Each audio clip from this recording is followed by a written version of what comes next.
Thank you. Yep.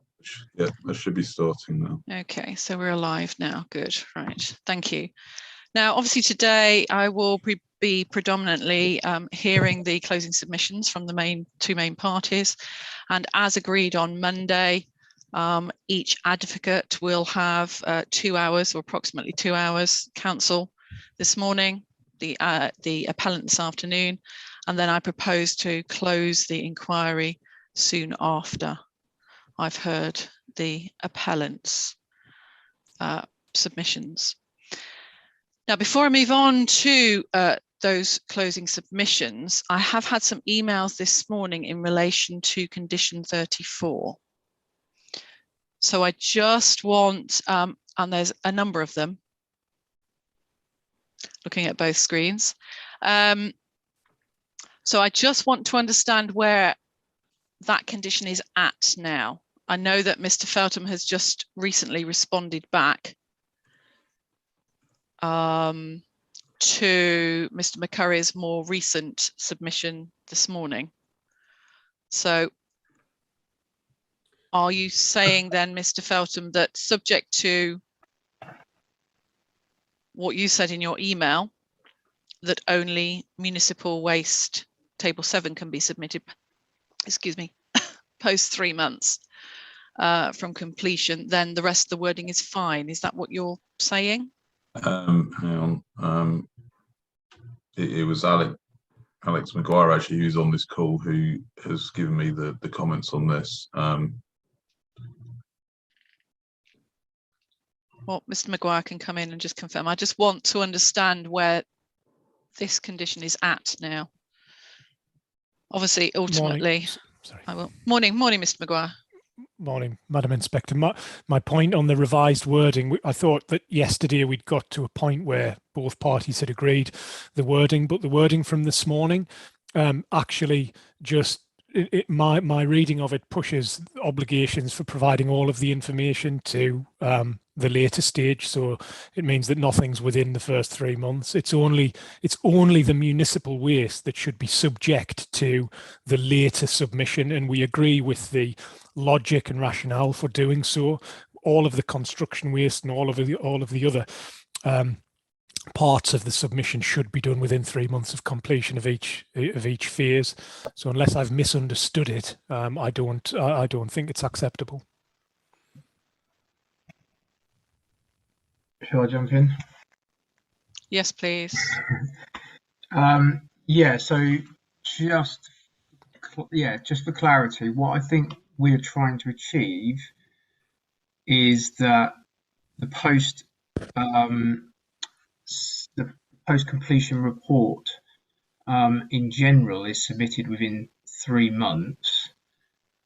But what I've been told by my technical consultant on the project is that tables 1 and 2 in the circular economy and the recycling and waste reporting and bill of materials all need to be dealt with within 12 months of occupation in order to have actual information to report on.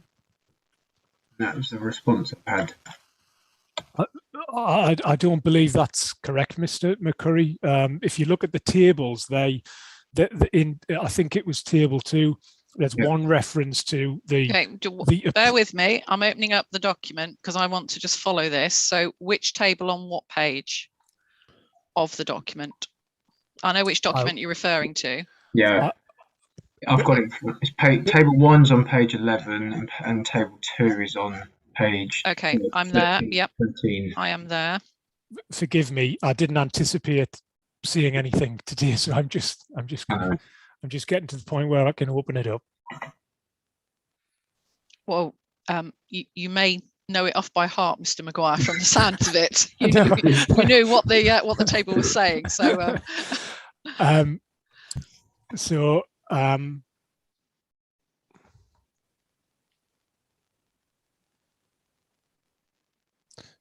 So table 1, tables 1 and 2 are a series of commitments, and there should be no reason why they can't have been, or they won't have been updated beforehand, and can't be submitted within 3 months of completion. Table 3 similarly, they're descriptive. I mean, so my logic is that where you have to provide a specific figure, and that in my mind in relation to municipal waste is only table 7, that should be the only piece of information that can't be, be submitted in its most accurate form until 12 months post completion. So looking through if we scan through all of the tables that are referred to, I mean, the reporting form, certainly the reporting form is about construction, and the waste recycling form is about construction, because table 6 specifically refers to construction waste. Its heading is recycling and waste reporting, construction waste. And then it's table 7, recycling and waste reporting, municipal waste. There's a distinction between those two tables. So it really is only table 7 that should come in later. So is there what's the particular reason then, Mr. McCurry, for so I just for the appellant's approach? Yeah, I just have a technical response regarding the ability to collect meaningful actual waste data to complete tables 1 and 2 of the circular economy statement and the recycling and waste reporting form in the bill of materials. So it's just the timescale required in order to provide actual meaningful waste data to compile obviously the information and lodge the report. And that's the responses that I've had. So I do understand the difference between the construction waste and wanting a smaller period of time to respond to that, compared to the municipal waste. So I do understand the logic of Mr. Maguire's points, and I don't think we're very far away at all here in sorting this out. I suppose without my relevant consultant being able to add any further technical response, I think the essence of what we were trying to achieve is that, yeah, we could respond to the construction cost within 3 months of completion, the construction table within 3 months of completion, and municipal one 12 months after occupation. I mean, that's the wording we put forward. I can only respond by saying that our technical consultant has said today to me that to collect meaningful actual waste to complete tables 1 and 2 of the circular statement and the recycling and waste report bill of materials will take in the region of 12 to 18 months. And that's what I've got technically. I can't add anything else at this stage, though.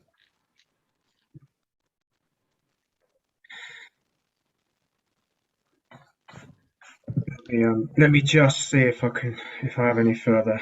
I was just going to say, is there anything? I presume they may well be on the call, even if not in the meeting. So, why, for instance, does the bill of materials need to wait so long to respond on that? And then my other question is going to be the other way to both parties.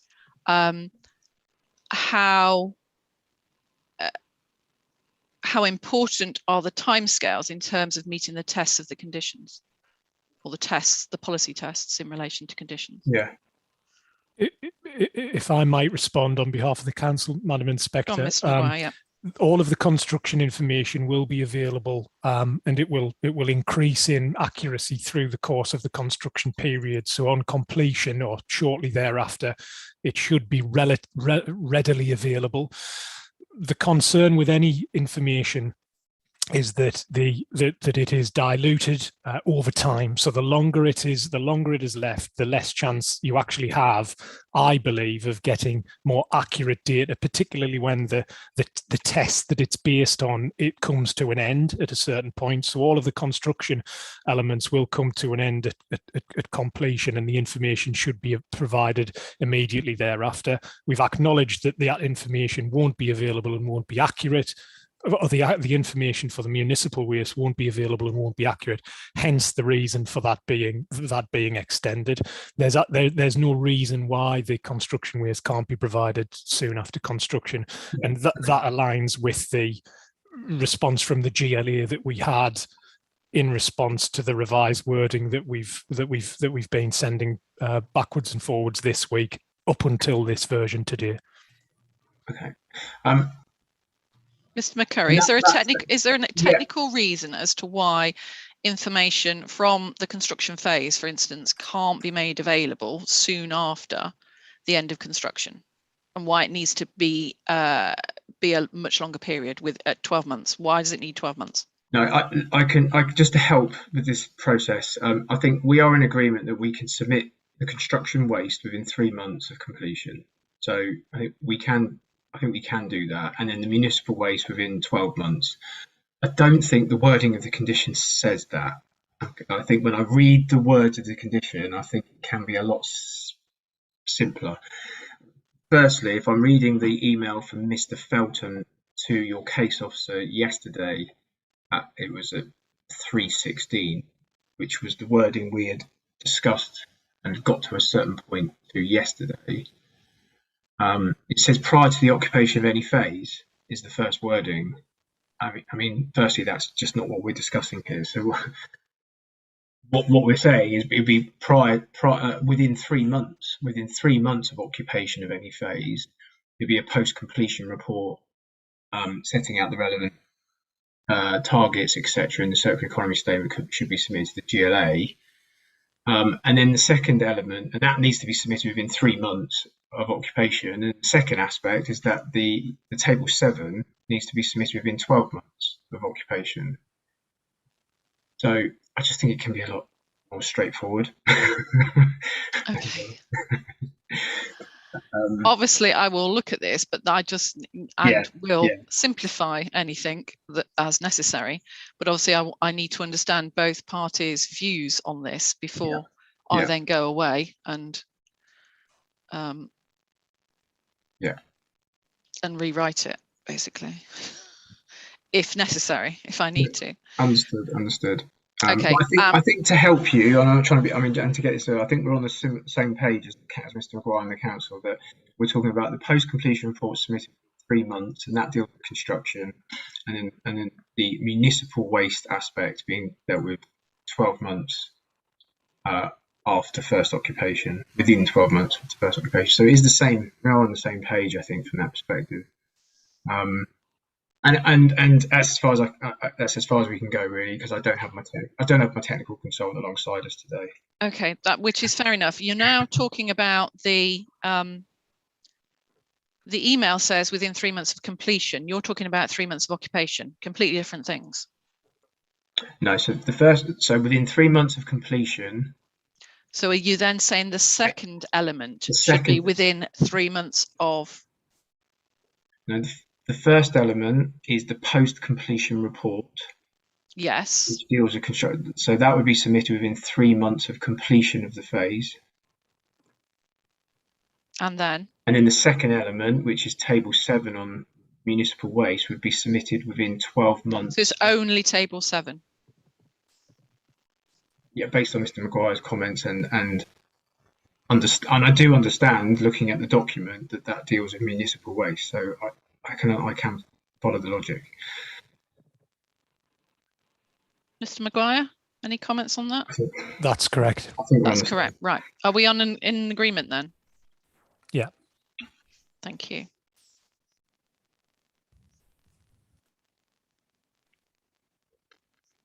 Okay, thank you for that. I will obviously take that away and consider that and see whether that is necessary. Thank you. Was there anything further on conditions? Anything I've missed? I can't see that I've received anything else. No, I think we're there. Okay. Okay, thank you for that. Okay, let me just move things out the way. Okay, so are there now, before we move on to the actual closing submissions, are there any other outstanding issues, anything that either main party wants to highlight? Because once we do the closing submissions, that's it. Not that I'm aware of, madam, but could I please ask Mr. Felton to confirm that's the case? Yeah, that is the case. Yeah. Okay, thank you. And Mr. Linus. Ma'am, I think there was just the item of the site visits that was left over, but Yeah, I'll be going through that. Yes, I will be. I'm going to do costs first, and I'll do site visits. Very well. I want to give clarity on the, or just confirm the 2-week submission for the section 106. That was 2 weeks from Monday. So is that acceptable, or do you want 2 weeks from, or do you need, I should say, 2 weeks from close? For the avoidance of any doubt, ma'am, can I ask for 2 weeks from Close today? Today. Okay, 2 weeks from close, that's fine.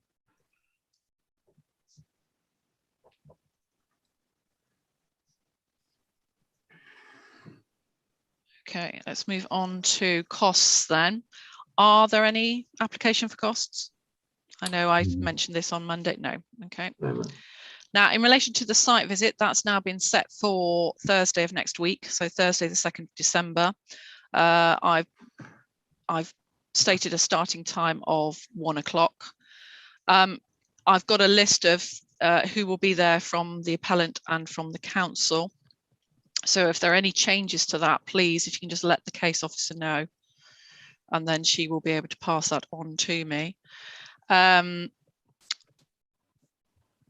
In relation to the best place to meet, would that be at the bottom of the at the entrance at the bottom of the tower? As a starting point, or my assumption is, well, yes, ma'am, I think so. Okay.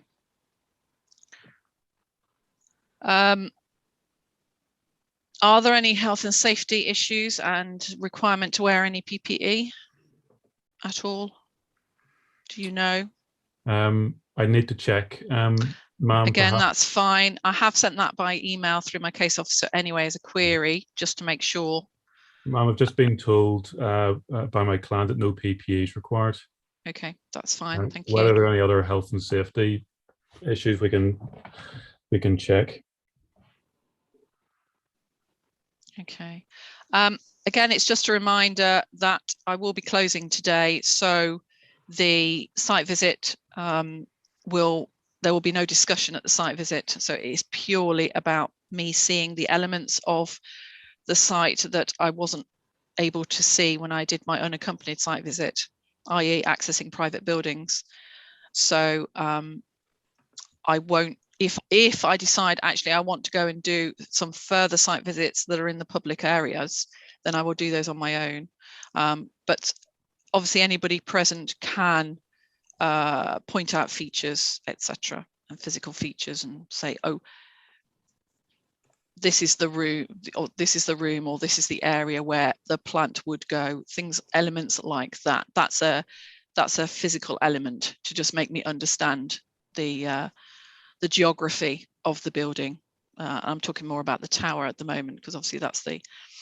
And I understand that there could be some access to some of the retail units potentially. I know that was discussed. I know that's not, that hasn't been confirmed, because I did ask for an itinerary. So hopefully that will be made available later. It doesn't need to be made available now, but that will be made available to just let me know exactly what I will be visiting. Very well, ma'am. Just to let you know, whoever is on the site visits will be accompanied by the site facilities management team, just to make sure there aren't any problems. I'm told that all it's required is a pair of sensible shoes, ma'am. That's fine. I have nothing but those, so you're okay. That's fine. And if you wish to see them, the retail units can be accessed. I don't necessarily need to see them, but I know it was referenced in an email that a case officer sent through to me. So there was some reference that I'd have to look it up of who it was from. Well, ma'am, we can perhaps that can be left until don't need to look at it now. No, exactly. I don't want to waste time now because I don't want to eat into Mr. Burton's time for his closing submissions. Thank you, madam. A sensible pair of shoes and a head for heights if you're proposing to go up to the 22nd floor. I have no issues with heights whatsoever, so that's absolutely fine. No, I actually like heights, so there you go. It's a decent view. Not a problem at all. Obviously, for COVID reasons, I have requested use of face masks, and there will be social distancing, etc., but that would be normal. I presume some use of lifts. Is that going to be required, or? Yes, I'm assuming so, ma'am. If one's looking to access the upper floors of the tower, but absolutely, yes. we can bear that in mind. Obviously, if we need to split the number of people in lifts, that can be done on site. Okay. Obviously, there's no one else in the building, so it shouldn't be too much of a difficulty. Okay, thank you. Now, I think I said this in my email that was sent through the case officer, I will be using or bringing my tablet, which has the plans on, but it may be useful for somebody to have some larger plans there, not all of the plans, but relevant plans for maybe some of the levels that would make it then quite easy for me to look at, because my tablet is a small screen, so yes, ma'am. we'll look at that. We'll make sure those are available. Okay, great, thank you. Thank you very much then for that. Okay, I have nothing further to go through at this stage, so unless there is anything else, can I ask Mr. Burton to start his closing, please? Of course, mate. Could I ask Mr. Feltham, who's holding the document, to make sure it's whizzed round? And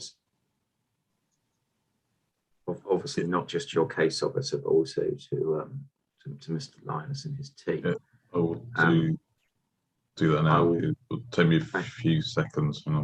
Thank you, Mr. Feltham.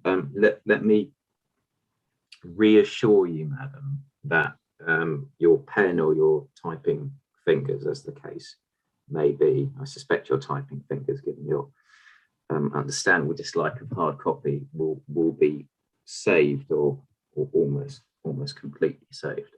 I believe anyway.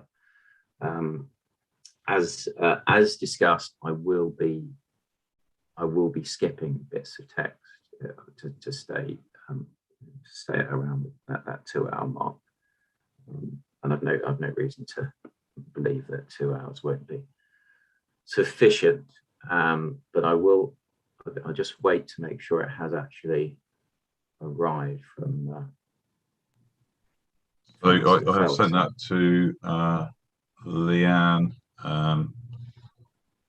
Scott Linus, and Bob McCurry. So, is there anyone else I need to send it to? Just waiting for it to come through. I don't think so, Mr. Feltham. That should be. Oh, here we are. I've received it. Great, thank you. Mr. McCurry can circulate it the rest of our team when he does. So this should be a document. Very good, thanks, Mr. McCurry, Mr. Linus. This should be a document with an electronic title: Tolworth Inquiry, Council Closing, 24th November 2021. Now, unfortunately, my case officer is not available. Oh, right. Now she's gone red, so she may not be able to. Oh, here we go. Okay, I've got it. She sent it through. Oh, brilliant. Okay. I have it now. Thank you. Great. Well, thank you ever so much, madam. In that case, I will give the closing statement on behalf of the Council of the Royal Borough of Kingston upon Thames. Thank you, Mr. As I say, I will be skipping some text. Obviously, I won't read anything on page 1, though. At the risk of embarrassing him, I do want to just recall the good news that Mr. Scott is now a member of the Royal Institute of Chartered Surveyors. So, well done him. Which happened, of course, in the course of this inquiry. So, madam, I'll begin in earnest. The closing is delivered, of course, after 11 inquiry sitting days, over which you've heard a great deal of evidence. It's respectfully admitted that that evidence, which is now concluded, entirely vindicates the council's position, and that the propositions that we set out in opening have been abundantly made good. As was said then, the site is the heart of Tolworth District Centre, and the Tolworth Tower here is an iconic landmark for miles around. The significance of the site and the tower means that it's more important than ever that the town and country planning system delivers the right solution here. And the appeal scheme is not the right solution. For the sake of Kingstonians present and future, it should be refused permission. It should be refused permission for the reasons that are readily apparent once development plan policy and the NPPF are applied to the appeal scheme as captured by the council's reasons for refusal.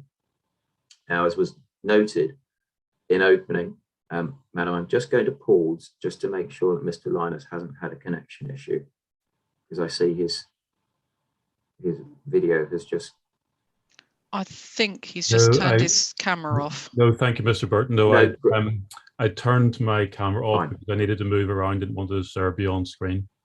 I keep my camera off and mute from now on. That's fine. Okay. Thanks, Mr. Linus. As we noted, Madam, and anticipated in opening, the reasons for refusal that turned on a failure of documentation have now been resolved as between the main parties, albeit belatedly through the appellant's submission of further materials. However, and again, as per the opening, the reasons for refusal that capture the appeal scheme's fundamental shortcomings remain, and consideration of your inquiry issues that reflect them confirms an overwhelming case against approval. Nor does the Section 106 planning obligation that the appellant is advancing on a unilateral basis, which I refer to as the UU, save the scheme through mitigation, not remotely.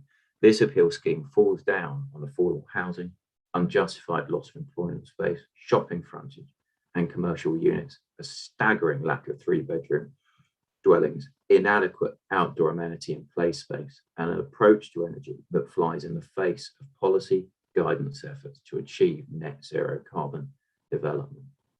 The appellant's attempts to draw support from previous schemes, not least the 2018 application, the litigation over which has now, of course, been put out of its misery, fall flat.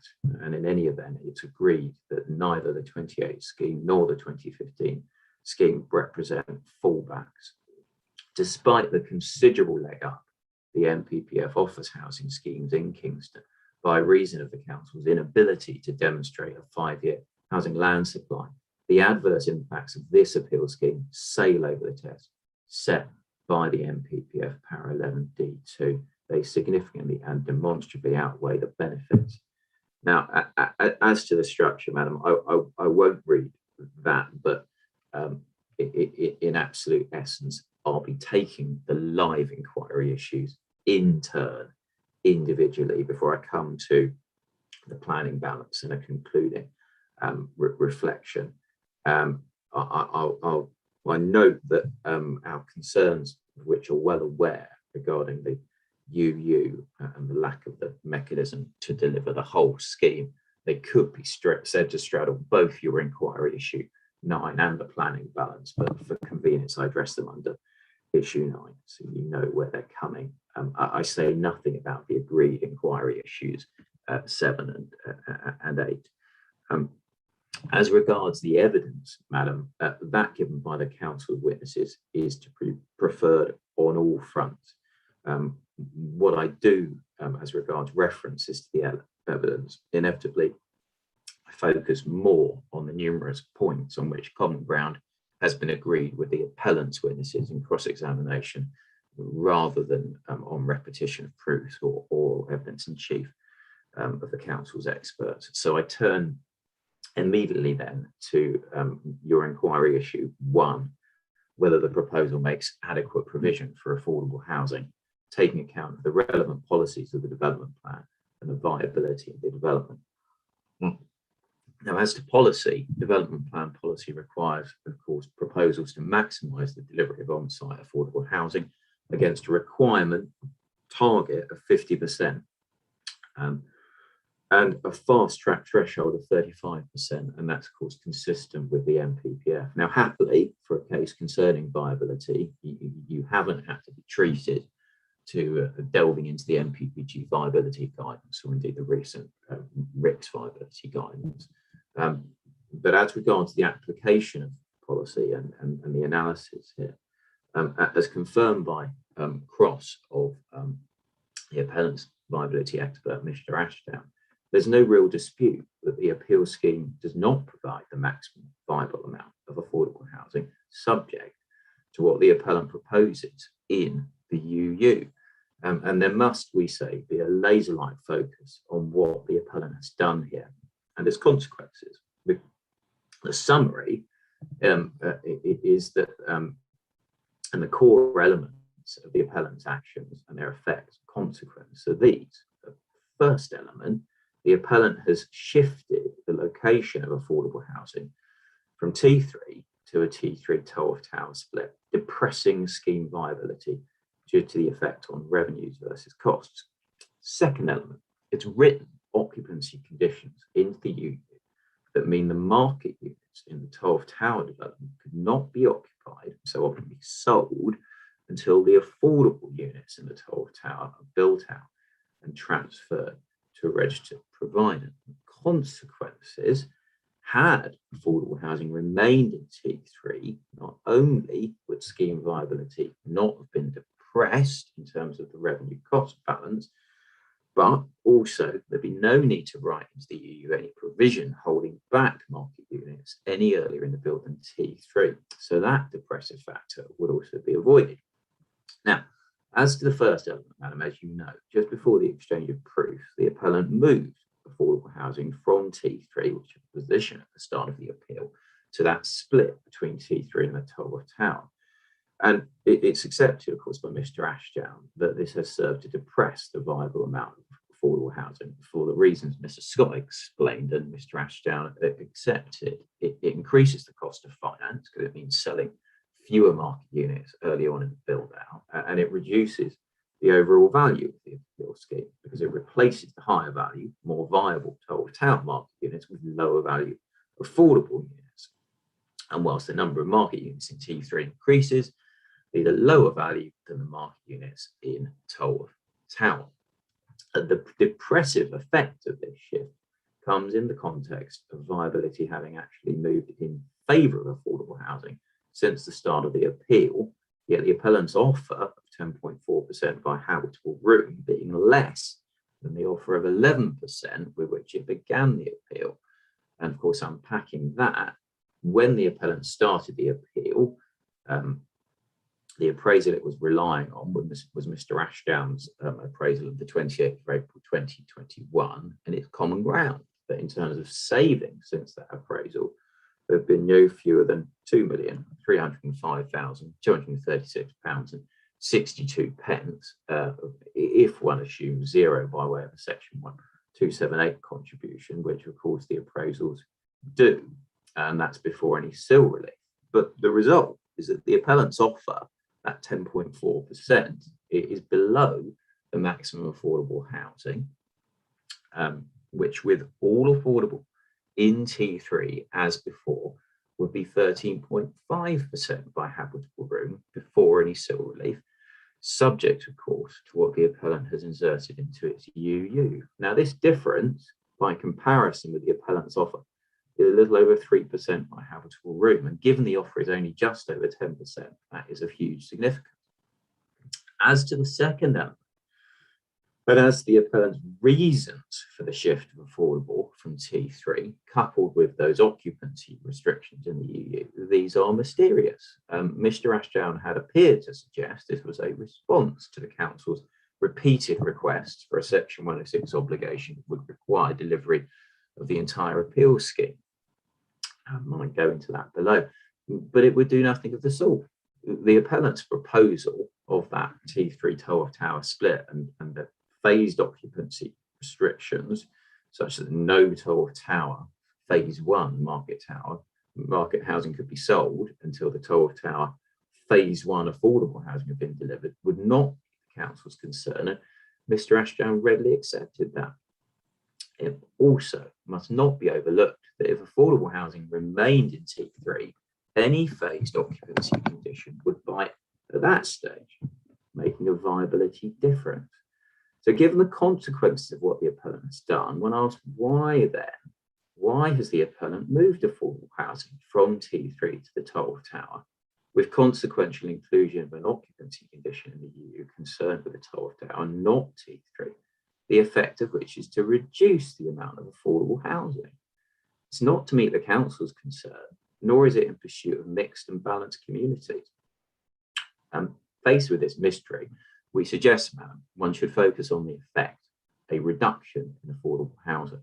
But whatever the reason, suppressing affordable housing in this way means the appeal scheme is in direct conflict with affordable housing policy. And the appellant cannot hide behind arguments advanced by Mr. Ashdown that the obligation the council sought in the UU, and the appellant, of course, has refused, namely for delivery of the whole, would depress viability. Mr. Ashdown suggested it would affect funding and require profit, but there's no evidence to support those arguments from Mr. Ashdown, despite the appellant having had an abundance of time to gather it. Mr. Ashdown, of course, confirmed he'd not gone to funders or developers to discuss it, let alone is there any evidence that such an obligation would depress viability to the same or greater extent than the appellant's own shifts, nor do the suggestions of impacts on funding in the Mishcon de Rea note amount to anything, even if they are treated as evidence. Nor are these points of Mr. Ashdown's or Mishcon's put to Mr. Scott when he was cross-examined. And in any event, the appellant is not even offering the obligation sought by the council. Whatever the maximum viable amount of affordable housing ultimately proves to be, it seems inevitable it will be a long way below even the fast track threshold of 35%, let alone the target / requirement of 50%. In circumstances where the London plan is, of course, very recently adopted and what, of course, viability tested. Now, it's the Tolworth Tower refurbishment that is viable and is cross-subsidising the other elements of the appeal scheme, as Mr. Scott has explained. So on the face of things, the aspect that presents as obviously out of the ordinary in terms of difficulty of development. And it's also accepted, of course, by Mr. McCurry that in a London context, this is not a particularly difficult project. In these circumstances, the unhappy amount of affordable housing necessarily invites the question, is this appeal scheme the right scheme for the site? And that's a question, Madam, that crops up across more inquiry issues than just this one. Note, finally, the extent to which this inquiry issue and inquiry issue 2 first limb concerning employment space are bound together. The appellant cannot have it both ways, and this is a classic case of cakeism on its part. Either A, there is demand for Tolworth Tower as office space, that means it has a positive value for the purposes of the viability analysis, which of course is the position that the main parties have agreed based on Montague Evans' Red Book valuation report that relies on demand for its conclusions. This positive value necessarily suppresses the viable amount of affordable housing, but equally necessarily, that space could not be lost without the clearest possible policy clash with the development plan policy that protects it, which I address below. Or there's no demand for more than the token level 2 workspace proposed as office space by the appeal scheme, which is the position the appellant is ultimately attempting to run at the same time under inquiry issue 2, but in which case it is agreed that this would depress the valuation of Tolworth Tower and so mean a higher amount of affordable housing would be viable. I touch again on issues of viability under inquiry issues 3 and 9, and to an extent under 6. Madam, at the end of each issue, I'll just pause to see if you have any questions under that issue before I move to the next. I'll go on to inquiry issue 2. Sorry, I should have put that. I should have put my mic on there, but no, that's fine. Thank you, Mr. Burton. Thank you, Madam. The effect of the proposal on employment and retail land supply and the vitality and viability of the district centre, the first limb, employment. By way of overview, development plan policy seeks to preserve employment space here in the Tolworth Tower, in this particular location, which of course is not merely the town centre, but the heart of the town centre, unless it's shown not needed by rigorous marketing. And that's in the context of a broader policy drive to retain viable office space, including through refurbishment and repurposing of larger office spaces for smaller and lower cost spaces, all consistent with the NPPF. The appeal scheme proposes the loss of a vast quantity of office space in Tolworth Tower, essentially all of it. Yet the hard evidence, note the unsupported surmises of Mr. Lee, the appellant office viability witness, does not satisfy the policy test for release. Rather, the evidence tells a tale that is at best for the appellant the familiar one of matters unexplored and stones left unturned, and ultimately policy non-compliant. So I tackle policy guidance first, and DM17 and E1, because those are the principal employment policies for present purposes. Now, it's also necessary to reflect on other policies the appellant relies on, notably London Plan SD1 and Core Strategy T1, and some guidance evidence-based documents. I'll come to those because there is, or at least was, some disagreement over interpretation as well as application. Now, as to DM17, Madam, as you know, it's agreed the objective of the policy is clear from the first line. The council will protect all employment land and premises in the following broad locations. As between the council and Mr. Lee, at least, is common ground that the site is in both B and E of DM17, as Tolworth Tower individually is also marked on figure 21. Now, you'll recall Mr. McCurry was unaware of this and unaware how the Employment Land Review 2008 that formed the evidence base, sorry for the typo, for DM17, specifically identified the Tolworth Tower, despite the fact that all of this is explained in the council's statement of case. And this misunderstanding presumably explains the appellant's refusal to concede any employment designation in its statement of case or to agree in the statement of common ground. And of course, I had to take Mr. McCurry to the council's statement of case and the Employment Land Review in cross, and you'll have noted there wasn't any attempt to re-examine him on that. Prior to that exchange with Mr. McCurry, he'd sought to suggest that DM17, you'll recall, is out of date by reference to the NPPF, para 123, on the basis Tolworth Tower is not allocated for a specific purpose. Now, there were and are numerous holes in that contention explored in cross, and he rapidly backed away from it, and rightly so. But in the event, the part of DM17 over which the main parties are left at odds is this: alternative uses will not be acceptable within the areas A2 and above unless it's been demonstrated by sound evidence and rigorous marketing over a number of years, up to 2 years, that there is no quantitative or qualitative need for a range of employment uses. But as to that test, it's agreed that it concerns the particular employment space, the building or complex at issue. By sound evidence is meant the demonstration that something has been fully explored. By rigorous marketing is meant ultimately within reason and no stone left unturned approach.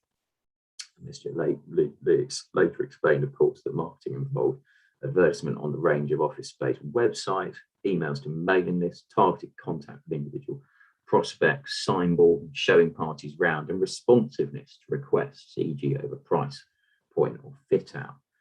By no quantitative or qualitative need for a range of employment uses is meant an exploration of employment options, not necessarily only the existing. And also that if there is demand for some but not all, then one does not release the some, provided the building is capable of doing that.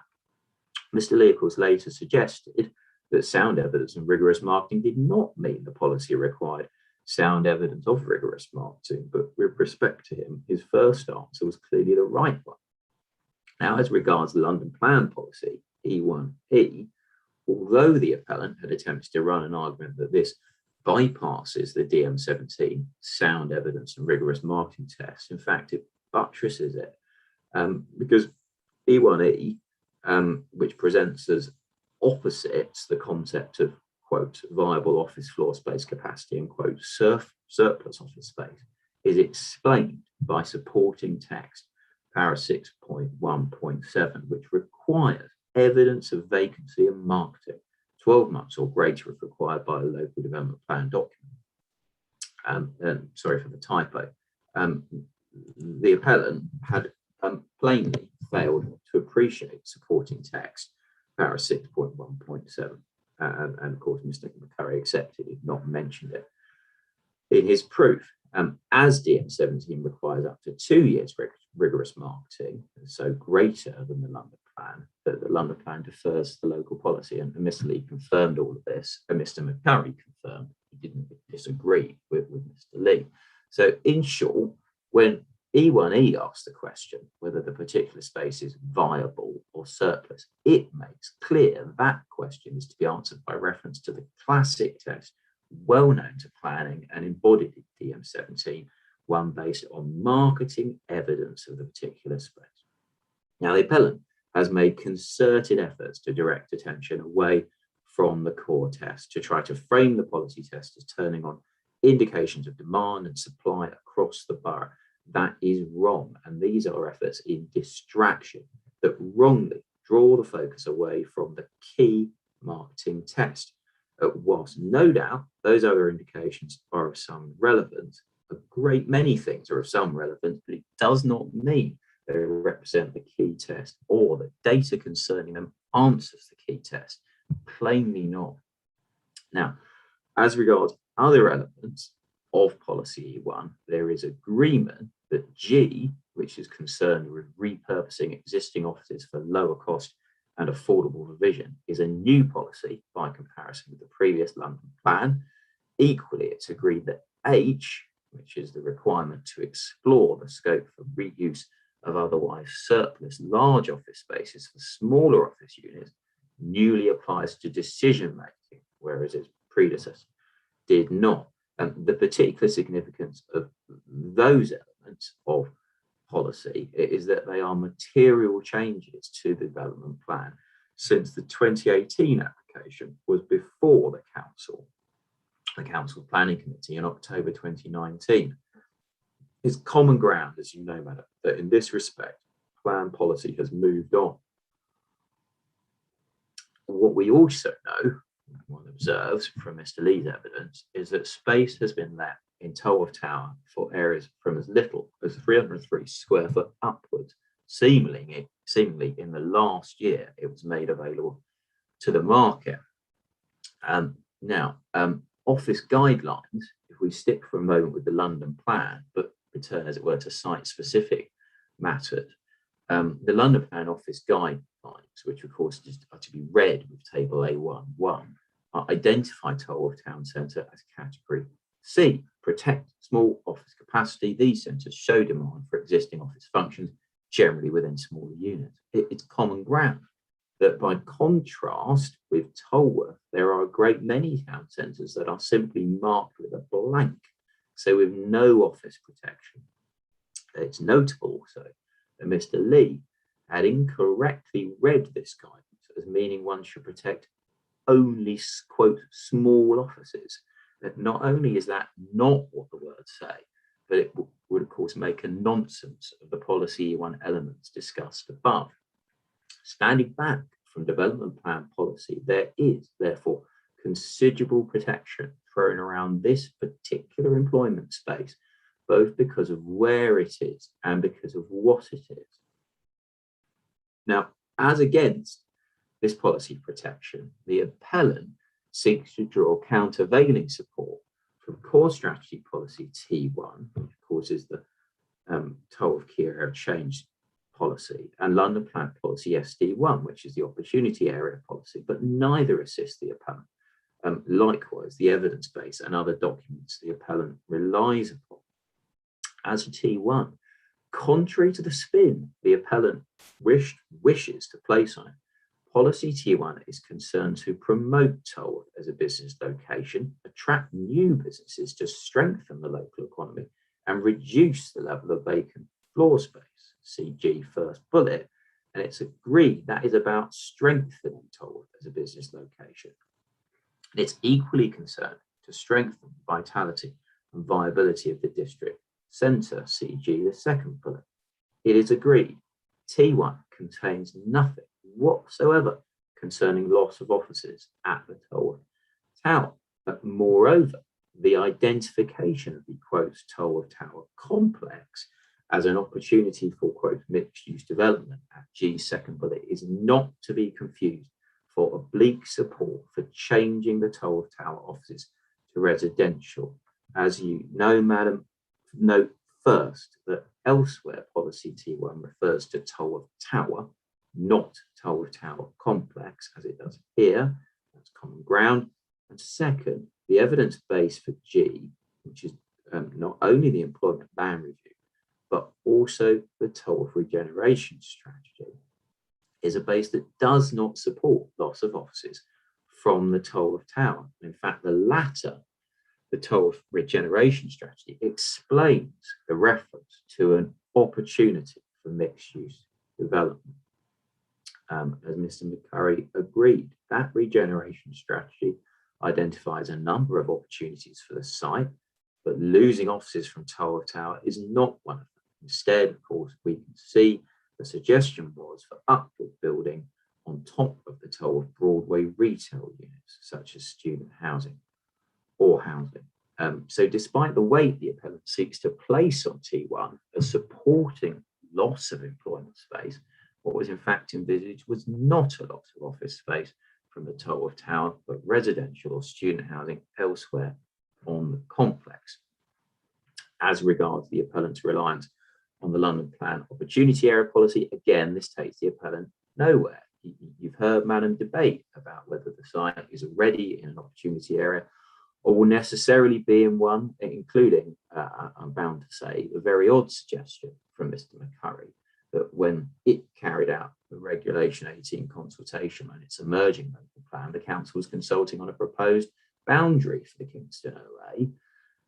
And of course, you've also heard debate about what it means for that proposed opportunity area that Crossrail 2 has been placed on what Mr. McCurry rather generously described as pause.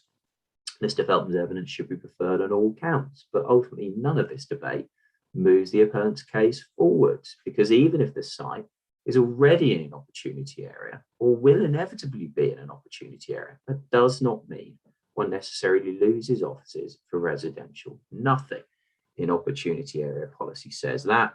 Rather, it's about growth, and the protective employment policies continue to apply. I'm not going to read, Madam, paragraphs 61 and 62 about the debate as to whether the site is or would inevitably be in an opportunity area. I hope it's acceptable. I simply leave you to read those for yourselves, and you'll see I make the point that the points set out in those paragraphs apply equally to another document Mr. McCurry relied on regarding the opportunity area, which is the direction of travel document. So I come then to paragraph 64, the final document within this broad rubric of policy / guidance on which the appellant seeks to draw support, or from which the appellant seeks to draw support for loss of office space here. It is the unadopted draft Tolworth area plan, but as to that, it's common ground, of course. It's not adopted, it's unlikely to be adopted, and in terms of what it shows about the appeal site, as Mr. Felton explained, it incorrectly treats the 2015 application resolution grant as a planning permission, and when it represents the appeal site, it shows the 2015 application scheme, of course, including with its much larger public plaza, namely the M&S car park. Of course, the 2015 application did not propose the loss of all the office space here, but an office resi split. I come now to application and analysis, and begin, of course, with the key marketing test, as to which the ultimate agreements with the appellant's relevant witnesses regarding DM17 and E1 lead us, of course, to apply the actual circumstances to the key policy test, where the evidence, firstly, doesn't come close to demonstrating rigorous marketing over recent years. Of course, from 2014, we have merely a couple of brochures. As regards the period for which there is more evidence of marketing, which is 2011 to 2014, it actually demonstrates the marketing agent, Mr. Armiger, complaining of not being put in funds for a meaningful marketing campaign. Those are his words, of having to work with dated materials and reported tenants unhappy with the way the landlord was managing the building. It shows that space was still being let in 2017, despite this, only for the present owner to then start entirely gutting whole floors in 2018. So that by the time Mr. Lee first inspected, multiple floors had been gutted. And it shows the person who appears to know most about the Tolworth Tower, Mr. Armiger, supporting an office resi split, not the wholesale loss of office space this appeal scheme proposes. And in short, despite Mr. Lee's bold claims of over a decade of marketing that meets the test, there's in fact no sound evidence of rigorous marketing before you, ma'am, and certainly the evidence does not justify the loss of office space proposed. Now, the appellant will no doubt say, as it has, that the council was satisfied for the purposes of the 2018 application, but the council repeats that the 2018 application was determined over 2 years ago, before the application of the new London Plan policies pursuing low cost / affordable reuse of office space / use of larger for smaller. And when such marketing evidence as there was more recent, and in the context of a radically different offer of fast-track compliant affordable housing. At least as importantly, there is no evidence at all that there is no demand for the space, but the opposite, as there is positive evidence of demand. The Montague Evans Red Book valuation relies on demand for floors 11 to 22 and deliberately mothballs rather than strips the rest against the possibility of their use, thereby taking 9 million off the value in order to keep those floors potentially available. Now, Mr. Lee, of course, he disagreed with Montague Evans, but acknowledged that their approach might well reveal an as yet unidentified demand for lower cost space. As regards his disagreement with Montague Evans, Mr. Lee, of course, has not produced a Red Book valuation. And whilst the appellant points to historic vacancies in Tolworth Tower, what matters more is the levels of occupation, even after the appellant began gutting floors.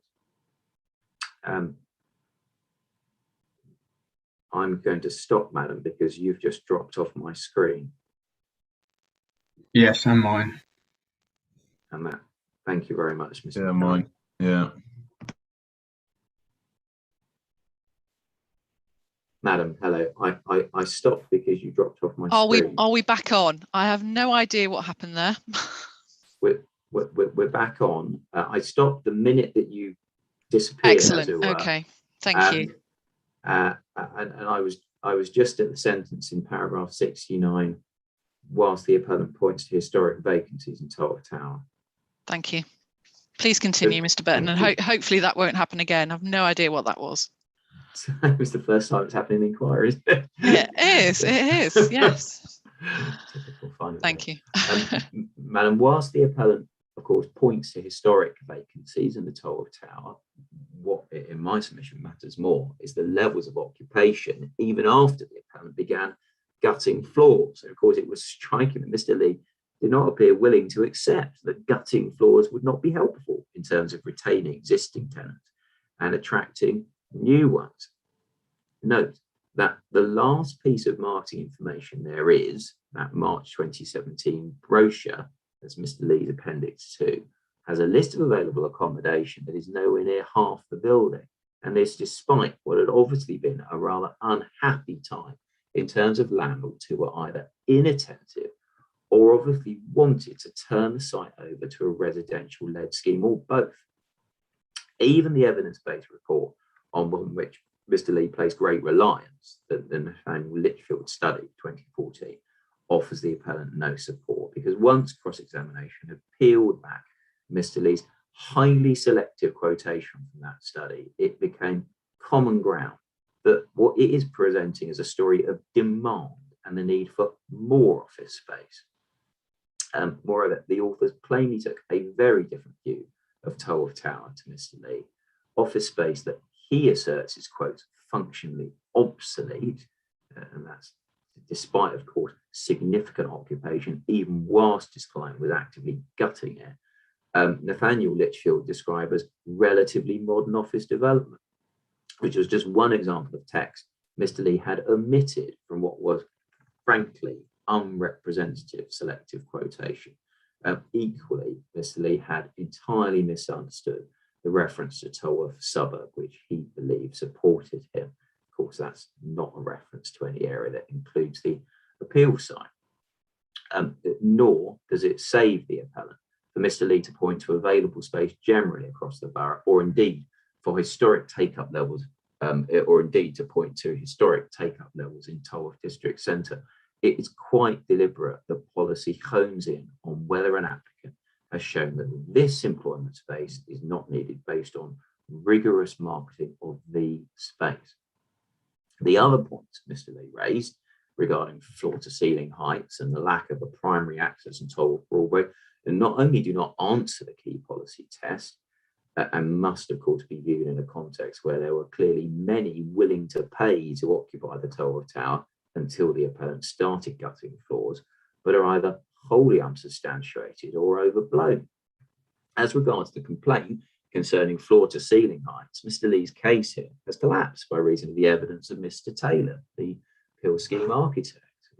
As of course Mr. Taylor explained, the Tolworth Tower was designed as prime office space with a floor-to-ceiling of 2.7 metres. And Mr. Taylor then proceeds in his proof to, having referred to the British Council for Offices, to say that the clear structural zone of 2.7 metres also restricts any future occupier to achieve a maximum clear height of 2.45 to 2.5 metres once allowance is made for raised access floors and internal ceiling services. Well, of course, as Mr. Lee tells us in his own office viability report, the BCO recommends a minimum floor-to-ceiling height of 2.45 to 2.8 metres, and he gives some measurements for the space that were taken up by void and floor build-up. But the effect, of course, the result is that the restriction Mr. Taylor identifies, in fact, clearly shows the heights as within BCO recommendation.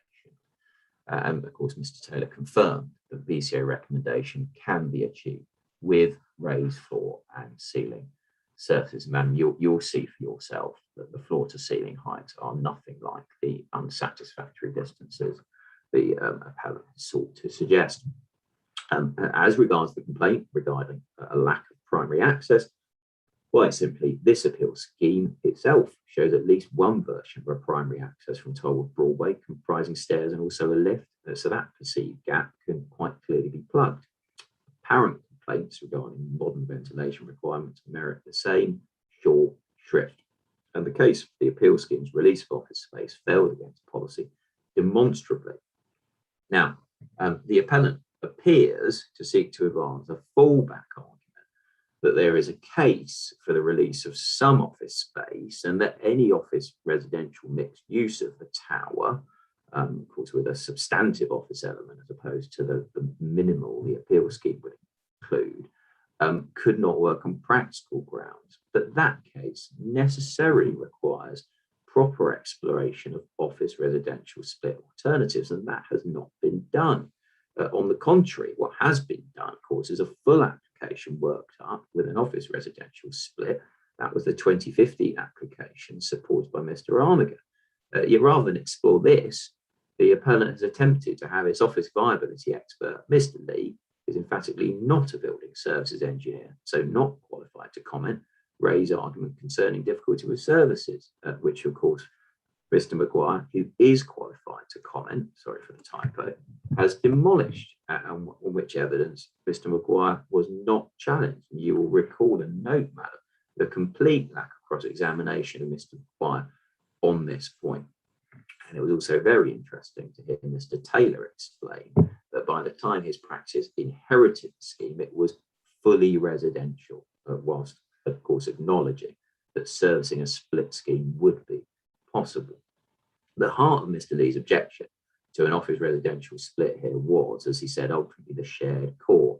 But as he also acknowledged, the lifts here serve different parts of the building, and in any event, this can be programmed and key cards used. It may not be at the service level of the shard, but that is plainly the wrong comparator, and we are not remotely in that territory in terms of rents or tenant requirements expectations. And the nub is that the appellant has not explored an office residential split and has placed before you, madam, nothing that comes close to evidence that might support a conclusion that if some office space should be lost, all should be lost.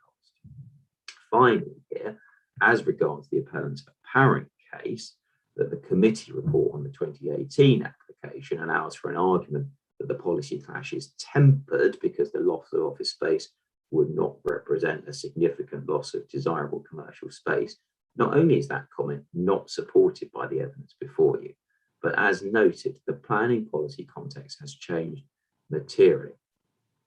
It must also be borne in mind, and it's common ground, that offices can generate footfall for a town centre, and that, of course, is a point made by the appellant's own retail health check statement. The town centre vitality benefit of retention of offices here is not to be dismissed. Now, to the second limb of issue 2, which I can take more shortly. As to policy, principal development plan policies are core strategy DM19 and London Plan E9C2, and both are protected in nature. DM19 seeks to protect the vitality of the town centre through preservation of the shopping frontage for predominantly retail and protect the predominance of the retail offer. And E9C2 gives particular support to convenience retail in such as district centres, i.e. centres such as Tolworth. The policies are consistent with the NPPF. Mr. McCurry appeared to suggest in his oral evidence in chief that his evidence was that DM19 is out of date by reference to the NPPF, but he was unable to point to any such evidence in his proof. There isn't any. As regards DM19, it's now common ground that one should read this through the lens of use class E. So that when it speaks of protecting the predominance of retail, that should now be substituted with commercial space. And it's also common ground that it's fundamental to this policy question of predominance that the shopping frontage is physically retained. And of course, Mr. McCurry's argument here was not on the basis of interpretation, but that the frontage under the appeal scheme would be, quote, very similar to the status quo due to the units under T2 and T3 turning the corner. Now, as to the application of policy, the bare facts, of course, are that the scheme, firstly, will mean the loss of around 630 square metres of ground floor commercial space. There's an issue as to whether one should or should not also count the first floor of the existing units as a loss in terms of shopping frontage, as that is, quote, back of house. But there's no dispute that floor space will be lost there. And despite the appellant's contention that modern retail does not use back of house to the same extent, clearly back of house is what allows front of house to function.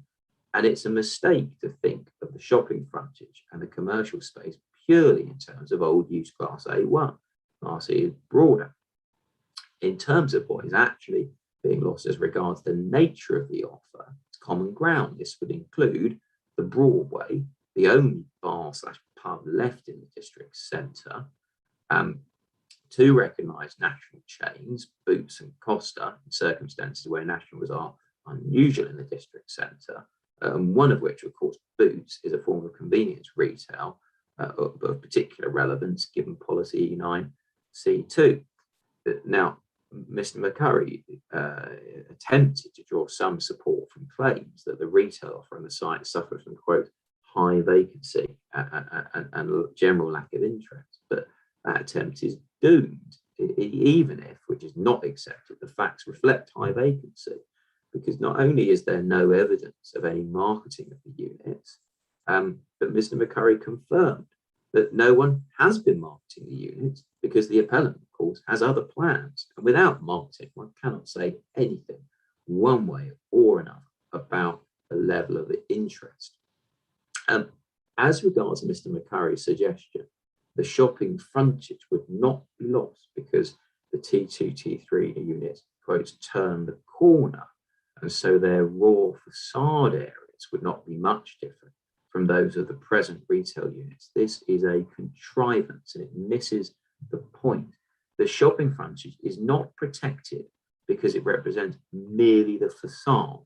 If it was, one could, for example, replace the present deep commercial units with units only a metre deep and claim no policy conflict.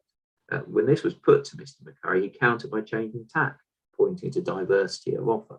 That's another odd argument. It cannot be made on the basis that the appeal scheme would allow outdoor seating because the wide pavement on Tolworth Broadway already allows that, as you may already have seen that on site visit. The appeal scheme would certainly allow more outdoor seating, but there is no diversity argument to be run that offsets the basic and fundamental loss of commercial space, nor, of course, the very modest pop-up kiosks proposed provide an offset for the loss.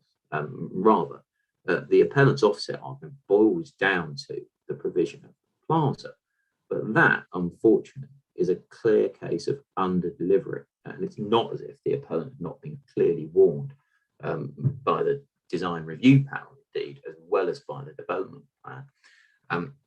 As regards the design review plan, of course, recall the pocket plaza here measures 295 square meters building corner to building corner, which measurement is to be borne in mind when understanding the agreed 333 square meter measurement for the plaza. And a version of the proposal came before the panel in summer 2020. And as regards the plaza, 2 points stand out from their report. First, the panel understood the plaza was proposed to be larger at around 400 square meters.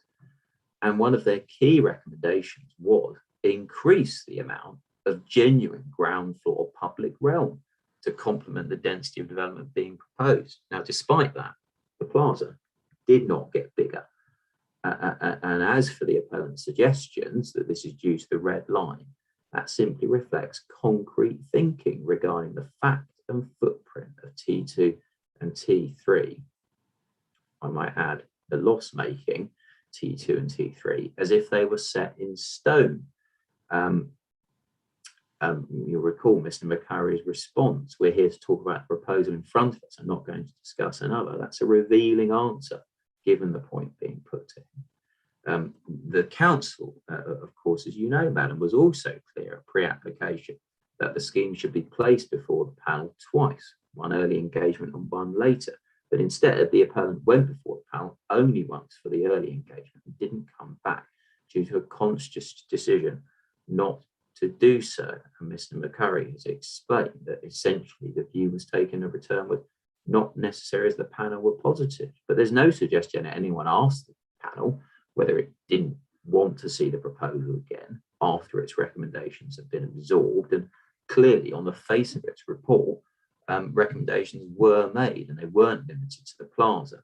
And this particular position, I should say, is particularly intriguing given London Plan Policy D4, which requires proposals referable to the mayor, such as this, not only have to have undergone at least one panel review, but also that where a scheme has been the subject of a design review, it should show how it has, quote, considered and addressed the design review recommendations.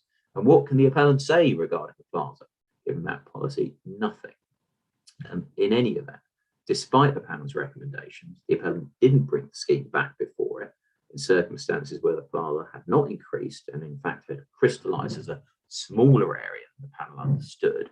And whilst we cannot know what the panel would have thought of what is before you, madam, we can hazard an educated guess. And of course, the plaza is markedly smaller than Seaforth's original as well. The council, of course,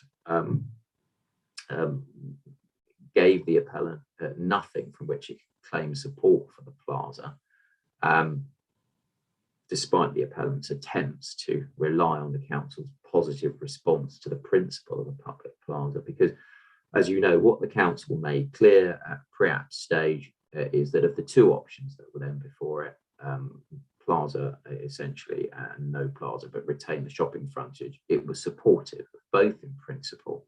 And as regards the plaza option, the emphasis is on in principle, whilst as regards the no plaza retain shopping frontage option, it was considered very positive to retain the building line, and the retention of retail was supported. It was not remotely a case of plaza good, no plaza, but retention of frontage bad. And of course, the council also gave a reminder that any net loss of retail / commercial floor space would require justification. As Mr. Felton has explained, the council's position was and is that a public plaza approach here could be a positive if it came with the right amount of commercial space around, and there's nothing internally inconsistent with that position. As to the council's perfectly reasonable stance that additional commercial space could and should be provided, the appellant refuses to countenance this, but its position bears no relation to reality.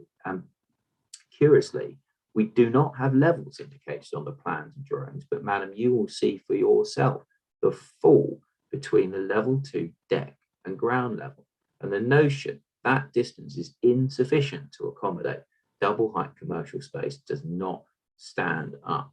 We also suggest, madam, that the views of the acknowledged anchor retailer in the town centre, M&S, repay careful consideration. And of course, the nub of their conclusion is that the proposal would harm the viability and vitality of the district centre. So as regards loss of shopping frontage and ground level commercial floor space, as well as first floor, the appeal scheme represents a serious missed opportunity as well as a policy conflict. I'll pause just in case you have any issue. 2 questions, madam, and then I'll move on. No, that's fine. That's clear on what you're saying. Thank you. Thank you very much. So inquiry issue 3, whether the proposed development makes adequate provision for housing with 3 or more bedrooms, taking account of the relevant policies of the plan, the location of the site, and the housing needs of the borough. Policy requires proposals achieve a minimum of 30% 3-bed or larger units, unless the site is unsuitable or would not be viable to do so. And that is consistent with the NPPF. Why development plan policy contains this requirement is amply demonstrated by the data in the 2 schmals that, of course, Mr. Felton set out in his proof and which wasn't challenged. The scale of the need for those units, which is not disputed, is staggering. It's 72% of the borough's need. Now, despite apparent attempts to suggest otherwise in cross-examination of Mr.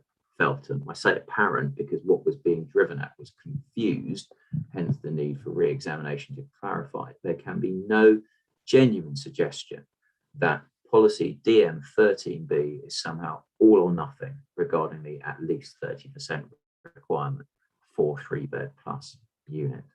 As Mr. Felton explained in oral chief and confirmed in re-examination, if a scheme cannot reach 30%, then it should get as close as it can, provided that it is not unviable or unsuitable. And of course, Mr. Ashdown agreed it was precisely for this reason he had produced the 3 scenarios at section 7 of his proof. DM13B plainly does not work such that if a scheme cannot hit 30%, then it is as if the policy is written in water. And that suggestion has even been made for the appellant, shows the appellant recognises it has no possible answer to the policy. Nor, of course, did Mr. McCurry give evidence in his proof or his oral chief that DM13B is all or nothing, in the way the appellant seemed to suggest it wished to put to Mr. Feltham. Rather, the argument advanced through Mr. McCurry is a different one, that provision of additional 3-bed plus units above the 6.8% proposed would, quote, have a negative impact on the level of affordable housing proposed. As such, the scheme provides the maximum viable amount of 3-bed. In short, it's an argument that seeks to read into the words of DM30B a caveat concerning affordable housing, giving affordable housing some form of priority in a viability queue. Now, not only does this provide no support for the line of cross that was apparently attempted with Mr. Feltham, but it's unsustainable based on the wording of the policy. Mr. McCurry accepted, as he had to, that the wording of DM13B is unviable, not less viable, let alone does it speak of such as unviable once affordable housing policy is taken into account, or words to that effect. So despite the way the appellant seeks to read policy, the only possible logical order in which to take DM13B and affordable housing policy is to take DM13B first. Now, as to application, it's stark. A mere 6.8% of units would be 3-bed plus, or rather 3-bed, as there'd be none larger than 3-bed, and that speaks for itself, as does a point that emerged with complete clarity from Mr. Taylor's evidence. Mr. Taylor, his practice, had not been briefed to design a scheme that sought to achieve at least 30% 3-bed. In fact, there's no suggestion they'd even been briefed to get as close as possible to 30% if 30% could not be achieved. This is in no way, shape or form a criticism of Mr. Taylor or his practice. They had to work in accordance with their instructions. The answer to the question posed by this inquiry issue is a resounding no. I'll take the two policy caveats, viability and suitability, in turn now. As to whether 6.8% is the maximum viable, it's beyond a shadow of a doubt that it is not. The firm evidence before you is that the number of 3-bed plus units could be viably increased, in fact, very substantially so, certainly to 27.5%. set out by Mr. Ashdown in his proof, but how much beyond that mark the appellant has made a deliberate decision not to show you or the council. As to that latter point, the maximum viable 3-bed provision, despite what he said in his oral sheaf as to whether 30% 3-bed could viably be delivered based on the scenarios in his proof, and despite what the appellant has now written in the 3-bed viability statement of common ground it put before you on Sunday evening, Mr. Ashdown had to accept in cross that the work he had done did not show whether or not it would be possible to optimize the mix of other unit sizes, studio 1-bed, 2-bed, so as to viably reach 30%. He accepted, as he had to, that in terms of floor space, it's studios that command most value per square foot, with values per square, of course, then dropping as unit sizes increase. And what you will see, man, from the 3-bed viability statement of common ground that Mr. Scott had suggested to Mr. Ashdown, for which of course you've got on Monday morning, is that the unit mixes Mr. Ashdown has used for his scenarios do not seek to optimize pounds per square foot by adjusting the unit mix to increase the proportion of those higher pound per square foot units. And whatever the appellant might claim in closing, it's not remotely demonstrated that it would not be viable to achieve 30%.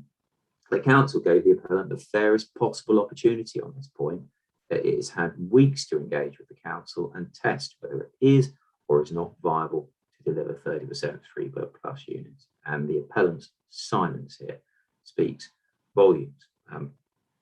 The further point of detail, not only, of course, to Mr. Ashdown's proof scenarios not show a unit mix optimized for 3-bed units and viability, but he accepted that those scenarios also don't show A, whether there would or would not be a surplus or deficit, or what it would be, and B, the amount of affordable housing that could be produced from that surplus.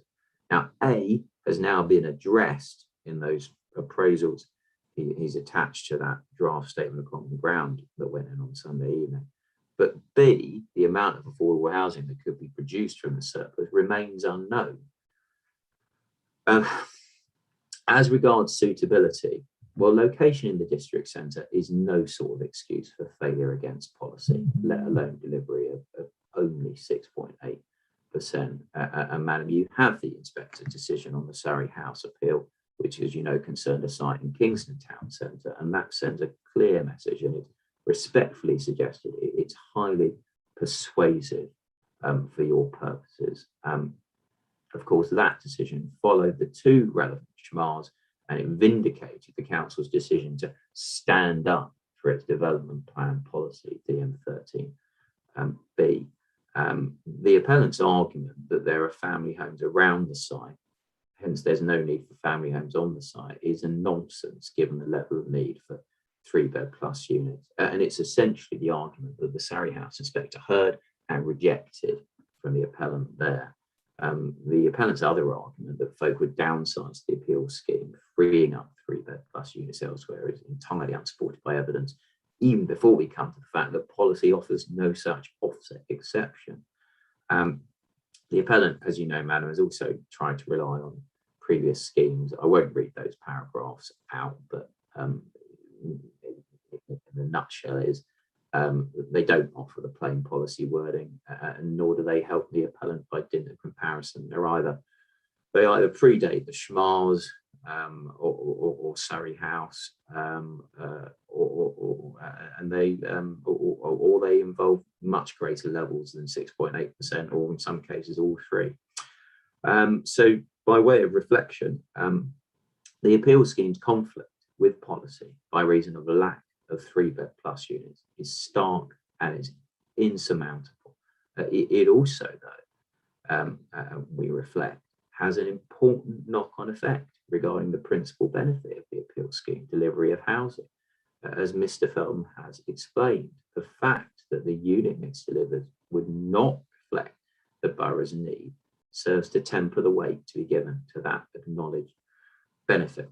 Madam, I pause briefly in case you have any questions regarding inquiry issue 3. That's fine. You can continue. Thank you. Grateful. Thank you, Madam. I'm going to take issues 4. I'm not going to read issue 4, Madam, which because, as you know, it's really issue 5 that is for the council, the meat of its reason for refusal. 4. If you have any questions on 4, do ask me now. Otherwise, I'm straight on to 5. That's fine on 4. So if you move on to 5. Great. Thanks, Madam, very much. So inquiry issue 5, whether the proposal would provide acceptable living conditions for future occupants with regard to the provision of outdoor, private, communal and play spaces. By way of overview, of course, the short answer to this is no.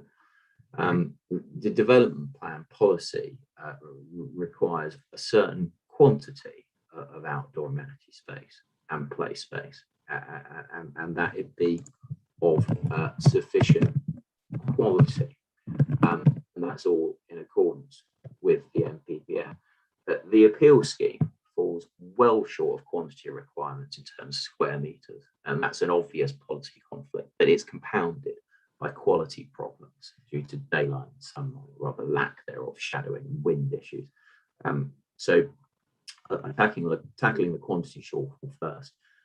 Despite apparent indications to the contrary in Mr. Price's proof, the borough requirements are agreed, as you know, in the planning statement of common ground at 6,694 square metres.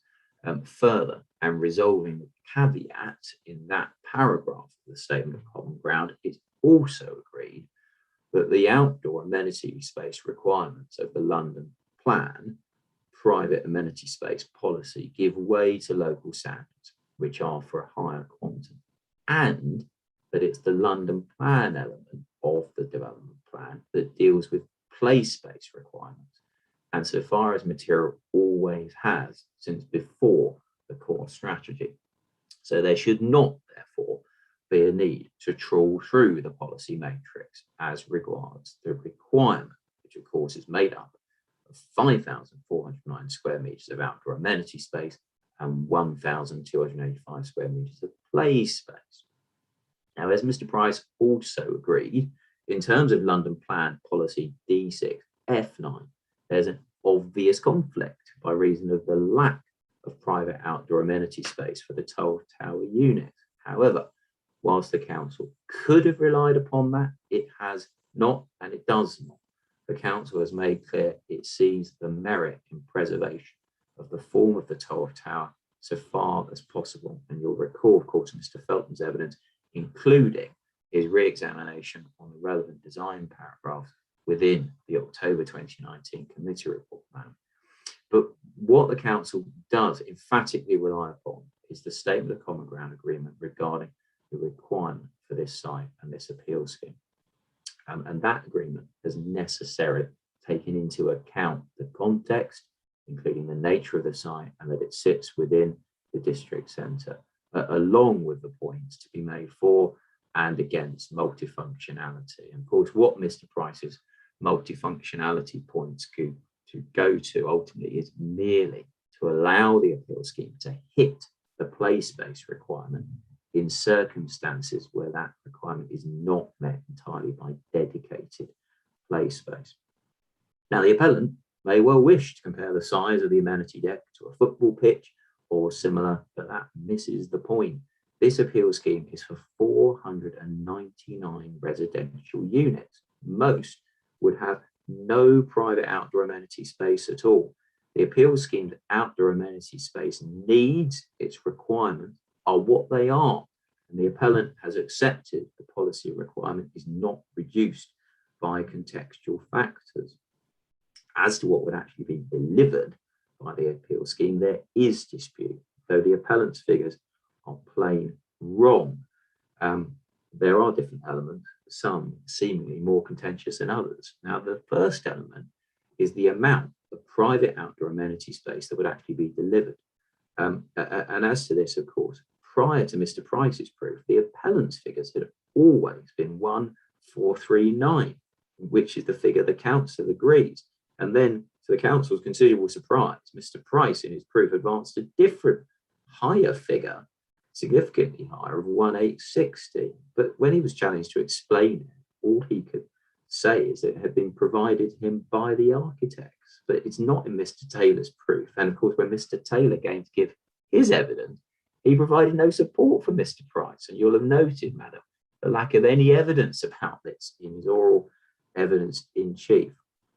Therefore, 1,439 square meters it is for that element. And what I then do, of course, is add that, taking, for the sake of argument, Mr. Price's other figures in his proof, which I did with him in cross, and one reaches a figure of 5,257. So on the appellant's figures, there's a shortfall against the agreed requirement of 1,437 square meters. That's 21.5, around 21.5% short. However, and as you heard from Mr. Felton, not all of this legitimately counts as amenity space, and in particular, not all of that 2F area on Mr. Price's landscape plan. And you'll recall Mr. Felton's figures were barely tested, if at all, in cross. Now, it's agreed as a matter of principle that not all space is necessarily good enough to be amenity space, and that various factors go into that assessment, including such as daylight, sunlight, and microclimate issues. And it's also common ground that it is relevant that with this particular development, many flats will have no private outdoor space at all. Now, by contrast with the support the appellant sought to draw from Surrey House, where the apartments there would have had balconies. Now, the areas that Mr. Price has included, which he ought not to have done, were explored with him in cross. A similar exercise was not done with Mr. Felton in his cross.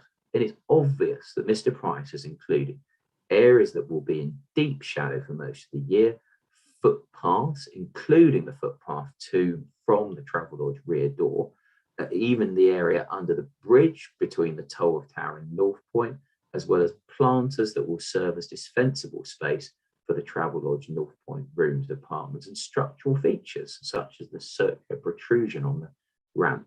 Mr. Felton's evidence is to be preferred. But even if it's not, at best for the appellant, there's a shortfall of over 1/5 against the policy requirement, and that cannot be dismissed or waved away as the appellant seeks to do. And it comes in the context of obvious shadowing and wind problems, to which I'll turn. But there's one further point here that does merit consideration regarding the shortfall, which of course is that there's no policy requirement, understandably, for outdoor amenity space for offices. And as Mr. Price accepted, if there were floors of offices in Tolworth Tower with it split between office and residential use, there would inevitably be fewer residential units in the tower. So a reduced requirement for outdoor amenity space, such that depending on the amount of office space, the requirement could reduce such that what is proposed would be policy compliant. Interesting. Now, daylight sunlight, or rather lack thereof, shadowing. Of course, there's common ground that the touchstone here is the BRE's guide to good practice. There's no question it's merely guidance, but it's well established, as you know, Madam, and it's been used for considerable time. And the crucial recommendation is this: as a check, it's recommended that at least half of the amenity areas listed above should receive at least 2 hours of sunlight on the 21st of March. It's common ground, of course, that at least is an important qualifier. Also, that the working assumption is that for the 22nd of September to the 21st of March, broadly speaking, sunlight will not get better than on the 21st of March, the equinox, because the sun drops lower in the sky. Ms. Chilson gave some rather curious evidence on that. I add merely, Madam, you'll recall, it was agreed with Mr. Lonergan that the reference to the areas listed above was to the individual areas in that list in the guidance. Now, as to the fact that the council considers that Mr. Lonergan's appendices 2 and 3 speak for themselves, and holding them up against Mr. Price's appended landscape plan, and as discussed with Mr. Lonergan, the larger dedicated play area, Mark 2A, which of course is for the 5 to 11-year age group, whilst the smaller 2B playground is for the under 5s and intended to work with the adjacent indoor space, as you know, is immediately to the northeast and east-northeast of T3 and to the north of T2. And as those appendices 2 and 3 show, it would have less than 2 hours sun for half the year. And in fact, we know from Appendix 3 that the centre of the main playground would have around 0.8 hours of sun, even on the 21st of March, which is the day Mr. Lonergan tells us there should be 10 hours of sunlight. Of course, what Mr. Lonergan's appendices don't show is when that limited sunlight would occur in the day. But I add this as I discussed with Mr. Lonergan in Cross. It doesn't cut much ice with children to say, well, some other bit of the area won't be in deep shadow when their play space would be. Children or their carers.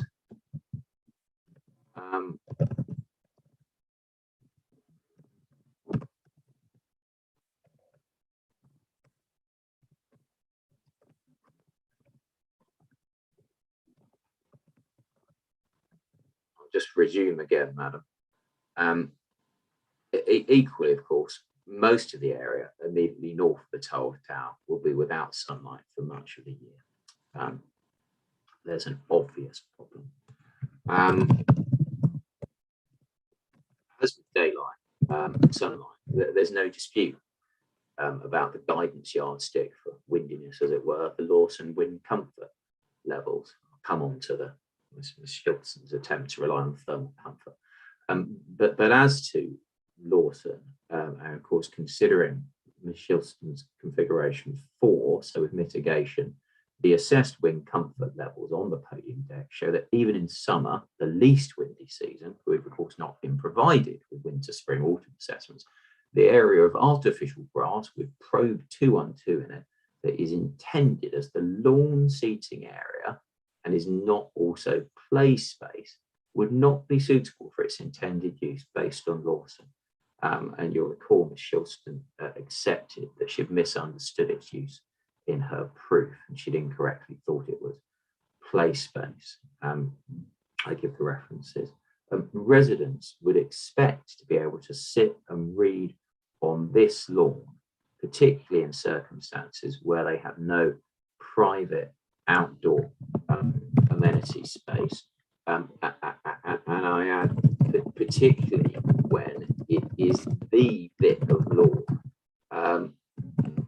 for sitting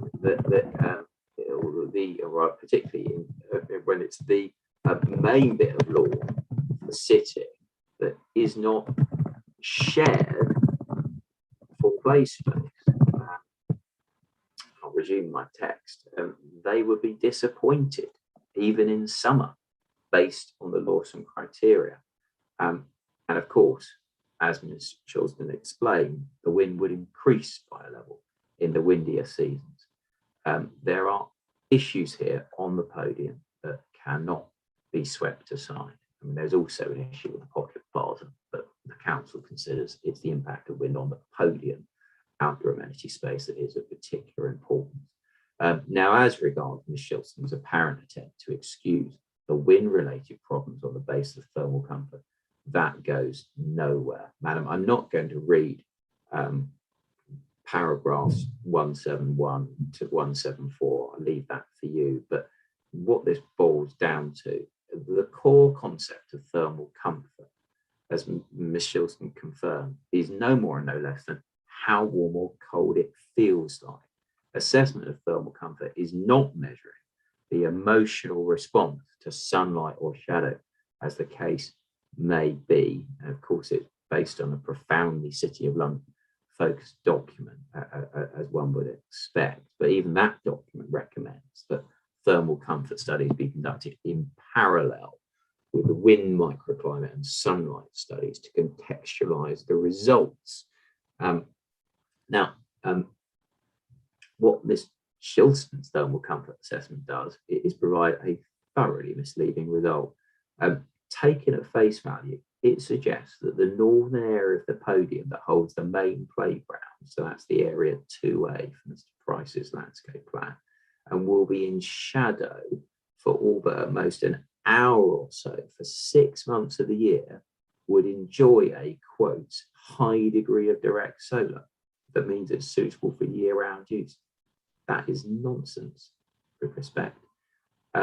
It might partly be explained by Ms. Shilston's apparent misunderstanding of the daylight sunlight assessment provided by Mr. Lonergan, given what she says in her proof at para 613, where she says the daylight sunlight and overshadowing assessment only considers sunlight penetration at one point in the year. But that completely misunderstands, of course, because that sunlight assessment shows the best case for a full half of the year, as discussed with Mr. Lonergan and I've covered above. 21st of March is the equinox. It only gets shadier back towards January and December.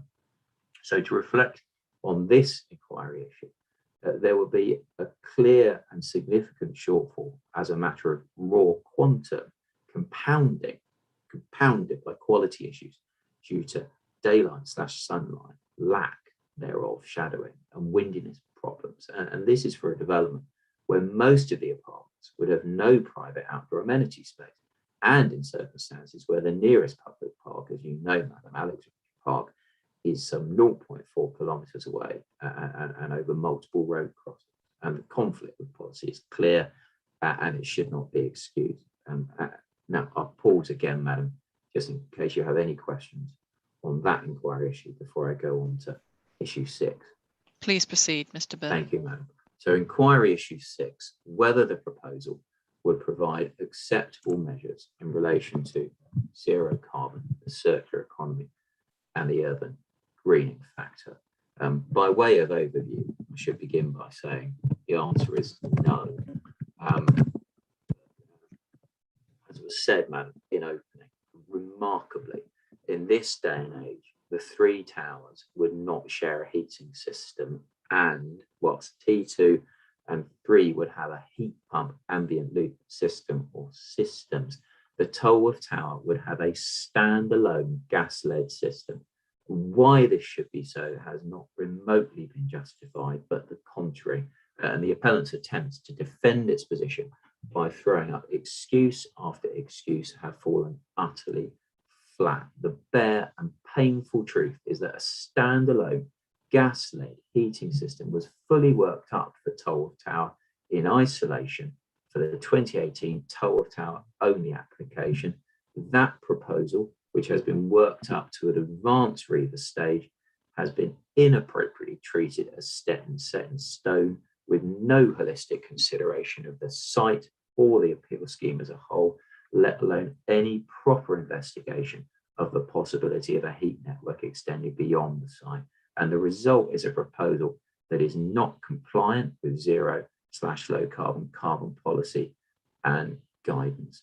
Of all the areas material to planning, energy has been subject to rapid and recent evolution, both as to policy demands, but also as to technology. And what might have been acceptable a matter of only years ago may now look like something from a bygone era, such as a gas-led solution.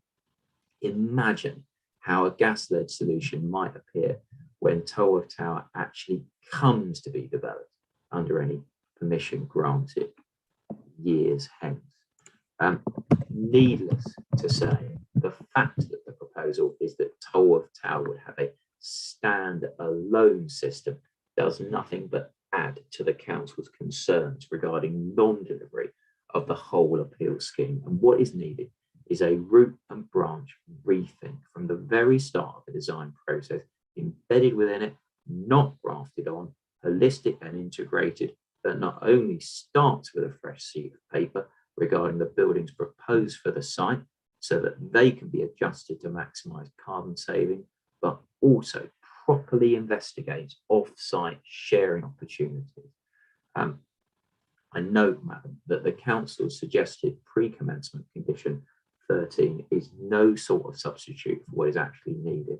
As you heard, Madam, that condition is advanced necessarily against the event you disagree with the Council and grant planning permission, in which case it's the best that could be done in the circumstances, as well as, we suggest, the necessary consequence of the changes the appellant has acknowledged it must make as regards thermal performance and temperature. But that, of course, would be the buildings fixed as to their footprints and layouts, etc., by the plans and drawings listed at suggested condition 2, and inevitably without the start from scratch approach, both to the site and possibilities off-site that is needed. So it would be a sticking plaster at best. Although not quite so striking as regards the failures concerning heating, the appeal scheme also falls down as regards cooling and urban greening. And I'll take heating and then overheating / cooling and urban greening in turn. As to heating, which is the biggest chunk, the evolution of the appellant's work and its position concerning heating is a torture tale, and the flaws within and the question marks over the appellant's approach are legion. It's thrown up objection after objection to the obvious low/no carbon option, which is a site-wide air source heat pump driven ambient loop system, and the patterns being that it suggested new objections when previous obstacles have been shown to be false, even to the extent of hundreds of pages served the day before the inquiry commenced. As to what is behind this resistance in this aspect of process, this act of planning, process matters very much indeed. And it's clear that the different sets of building services consulting engineers who've been involved, Cud Bentley for the tower and Crouch Perry Wilkes for T2 and T3, were not instructed that their goal was to provide a site-wide system, necessarily so, given their separate briefs. Cud Bentley having worked up the Tolworth Tower to REBA stage 4, so just prior to tender, there are sunk costs in that standalone design. And equally, of course, separate systems would allow a developer or developers to deal with the Tolworth Tower element, then stop. There are various sub-issues, I set them out and I take them in turn. And by way of broad comment, of course, on the evidence, Mr. Maguire was cross-examined at length. His evidence was unshaken across the board. The first point I tackle is the meaning of relevant policy guidance, in particular, whether it seeks a single energy statement assessment and whether it seeks a site-wide communal network. Now, there of course no dispute that policy seeks to minimise greenhouse gas emissions to achieve the lowest carbon solution, and it does so through, as regards heating, through application of the energy hierarchy, and that's of course consistent with the NPPF. And the policy requirement is net zero carbon, and if that can't be fully achieved on site, which has to be demonstrated, then the shortfall must be made up either through a cash in lieu contribution to the borough's carbon offset fund or off-site alternative proposal. But there are these issues, or at least they were these issues, as to whether guidance, policy guidance, A, requires a single energy statement for the development, and B, seeks a communal heat network for the development. Now, the answer is yes to both. In relation to that first issue, ultimately, cross-examination of Mr. Stanley confirmed he accepted the council's position. And I'll skip on a little bit, but not only did he confirm that, but of course it's no accident, because a development needs to be considered holistically, and there's a risk that otherwise one may miss opportunities for carbon saving. So there needs to be someone or someone assessing the whole development as a whole. But that requirement for a single site-wide energy assessment, it is bound up with the second issue, where the drive for a communal heat network is equally clear. And cross-examination, Mr. Stanley confirmed that the evidence he'd given in oral, Chief, was simply wrong. Of course, the first point, Madam, as you know, is paragraph 1.7 of the energy assessment guidance, and the bullets I've picked out there at my para 198. Which include, of course, commit to a communal heat network to allow connections to existing or planned district heating networks identified in the area, as well as minimise the number of energy centres, and so on. Now, you know the definition of communal heat network is in that document, and it's a set of flow and return pipes circulating hot water to the apartment blocks and apartments contained therein, and non-domestic buildings on development.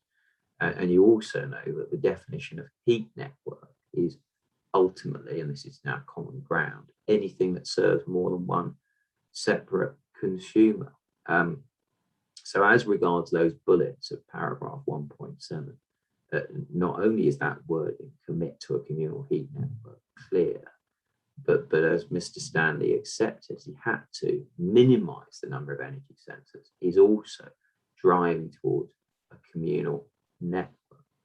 So whereas in his oral, Chief, Mr. Stanley had said that EAG para 910 didn't apply to the site because he reasoned that EAG para 9.7 meant para 910 applied only to sites in heat network priority areas, he was put right in cross, because whilst para 9.7 clearly is concerned only with developments in heat network priority areas, it's not then carried through to the subsequent paragraphs. And you'll recall my discussion with him regarding firstly para 9.8, which concerns all developments and emission limits, which plainly don't apply only within heat network priority areas, and likewise paragraph 9.9 and 9.10, and reading those paragraphs that he relied, which sought to exclude together in context. The message is clear. Firstly, development should have a communal system.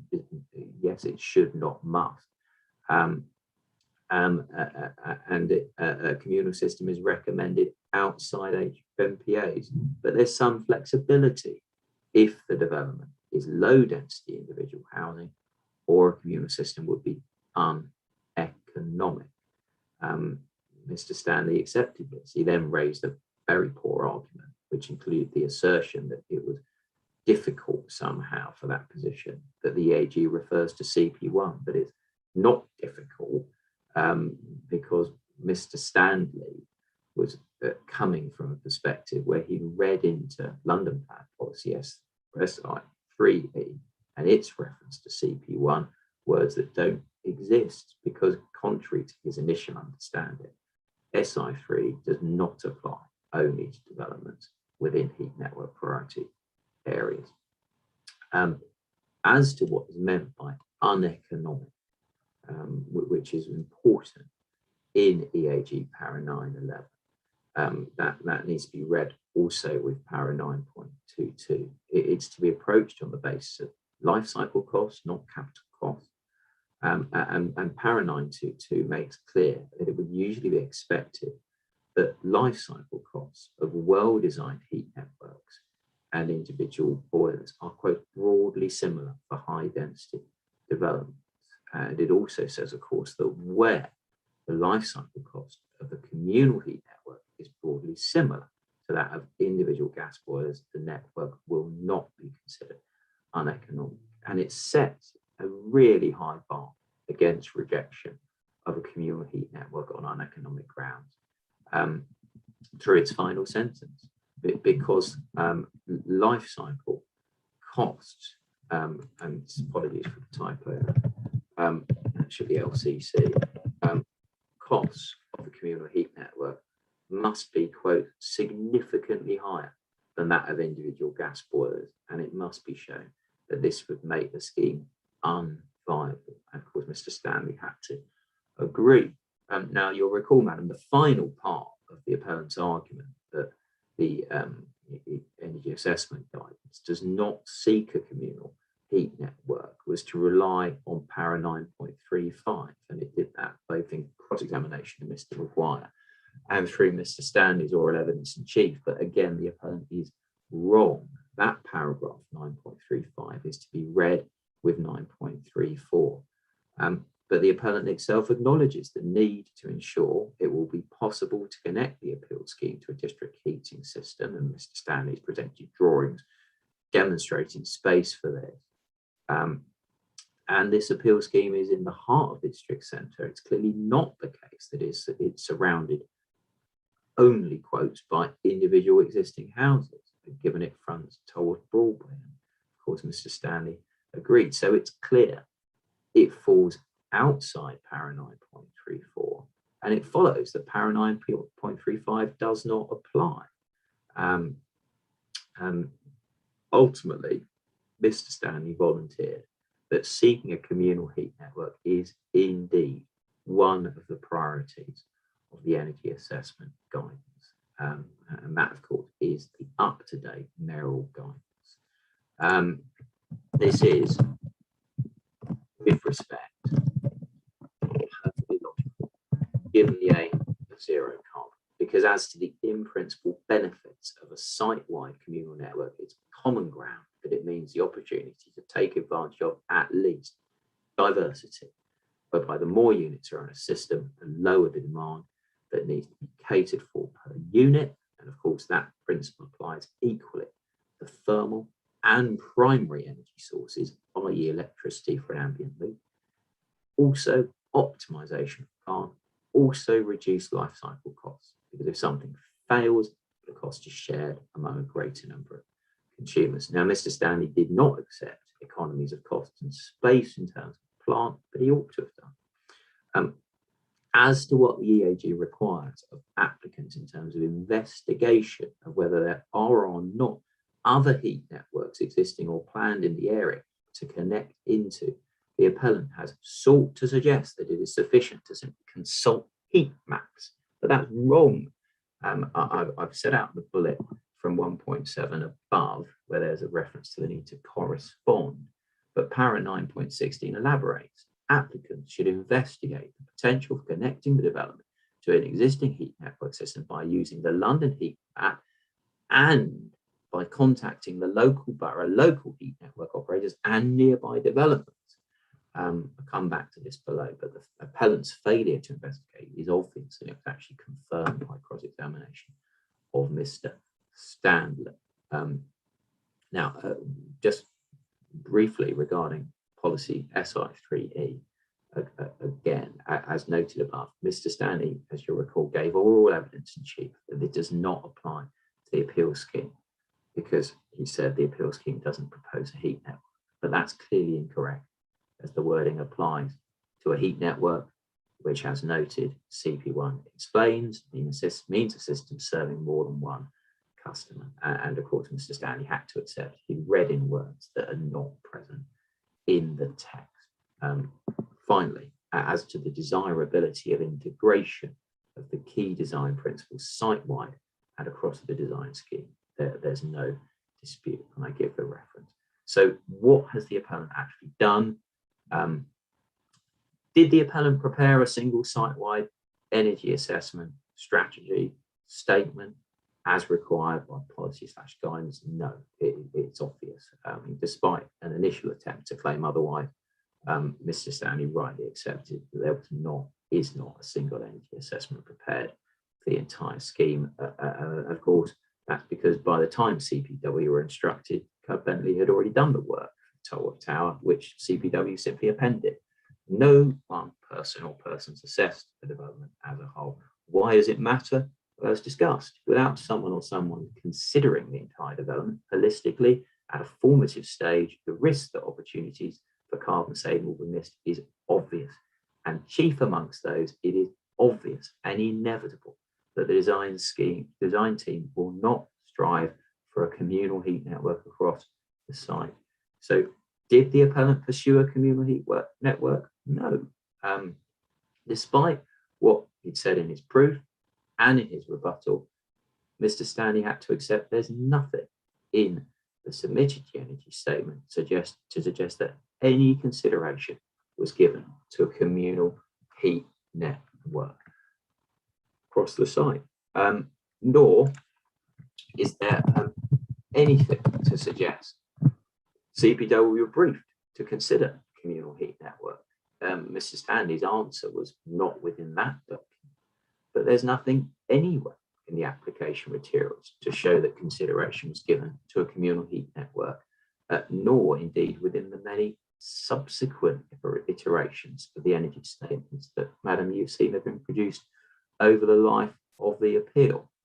And of course, and importantly, Mr. Stanley agreed that the energy statement strategy should show what has been considered. Nor could he point to anything in the updated energy statements submitted that showed investigation of a communal heat network, nor could he point to any contemporaneous document, despite an open invitation to do so from me.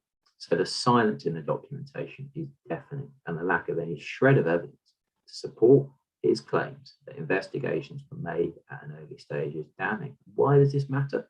Because the appellant did not consider at the formative design stage what Mr. Stanley accepts is the obvious option for consideration, a site-wide air source heat pump ambient loop system. And what has the appellant done in his evidence for this appeal? Well, it sought to retrospectively justify this failure by advancing all manner of unsubstantiated objections to that site-wide air source heat pump ambient loop system. How and why did this situation come to pass?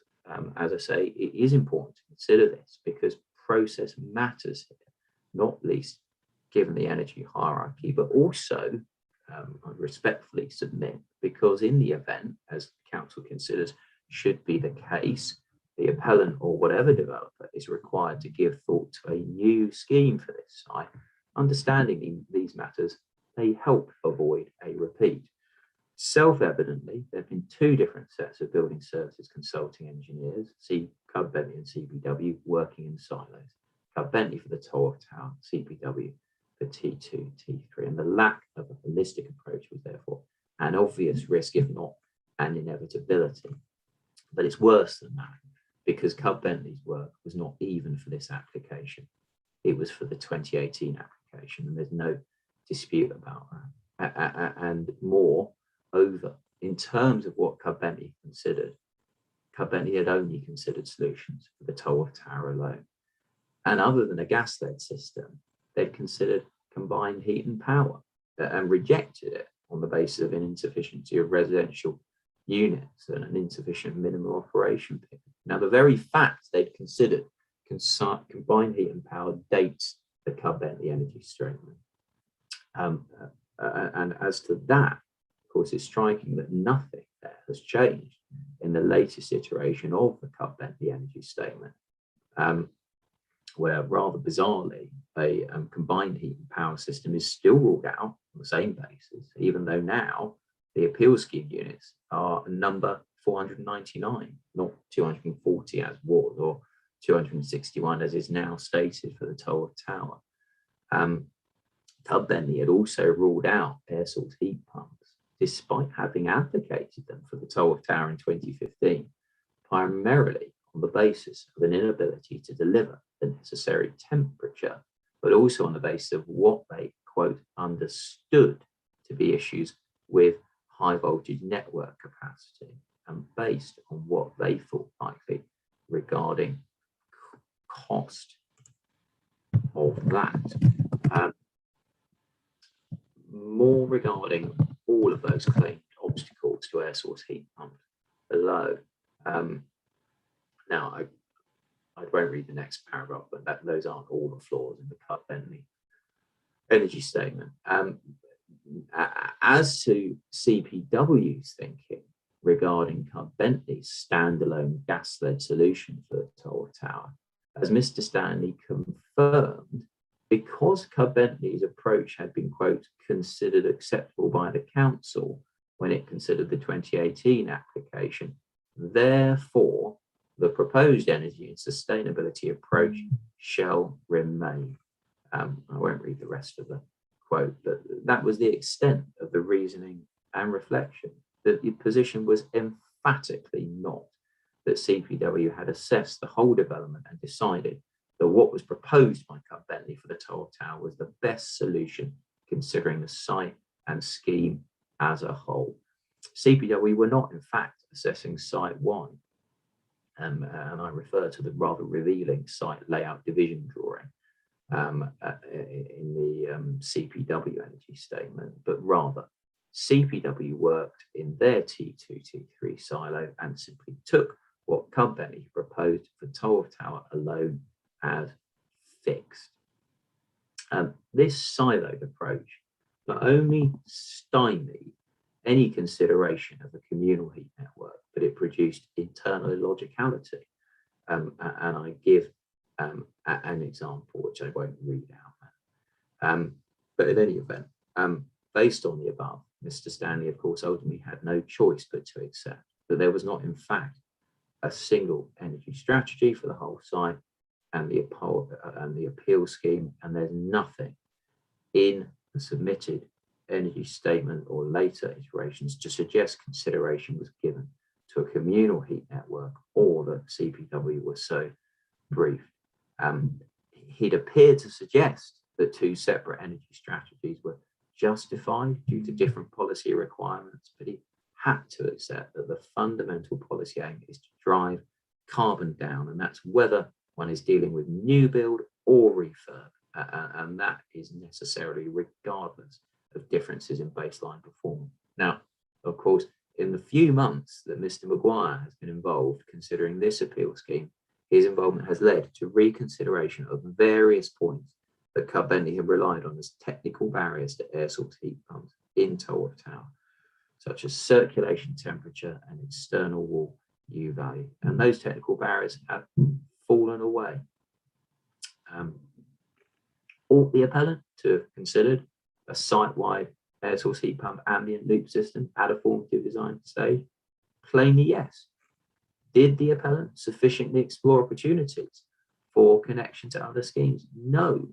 What the appellant has done, Mr. Stanley confirmed, is checked the heat maps and looked at the rather dated ACOM report from July 2013. Mr. Stanley had not only presented no evidence of contacts with anyone else, but clearly had not even considered nearby development.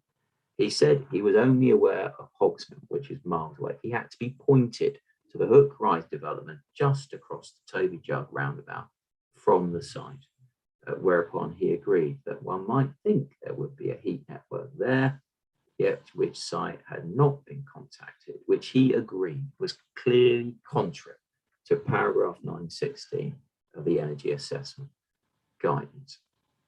Do the various obstacles raised by the appellant to a site-wide air source heat pump ambient loop stand up? No. And there was and is an overwhelming sense of a seeking after excuses to retrospectively justify the path that had been taken at the outset, when that path was taken without due or indeed any consideration or investigation of a site-wide system at the outset, and let alone a site-wide air source heat pump ambient loop system. You'll recall, madam, the primary reason advanced by Cub Bentley for rejecting air source heat pump for the Tolworth Tower was inability to deliver the necessary temperature. That's no longer raised, certainly not as an obstacle to an ambient loop system. And that having fallen away, that then left Mr. Stanley with what he said in his paragraphs 418 to 427 of his proof concerning claim constraints in the high voltage network, and other points he presented at his paragraph 7.3.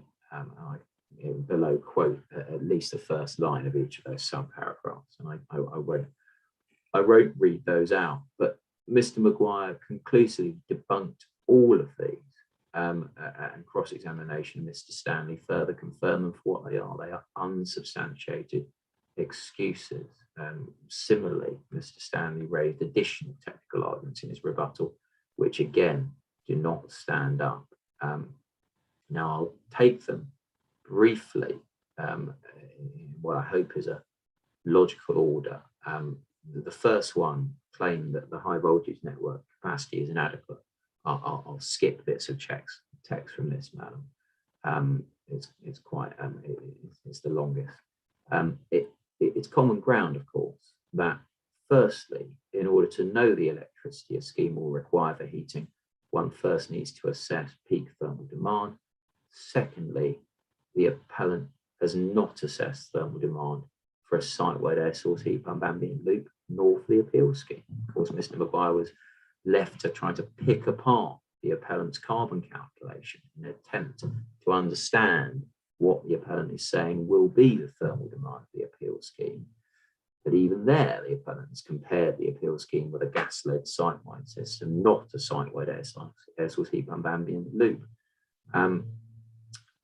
Only, of course, for Mr. Stanley's evidence in cross to further undermine the reliability of that cornerstone document. And what could be more important for the purposes of low/no carbon policy than an accurate carbon calculation? Yet what the appellant has served up invites more questions than it delivers answers. But in any event, that first essential building block, assessment, thermal demand, is missing.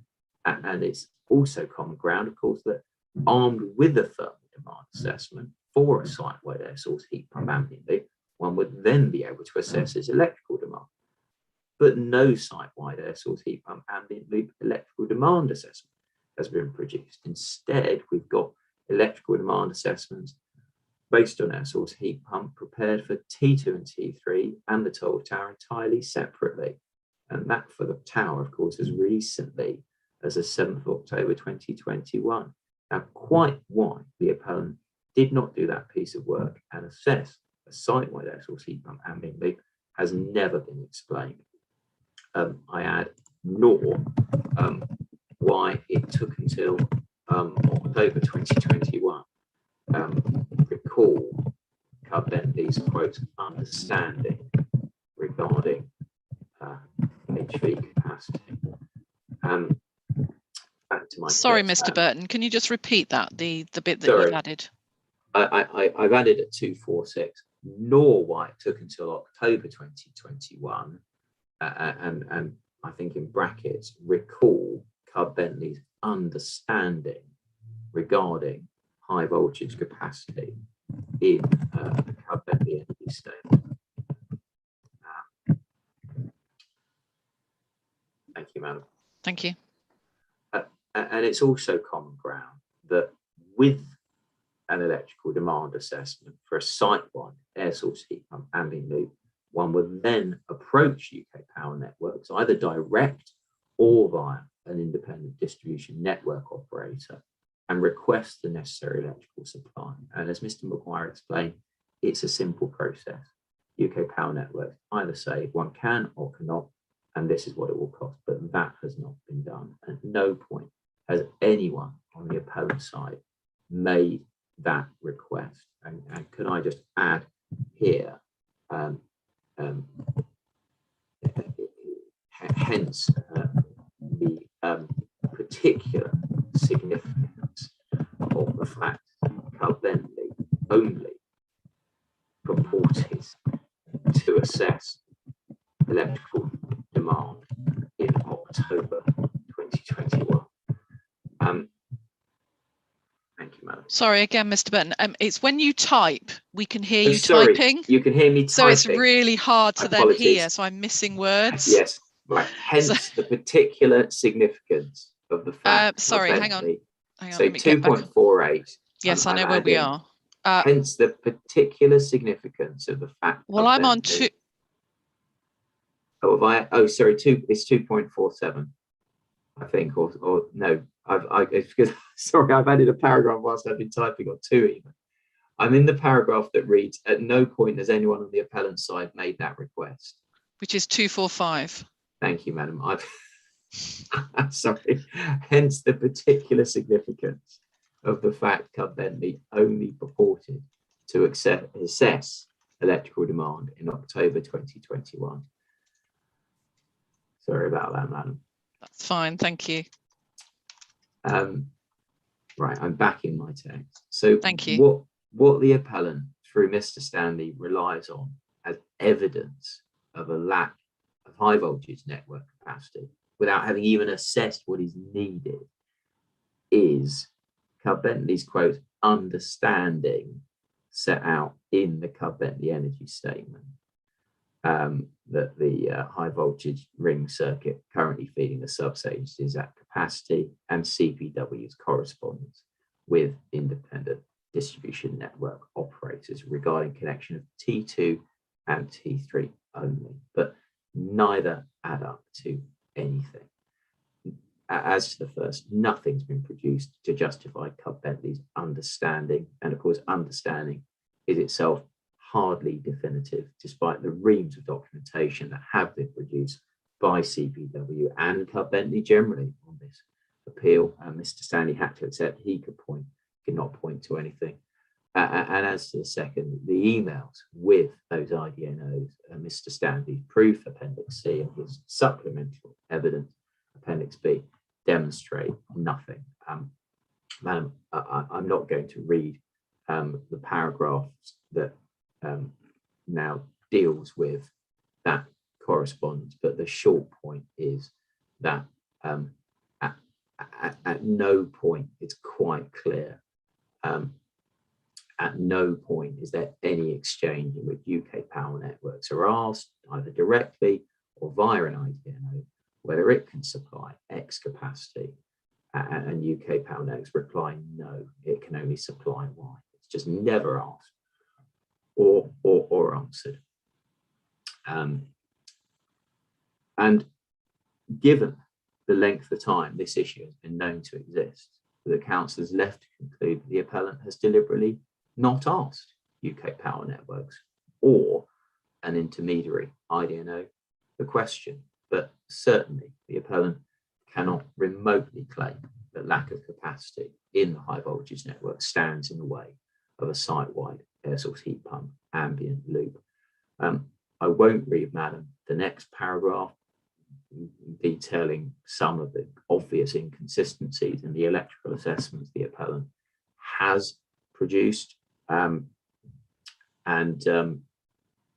Equally, I don't think I'm certainly not going to read all of my paragraphs dealing with what Mr. Stanley said about Mr. Maguire's extrapolated electrical demand figure. But of course, he'd extrapolated from Mr. Stanley's own Appendix I. But you'll recall that there was this attempt, Madam, by Mr. Stanley to argue it was wrong to use a coefficient of performance of 3.99, which of course is the coefficient of performance in Mr. Stanley's Appendix I, because in essence, when it's 0 degrees outside, the COP will be much lower. But you'll recall also that I took Mr. Stanley to the figures in his own Appendix I that show that at 0 degrees, the coefficient of performance is 3.9. So Mr. Maguire's calculation of a site-wide electrical demand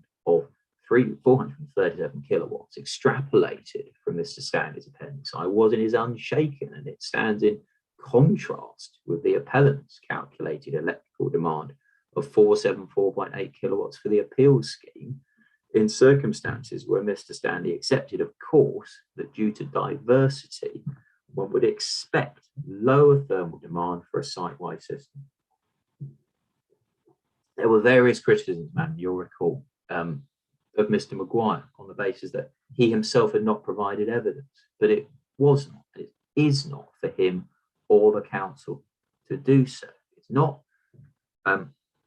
for us to carry out a thermal demand assessment of the appeal scheme and for alternatives, not least the site-wide air source heat pump ambient loop, or to carry out an electrical demand assessment of the appeal scheme and for alternatives, not least that site-wide air source heat pump ambient loop, or approach the high voltage network operator and ask whether there's sufficient capacity in the network to accommodate it. That was all for the appellant to do.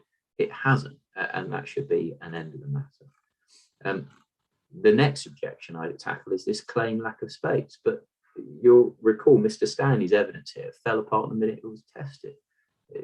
As I've set out in quotes above from his proof at 7.8, he 7.3, he claimed the need for a compound for thermal storage of 210 square meters, but a site-wide air source heat pump ambient loop system would not require this. It would require very little thermal storage beyond 180 litres in each apartment. And as regards his claims concerning the space required for the central air source heat pump units, his assertion being the need for 200 square metres, these again fell apart under even the gentlest examination. And I won't read out that paragraph. I'm quite content for you to read it. And the next one, there was an objection raised claiming that distribution would be impossible, and of course that objection doesn't stand either.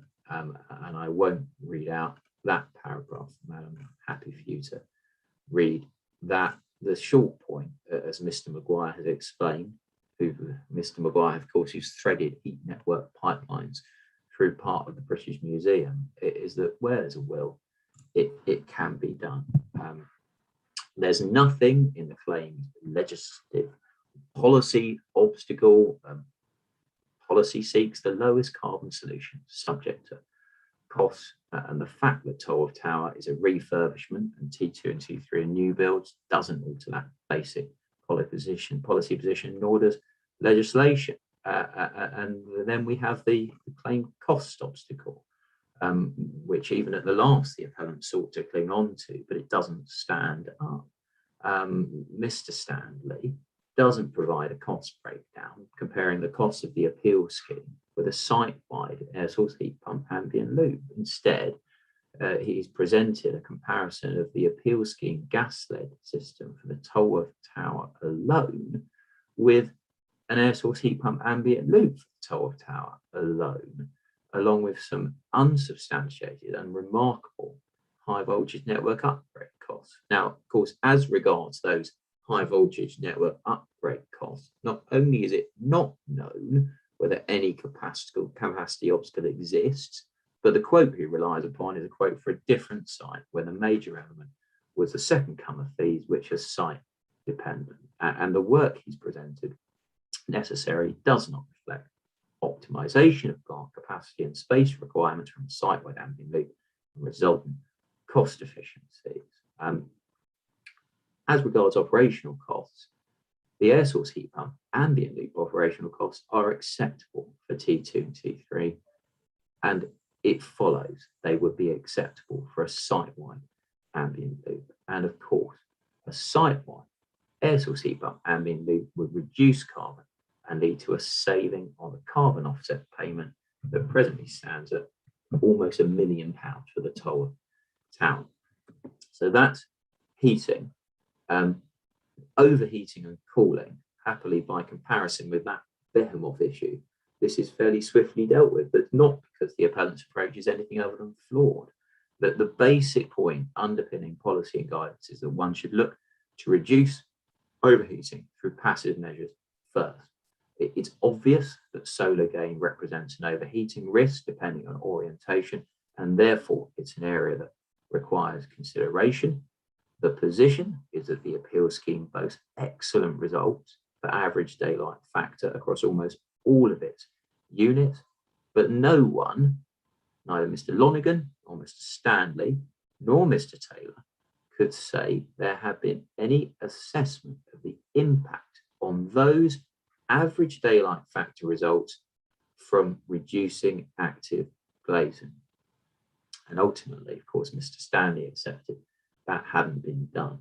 And whilst Mr. Taylor said active glazing had been looked at as part of design development, he reflected and he stated that more could be done. Urban greening. I want to take this briefly, but not because it's unimportant. The policy target is clear of an urban greening factor target of 0.4, and it's equally clear the appeal scheme falls short by around half. In the course of this appeal, of course, the appellant has acknowledged an additional surface fit for further urban greening, but it suggests that it's trifling. But that attitude is of itself telling, given the extent to which the appeal scheme is short of target. Available opportunities should be taken, and it's clear that the appellant has not adequately explored options. Is that familiar failing? Mr. Price, of course, acknowledged he'd not considered greening any of the plant houses, nor had he discussed the cooling benefits of urban greening with the building services engineers. And of course, you'll recall and be aware, madam, when we asked the council, when the council asked the appellant about the area to the east and the possibility of climbing plants there, that Mr. Price's first response was an email that came via the appellant's planning agents, was that this wasn't possible due to the red line. But he then changed his position in his oral chief, didn't refer to the red line. He offered some different reasons against climbing plants there, including a suggestion that M&S would be against it. But he then accepted that he'd not approached M&S, so he couldn't know their position. And then in re-examination, he was first asked about green walls, which of course was not what was being discussed with him in Cross. And he was then taken to the swept path analysis in the transport assessment for the very first time, not in chief. And he said he considered this rendered climbing plants here impossible.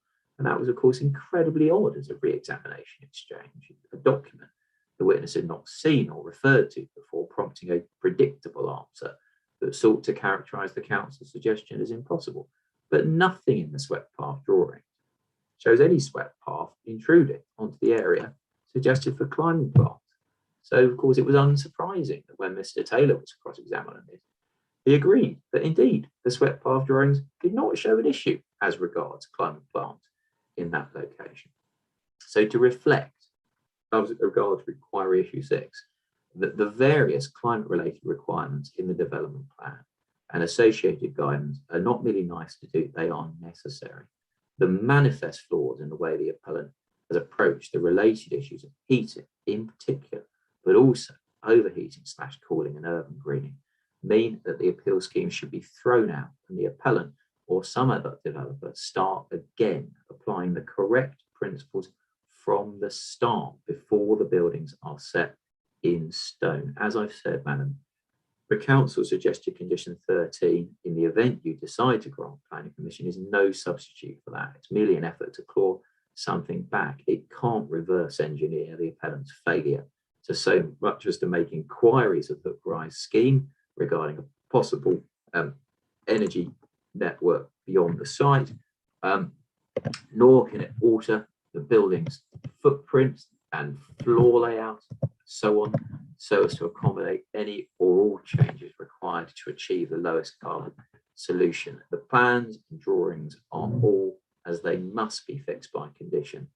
And however comforting it might be to believe the right carbon solution can emerge after all retrofitted to an appeal scheme already fully worked up, that would be entirely false comfort. We must not lose sight of the policy requirement to be net zero carbon, with the only justification for that not being achieved on site where it is, quote, clearly demonstrated that cannot be achieved on site. The appellant has not clearly demonstrated that, and of course its carbon calculations have fallen apart in the course of this inquiry. What we do know is that the appellant now says it has, quote, future-proofed the appeal scheme in response to Mr. Maguire's point, confirming that for the new build, the strategy was and is to rely on grid decarbonisation, and that in relation to the Tolworth Tower, Tower T1, the reduction in circulation temperature now proposed, which, Madam, of course, the council reminds you is only being proposed as a result of this appeal process, would allow the use of heat pump technology in the future. Why not now?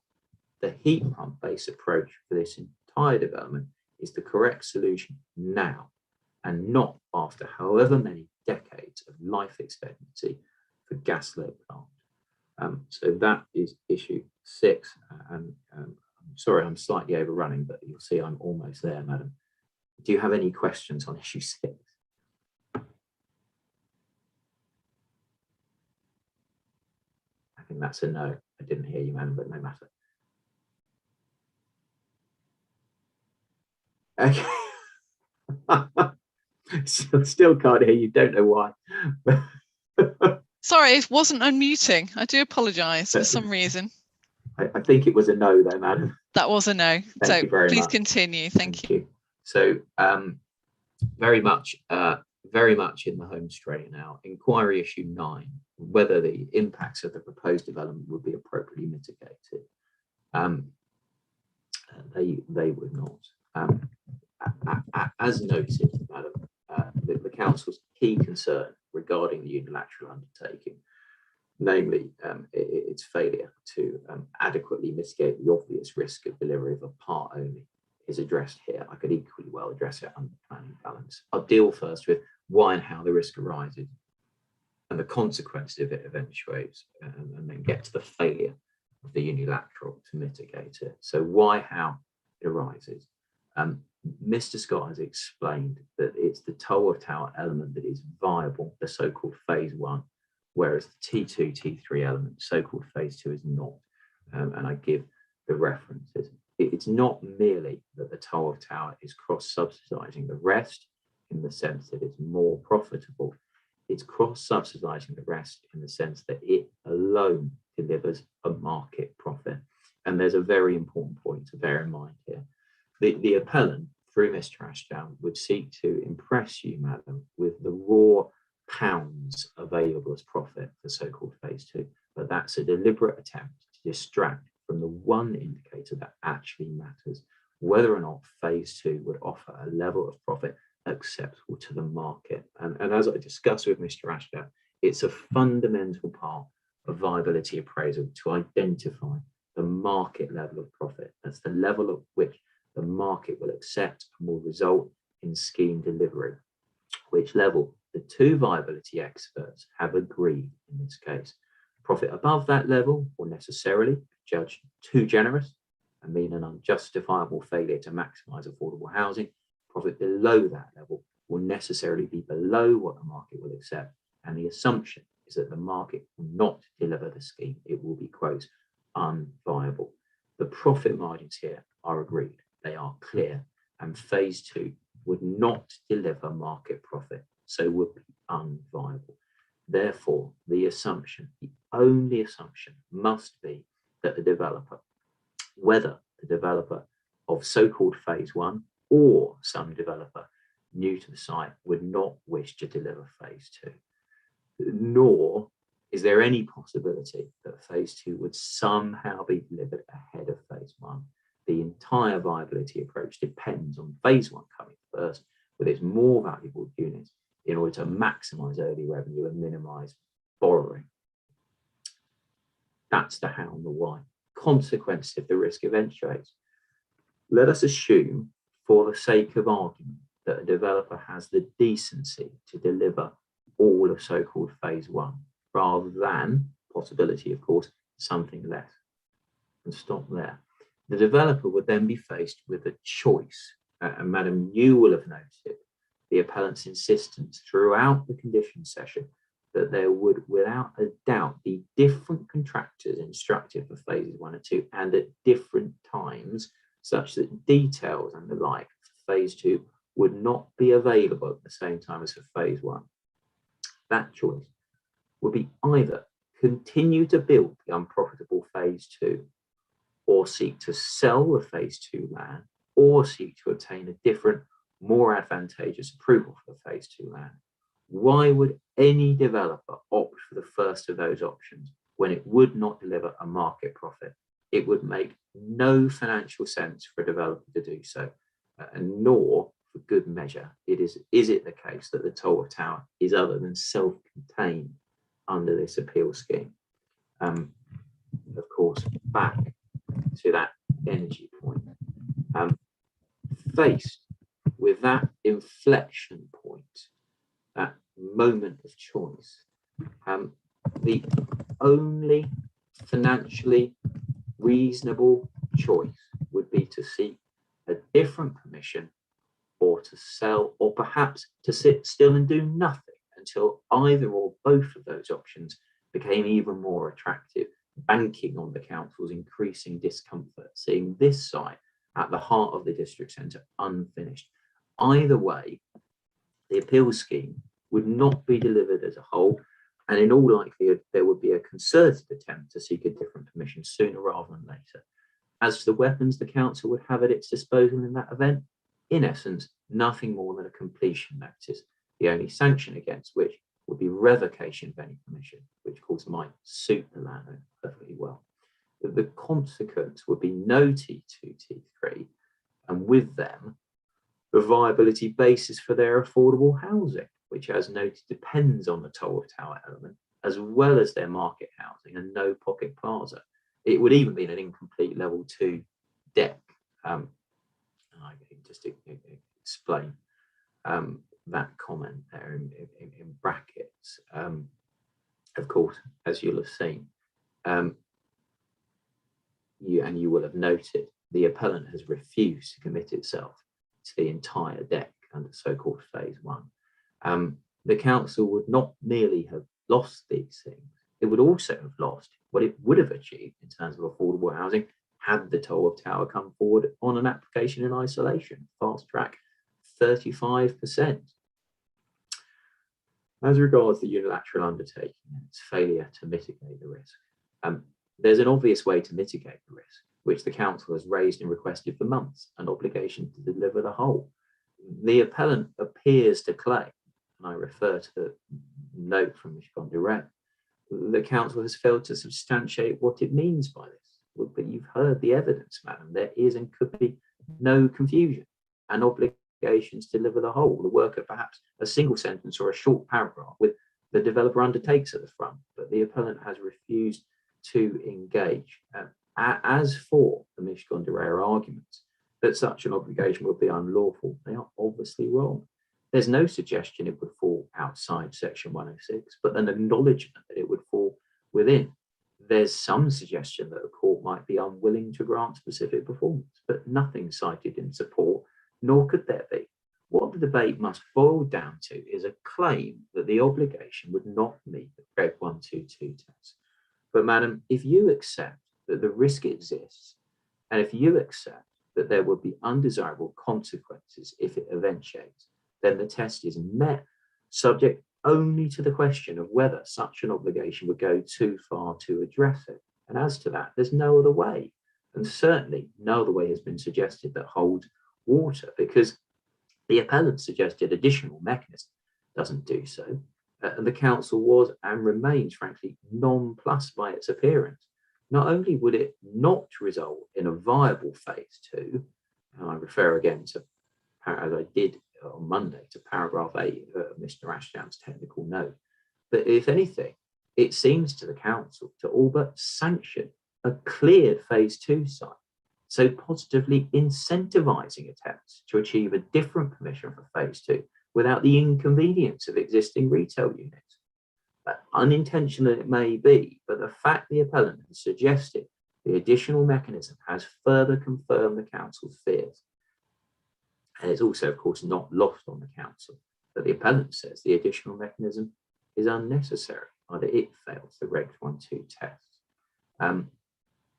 Moreover, madam, if the council's wrong and Ms. Gondigarea are right regarding the council's suggested obligation, then that may have unintended consequences for the appellant. Because, of course, if you agree with the council regarding the risk and its potential consequences, but merely, as it were, agree with Ms. Gondigarea that it will be out with Reg 122 to mitigate it through an obligation, then there'll be an obvious harm left unmitigated. And that is the position we now find ourselves in any event, as the appellant has steadfastly refused to offer the obligation sought by the council. So I just pause there, madam, at the end of that somewhat, of course, legalistic section, just in case you have any queries on that. No, that's fine. Thank you. Thank you very much, madam. So then to the benefits and the balance. Against these serious shortcomings, the appeal scheme offers a large number of housing units. That's a matter of significance in any circumstance, but particularly so given the borough's lack of a 5-year housing land supply, which of course engages the NPPF tilted balance. But that, though, is the standout benefit, and it is tempered by the minimal number of larger, i.e. 3-bed plus units, which means it's not even the case that the units would be matched to the borough's obvious need there. And of course, the reality that a development with of only around 10% affordable housing will fail to deliver mixed and balanced communities. Nor, madam, do you have before you a design that might be said to offset the negatives. Next to the striking beauty of the Tolworth Tower, with its side piece cantilevers and piers that raise it off the ground and so on, and its other striking features that were discussed and almost all agreed with Mr. Taylor in Cross, the new build T2 and T3 will present as generic tower blocks, lacking obvious celebration of the Tolworth Tower, other than by dint of bland non-competition. And the views of the person on the Tolworth omnibus, as it were, matter here just as much as the views of an architect. And there's simply no realistic possibility that the appeal scheme will be read as the cohesive family suggested, that there is a wholesale failure to celebrate what it is that makes the Tolworth Tower so striking in the new build. The appellant sought to, of course, paint the council's position here as surprising, but the council has been consistent throughout. I give the references, as indeed has the design review panel. I've discussed the other potential benefit, that the pocket plaza above, a more generous plaza with a greater amount of commercial space would be a different matter, but that's not the proposal before this inquiry. I, madam, respectfully refer to, on behalf of the council, and recommend Mr. Felton's careful consideration of the claim benefits and his striking of the balance. And I note, of course, that Mr. McCurry did not seek to suggest that if the council's case is accepted under the various inquiry issues addressed above, the balance nonetheless falls in favour of the grant. So by way of reflection and conclusion, as was said in opening, it's not always helpful to ask why it is a scheme has come to be advanced with shortcomings, and you, of course, must judge what is before you, madam. But in this particular case, it may be instructive. Firstly, this appeal scheme has quite obviously come about not as a holistic scheme, but through the appellant seeking to add T2 and T3 to the entirely separate 2018 application for change of use of the Tolworth Tower alone, albeit that's not the subject of grant of planning permission. Secondly, and seemingly as a consequence, there's been no serious attempt to explore many opportunities to meet development plan policy across the various issues, the subject of your inquiry issues, madam. Things have been taken as set in stone, and stones have been left unturned. And of course, third, there's a very real and justifiable concern that the end result, if permission is granted, might be no better than the 2018 application, but with only a fraction of the affordable housing required of that scheme. In any event, madam, the appeal scheme's manifold conflict with the statutory development plan, its obvious harms, mean that the application of the overarching test set by section 38.6 points decisively to dismissal of this appeal, and that is despite the appeal scheme enjoying the leg up provided by the NPPF tilted balance. And on behalf of the council, I respectfully invite you to so conclude. So thank you, madam. Unless you have any questions for me arising, those are the closing submissions on behalf of the council. Thank you, Mr. Burton. I've got no questions that I need to ask in relation to your submissions. So thank you for that. What I'd like to do now is take an hour for lunch. So if we can be back at 2:35, please. And then we will commence closings from the appellant. Thank you, ma'am. Okay, thank you. So I'll adjourn for now. Thank you.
Welcome back, ladies and gentlemen. Time's now 2:35, so I'll resume.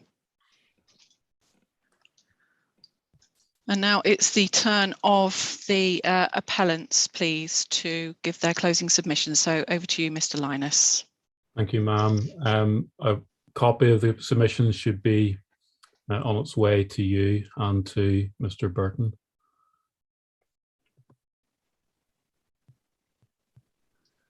Thank you. Not quite yet.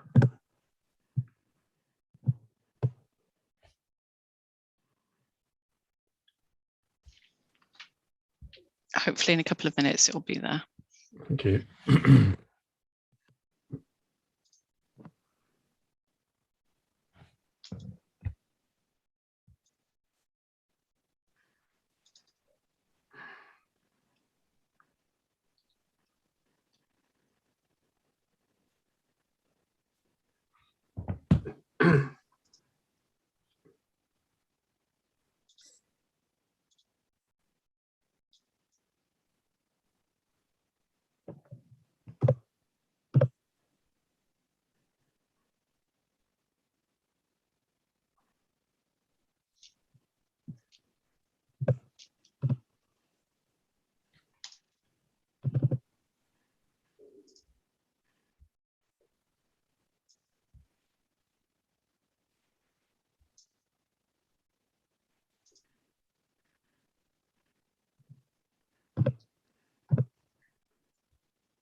Just received them and I've just forwarded them on to you, James, and others. Thank you, Mr. Belton.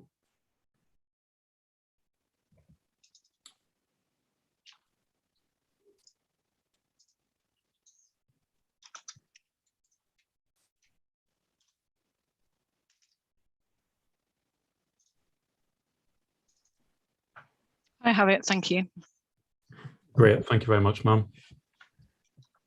My firewall's holding up, but please don't wait for me. I'm sure it's coming. Are you sure, Mr. Burton? Ma'am, do you have that document open? I do, yes. Yeah. Yes. I have it now. You Very have it well, now, thank Mr. you. Burton. Okay. Thank you very much. Ma'am, as you'll see, it's a long document. I'm not going to read it all out. The purpose of preparing it was just that you had a document you could look at after the close of the inquiry when you come to write your report. So I will tell you which bits I am skipping as I go through. Ma'am, for all the time this inquiry is taken and for all the detailed evidence it's heard, the appeal it's considering is at its core about whether to grasp a major opportunity to deliver the much needed regeneration of a tired and ageing site, a site that lies at the heart of district centre, the invigoration of which has been a long held but unrealised policy aspiration. Or it's about whether to accept ill-conceived and myopic objections to a scheme by a council that, for whatever reason, now pays lip service to supporting urban renewal and addressing the serious shortfall it was allowed to accumulate in housing within a capital city in the midst of a housing crisis. This appeal proposes a redevelopment and refurbishment of the Tolworth Tower complex, designed in Richard Seifert in the 60s and when built an important and visionary commercial centre. The tower itself remains a much valued landmark in the skyline, but the office space it provides has long suffered from chronic vacancy levels and is no longer fit for its intended purpose. Despite the presence of a Marks and Spencer's anchor store, the overall complex is over 60 years old, jaded and in severe need of rejuvenation to provide a lively and secure range of uses for its long-term future. This reality comes as no surprise, ma'am, for the regeneration of the Tolworth complex within the wider renewal of Tolworth is a long-standing aim of the council, which it has been unable to deliver.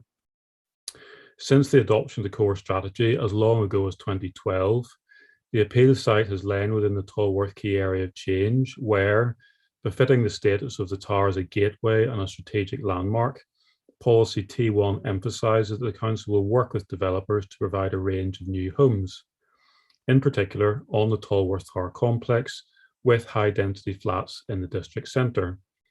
The site's identified as a housing opportunity area, and the policy vision is for significant new housing development on the site, with no explicit or particular reference to maintaining office uses there. Even before the core strategy, the Tolworth regeneration strategy, dating from 2010, had confirmed long-standing issues of vacant office and business space there, as well as the opportunity held in prospect by the complex with its landmark tower, serving as a key site for new and improved facilities, including housing. Whatever development might have been thought possible on the site at the time, the decade and more that has passed since then has underscored both the problems with maintaining office space, as well as the urgent need for it to provide more housing.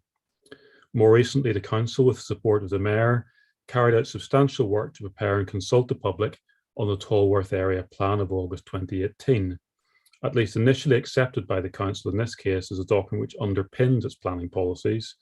There is no clear or sound reason why the plan has not been adopted, but nonetheless, it remains part of the evidence base for the emerging local plan, and it demonstrates the latest advice provided to members on how the regeneration of Tolworth should proceed. The site falls within its purview and is identified as a live development site, reflecting the 2015 resolution to grant for the comprehensive mixed-use redevelopment of the site. This was and it remains consistent with the underlying rationale of the plan to accommodate growth through the delivery of new housing, both within the site and across the wider area. Again, as we shall see, this objective carries as much as, if not more, force now as it did when the plan was in preparation. The plan didn't identify the site as a location for employment growth, and it specifically recognised the lack of demand for offices, the lack of good quality stock, and the unattractive nature of the centre. Nearby office development had just met little specific needs. The perception of the area, as it was put, was regarded as a challenge to the historical legacy of the financial and professional services sector. Nothing in the plan suggested the complex playing a role beyond housing in catalysing the regeneration of the centre, whereas the site was unmistakably identified as a suitable location for regeneration, in particular through housing.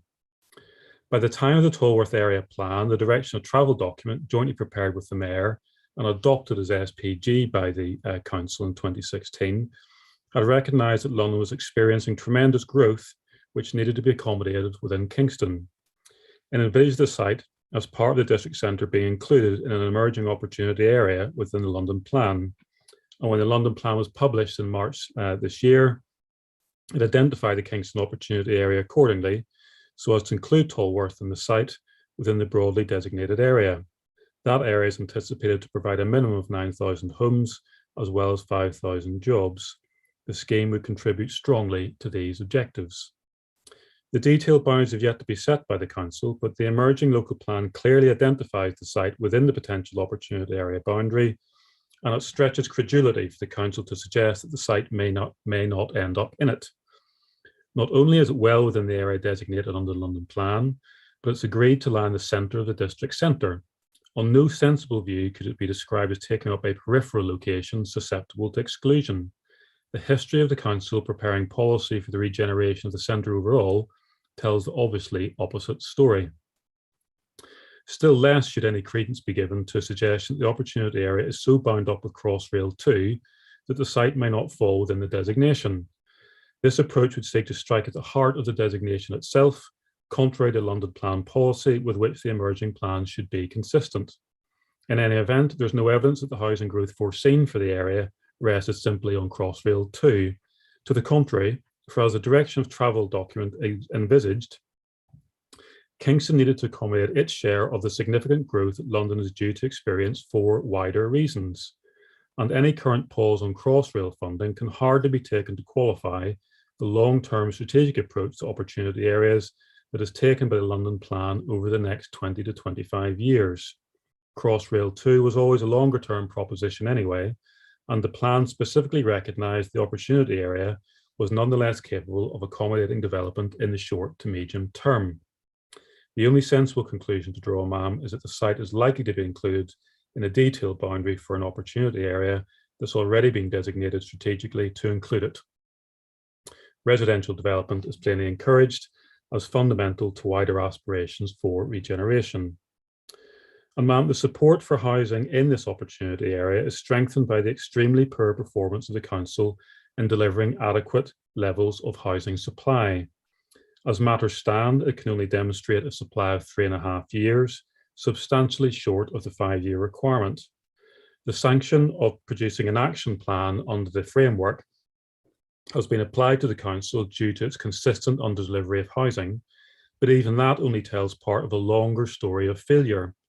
The last published action plan of August 2019 demonstrated the persistent and woeful inability of the council since as long ago as 2008-2009 to achieve the requisite housing targets. The delivery of homes for those who need them is one of the most visceral duties of the planning system, and the evidence clearly demonstrates a fundamental deficiency in the performance by the council of its planning functions, even before the New London Plan was published. The New London Plan now sets a 10-year target of 9,640 dwellings for Kingston, 964 per year, which reinforces the need to provide housing in locations such as this, and contrasts starkly with the target of 375 in place when the core strategy was adopted in 2012. The new figure is not only 3 times nearly the last adopted local requirement, which the council was incapable of meeting. It's a 50% increase on the annual requirement for Kingston in the 2016 London Plan. The current shortfall in supply equates to around 1,500 homes when set against the latest strategic target, and the council simply has no identifiable plan to meet this requirement. So the Mayor is unquestionably right, we say, to welcome the approach of optimising the site to deliver additional homes for London. Against this background, the patently significant contribution of the scheme to addressing the current shortfall cannot be underestimated. It would make this contribution by maximising the use of a brownfield site as part of a mixed-use scheme in a sustainable district centre location, in a preferred location for focusing new residential development. In so doing, it would create a mixed and balanced new community, revitalising a cherished landmark building which has no realistic or reliable future as an office location within a wider scheme of very high design quality, including significant new contemporary residence gardens transforming the site at podium level and above. Flexible workspace would be provided in the tower, and a new public plaza encompassed by modern retail space would inject visual interest and life into Tolworth Broadway. The scheme would generate significant and undisputed economic benefits, which I set out in paragraph 13, and we say these regeneration benefits are undeniably compelling, even without the need to apply the tilted balance. And when that balance is applied, the case in favour of the scheme is powerfully clear. We say this is the right development in the right time in the right place. The council has previously recognised the need for the site to be redeveloped through resolutions to grant permission, which we described there.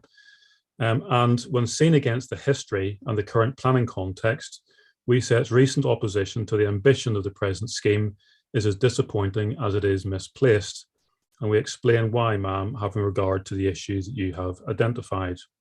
I deal first with affordable housing. There's no dispute in this case the scheme must follow the viability tested route provided for by policy H5 of the London Plan. The policy requires that the viability evidence shows the maximum affordable housing is provided by the scheme. The new policy has removed the word reasonable for the earlier version, but as the council's evidence accepts, the supporting text for the current policy advises that the level of affordable housing should be the maximum that can be reasonably supported, and earlier policy in the core strategy takes the same approach. The scheme proposes a total of 50 affordable homes. Amendments to the accommodation schedule issued in response to a query from the council later maintained the earlier April offer of 50 units, but added units into T1 and in so doing increased the smaller units, thereby altering the habitable room percentage from 11% to 10.4%. The proposed tenure split is 68% low cost rent and 32% shared ownership. Now, despite the preparation of main and rebuttal proofs from both sides, there is in fact a large measure of agreement between the parties. The viability statement of common ground confirms there's no outstanding dispute on the appraisal methodology or inputs, no dispute over the tenure mix, and the council has never taken issue with the split in unit size across the affordable housing provision. And whilst there remains disagreement on the calculation of SIL, the parties have found a way to resolve this, which I set out in paragraph 18. The outstanding area of dispute on the quantum relates to the split in provision between T1 and T3. Now, this issue of affordable housing is also relevant to the question of 3-bed homes and the question of obligations, but I'll turn to these later. In short, ma'am, the council argues through Mr. Scott that because more affordable housing could be provided if it were all located in T3, there's a conflict with policy. Now, there are at least 2 responses to this claim, ma'am. The first is that that suggestion does not take into account how that provision would be secured or the inevitable financial consequences of doing so. Although more affordable housing could viably and theoretically be provided in T3 alone, indeed, the appellant would have no conceptual objection to doing so. It's not enough to reach a judgment on policy compliance by simple reference to the calculation of units. That's because, ma'am, no one at this inquiry is suggesting any level of provision that I've mentioned would be secured without some form of control over its supply. Unfortunately, the closing submissions of the council are still based on this partial approach, we say. The council does not, in truth, suggest that the maximum reasonable amount of affordable housing would alone involve an identified percentage of provision in T3 in the absence of any other mechanism to regulate its delivery. In anticipation of the council seeking some form of control over provision of affordable housing within T3 alone, the appellant considered the form of restrictions that could reasonably be expected. Mr. Ashdown observed the restriction imposed on the 2019 resolution to grant, which was to restrict occupancy of 50% of private homes within T1, and notionally applied that across the scheme. But the result, which hasn't been disputed as far as calculation anyway is concerned, is that this reasonable control and delivery would render the scheme unviable. The council hasn't disputed the result of Mr. Ashdown's analysis because the control it seeks, in fact, goes much further. It seeks a requirement to complete the development of the site. Now, ma'am, that issue is bound up with the final main issue on planning obligations, and we'll return to it there. But in short, it would be unreasonable to impose any such obligation on the provision of affordable housing in this case. The council has produced no evidence that's been used before. It would have a fundamental effect on the viability assumptions that have been agreed, given the much higher risk profile that the developer would have to bear. It would call into question the capacity to secure funding from any investor. The likelihood is it would be unenforceable, and it would not meet the relevant tests under the SIL regulations. The second response to the council's claim, ma'am, touches upon the approach taken by the council to 3-bed provision. I'll return to this issue below, but it remains far from clear whether the council is in fact arguing for affordable housing provision at the level suggested by Mr. Scott, if at the same time it's arguing for an increase in the proposed level of 3-bed provision. This inconsistency in approach has not been and cannot be explained away, and I'll come back to that later. So, ma'am, if for the reasons above, the approach of placing a nominally higher level of provision within T3 alone would be unviable and unreasonable, the only proper conclusion is that the existing offer complies with policy, and this issue must be resolved in favour of the appellant. And what is more, the 50 units proposed in this case would help meet a severe shortfall in affordable housing supply in the borough. Again, I return to this below, but it suffices to say here that that level of provision should be given positive weight in the planning balance on top of the very substantial weight that should be given to the wider provision of housing in this case. Now, ma'am, just before I move, if everyone turns back to paragraph 23, I said there, although more affordable housing could viably and theoretically be provided in T3 alone, I think I should say theoretically. It's hopefully clear from our case that our position is it couldn't viably be provided in T3 alone, given the restrictions that would have to be imposed. Sorry, can you just explain that again? Because it already says theoretically. Yes, you delete the word viably because it would be not viable. Remove that. Okay. Yeah, thank you. Thank you for the clarity. Issue 2, ma'am, effective the proposal on employment and retail land supply. Ma'am, we've set out by way of introduction in that paragraph through 29 to 33, the policy context, which I'm not going to read out, and I'll move straight to the analysis. The scheme which would involve the net loss of 18,000 square metres of office space, allowing for the flexible workspace, accords with policy E1 of the London Plan. It would not result in the loss of any viable existing office floor space capacity. The existing office floor space capacity in T1 is surplus, and its release to housing is supported by the policy. Furthermore, the scope for providing smaller office units has been explored in satisfaction of the other element of policy E1, and we say so for these reasons. The important starting point is that relevant development plan policies fall to be applied in the context of the council conceding that on any view, it's not viable for the entirety of the existing floor space in T1 to be retained. This is not a case where there's an in-principle objection to the loss of office space, but only a difference of judgment as to the extent of a loss which is generally accepted to be inevitable. The judgment of the appellant is supported by the expert evidence of Mr. Lee, unchallenged by any expert evidence adduced by the council. And the following points arise from his evidence and were not the subject, we say, of any serious dispute in the final analysis.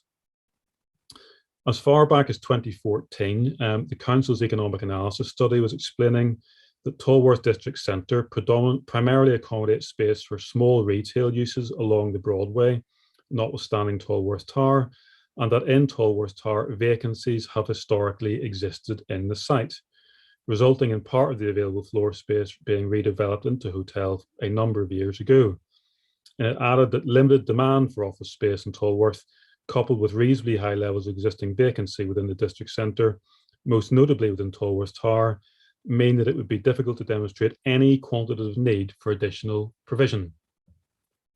And that summary obviously does not bear any relation to the way that the analysis study was summarised in the submissions of the council. By 2017, leading on to paragraph 2, ma'am, the picture in the council's economic baseline study was that between 2000 and 2016, there had been a significant fall in business floor space in the borough. And then the Tolworth area plan in 2018 expressly recorded by way of evidence a lack of demand for office space in Tolworth, and that the town is not considered to be an office location. I don't need to read the rest of that paragraph, ma'am. Fourth point, high vacancy levels have been a significant issue in Tower 1 itself for a number of years. I don't read that paragraph, ma'am, because ultimately Mr. Felton for the council disputed none of the history that had been set out in Mr. Lee's office valuation report. The council has previously accepted that there are significant qualitative issues with the T1 building. The officer's report in October 2019 on the previous application to change the use of part of T1 from office to residential advised that occupation of the office space had significantly declined, marketing efforts had been unsuccessful, the building suffered inefficient floor layouts, entrance arrangements, amenity provision, and inadequate floor to ceiling heights. The uptake of office space in the location and within T1 itself is limited, and the loss of existing office space would not represent a significant loss of desirable commercial space. Sixth point, the council produces no expert valuation evidence to dispute Mr. Lee's views that the original design of the towers come under substantial strain as the office market has developed, given demands from our open plan working spaces with modern ventilation requirements and ceiling heights. The secondary nature of the approach to the entrance means that it lacks the prominence that an office building should provide. And the mixed-use nature of the wider estate, including the relationship with retail servicing, presents an ongoing challenge, as reported in the successive valuation reports that have considered the future of the building. Seventh, the marketing of the Tower 1 space over a decade or more, up to the end of 2018, to which we return later, has demonstrated the lack of demand for space within Tower 1. We'll come back to that later, ma'am. And similarly, the council has not produced any expert evidence with experience of the market to dispute the view that Tower 1 is presently functionally obsolete from an office perspective. As Mr. Lee explained, it can neither be split up feasibly into sufficiently small spaces to cater for what highly limited small-scale uptake there is locally, nor can it be viably upgraded to attract occupiers capable of taking its space, even if Tolworth as a location could attract such demand in the first place. Mr. Lee confirmed that Tower 1 had been unable to attract large-scale occupiers, with a number of large tenants having left the space and not being replaced, despite significant marketing having been undertaken. There was no evidential dispute either with Mr. Lee's view that Tolworth is a challenged submarket, particularly when compared with the more highly ranked and established markets, such as Surbiton and particularly Kingston. There is no dispute with Mr. Lee's evidence that in Tolworth there is a very low uptake of office space, and this underlying lack of demand generates little supply of quality office space. Average office floor space transacted within 1 mile of the site since January 2016 is around 10,000 square feet a year. At an average rate of that, it would take approaching 20 years to achieve full occupation of T1. There is no dispute again with Mr. Lee's evidence that there are currently no office requirements for Tolworth. There is no dispute with the supply figures that are set out in the office valuation report. That demonstrates what can only be described as a healthy level of supply without Tower 1 across Kingston, Surbiton and Tolworth. In Tolworth, Lidl have been marketing 37,500 square feet of office floor space. Mr. Lee's professional view is that there's currently a 4-year supply, which, as he put it, anyone would say is a healthy level, and that the implications of losing the Tower 1 office floor space on the overall supply position were negligible. The council, again, has not adduced any evidence to contradict that conclusion. There is ample evidence, therefore, we say, to confirm that on a fair analysis of the building and the market, the use of the building for offices is not viable, and that the floor space within the building should be regarded as surplus for the purposes of Policy E1. The question of whether the space would be surplus is not, contrary to the submission to the council, dictated by marketing evidence, which we'll come back to later. The London plan makes it clear the questions of supply and vacancy, as addressed without challenge by Mr. Lee, are directly relevant, and put in the terms of how this issue has been laid out by you, ma'am, for this inquiry. The loss of this space would have a negligible effect on the office market in Tolworth or the wider area. Now, ma'am, it's right to acknowledge that for the purposes of assessing the viability of providing affordable housing, a report on the current valuation of T1 assumes some demand for budget space in part of the tower on its upper floors, with the remainder mothballed. That's the report that generated the benchmark land value that's been used as a basis for the viability discussions. But as Mr. Lee explained, those assumptions would not address either of the fundamental issues with either the overall building or Tolworth as an office location. And whilst as a current valuation, it was right to identify a positive value for the tower, it's nonetheless necessary to recognise that any assumptions about demand, particularly when seen in the wider context of Tolworth's recent lettings performance, would, if realised, be likely to be short-term. Again, the council produced no evidence to controvert Mr. Lee's expert view that for any rational landowner, the prospect of such a limited offer within an otherwise obsolete and lifeless building would be at best a high-risk, short-term solution. It would see little value or income generated in return for the cost that would have to be incurred in the context of the future market for even partial occupation of T1 being highly uncertain.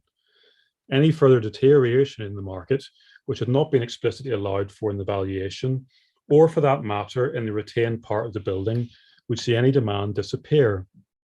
It's questionable, therefore, whether any current or future landowner would, in the real commercial world, proceed with any occupation.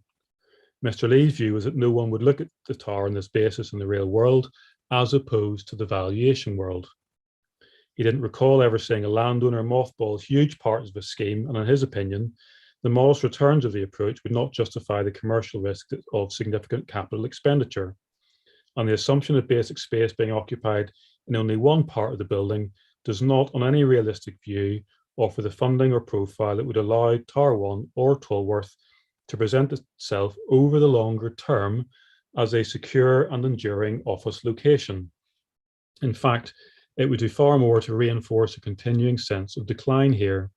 Again, the council produces no expert evidence to dispute that view.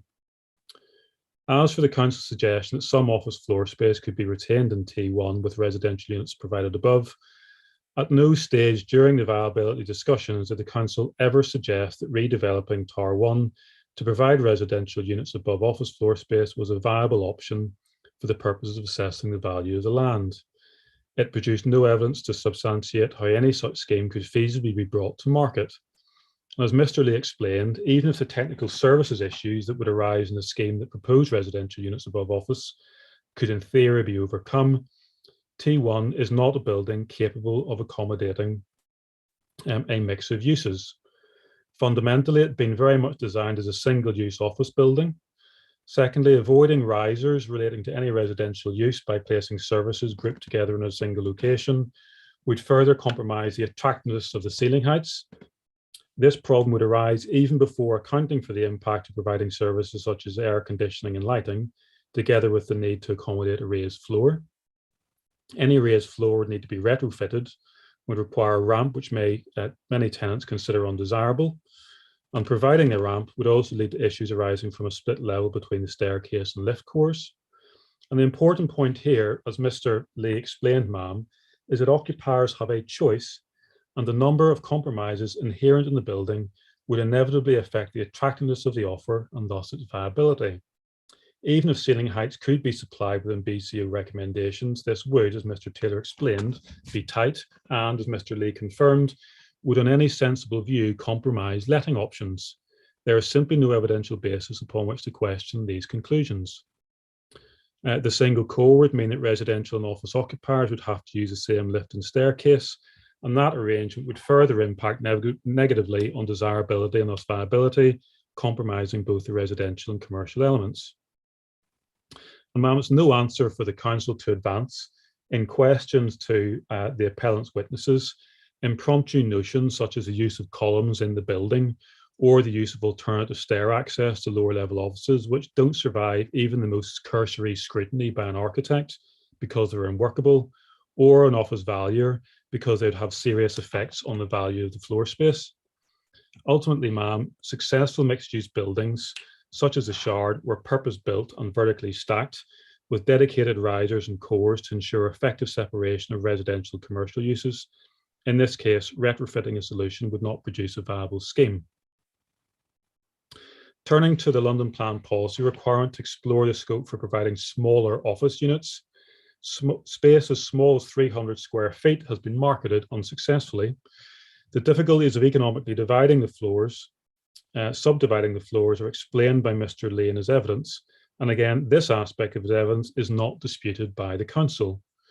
The scheme includes 529 square meters of flexible floor space, which equates to 5,694 square feet. An average uptake of office floor space within a mile of the site for the last 3 years is 2,248 square feet a year.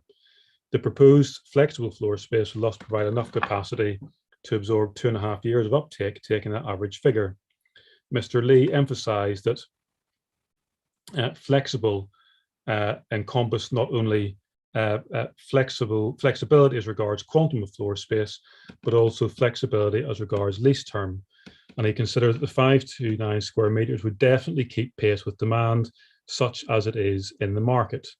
So in this respect, the scheme aligns with the recommended approach for type T town centres that was identified in the policy context, which is to protect small office capacity.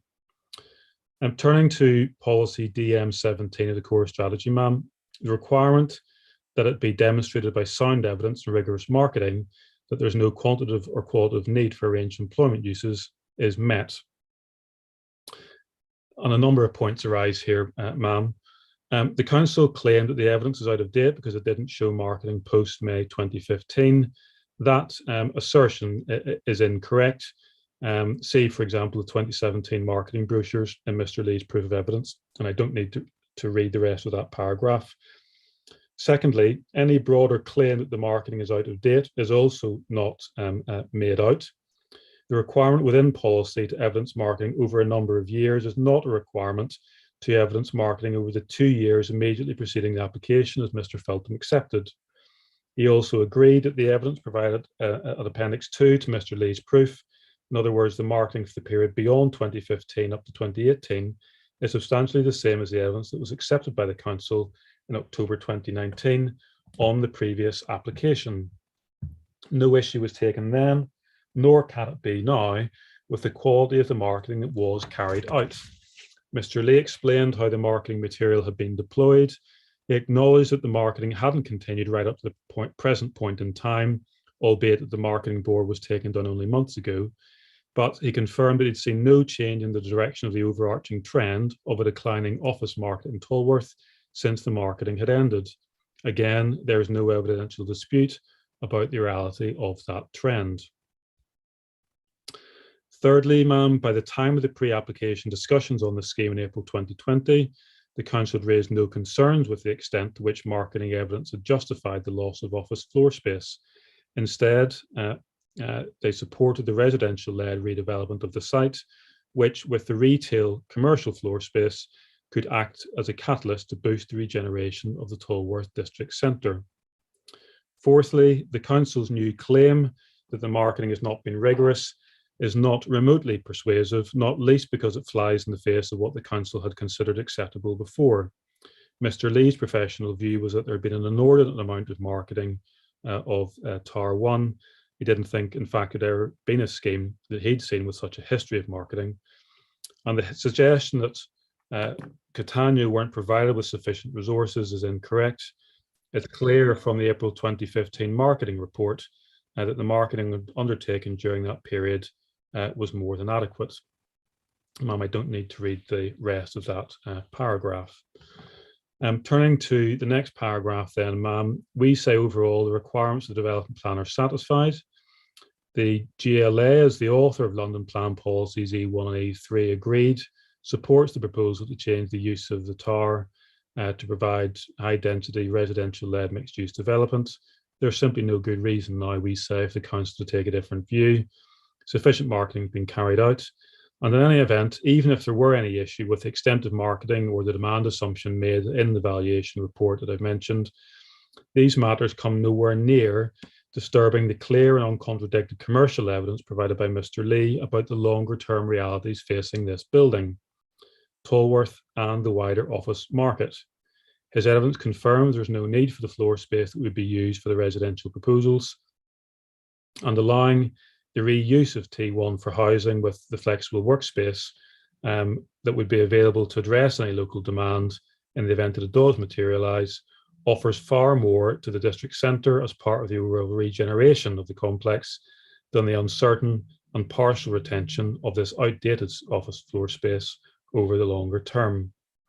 I'll turn then to retail floor space, ma'am. I do not need to read the introduction or the first paragraph, which summarises the current position under the analysis section. So I'll turn to paragraph 47. We say the retail, replacement retail floor space and the creation of the new public plaza are wholly within the desired outcomes of London Plan Policy E9 and the core strategy policies CS12 and DM19. It's common ground that the district centre is healthy. The retail health check statement identifies that the district centre is on the whole vital and viable with no areas of fundamental weakness and vulnerability. The GLA support the scheme with regard to strategic town centre policy, reasoning that whilst there would be a loss of retail floor space, the quality of retail floor space would be improved and the extent of active frontage increased with the additional provision of a new area public realm which the town centre is currently lacking. As Mr. Taylor explained, the scheme will provide a level of active retail frontage that is similar to the existing situation. The previous bar and pub has been empty for 2 or 3 years, and Tolworth Broadway has the general appearance of being a tired strip of shops. So the scheme will replace dated small retail units with flexible, modern Class E provision. A revitalised and refreshed Tolworth Broadway shopping parade, including the new public plaza, is an important benefit of the scheme. And as Mr. Feltham acknowledged, the area lacks significant public realm and the provision of the new public plaza is a benefit. Any suggestion that the plaza could be larger was, as we explain more below, misconceived, not least because it would put pressure on the space identified for retail provision. Mr. Taylor explained clearly the work that had gone into maximising the size of the public plaza within the confines of the space available. The similar attempt of the council to design an immaterial and non-existent alternative on the hoof had not been thought through further. That relates to first floor retail floor space, ma'am. No issue in relation to the absence of first floor level retail floor space was raised by the council at the pre-application stage. And as Mr. Taylor explained, the floor height of the units had been designed to reflect the requirements of potential occupiers.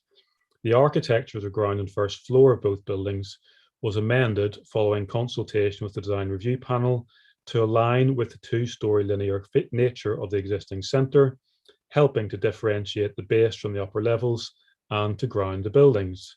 Tying in the levels in this way limits the height that can then be achieved at first floor, which, as Mr. Taylor explained, would not operate satisfactorily as commercial space as a result.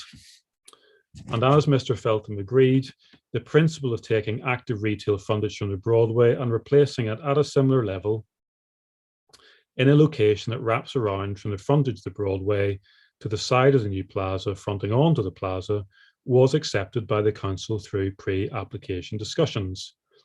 Mr. McCurry explained how the council expressed a preference for that approach over an alternative option that would have retained a solid linear frontage and enabled a greater quantum of replacement retail floor space to be provided.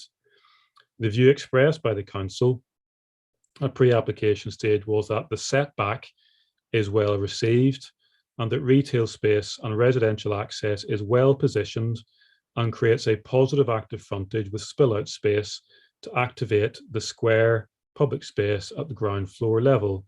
And you'll see there, ma'am, at the footnote 117, the misguided attempt to restrict this support to the principle of the plaza misses the point, because as those references make clear, and as the evidence of Mr. Taylor makes clear, with the context of the alternative option before the council at the time, the nature of what was envisaged in comparison with retained frontage was absolutely clear.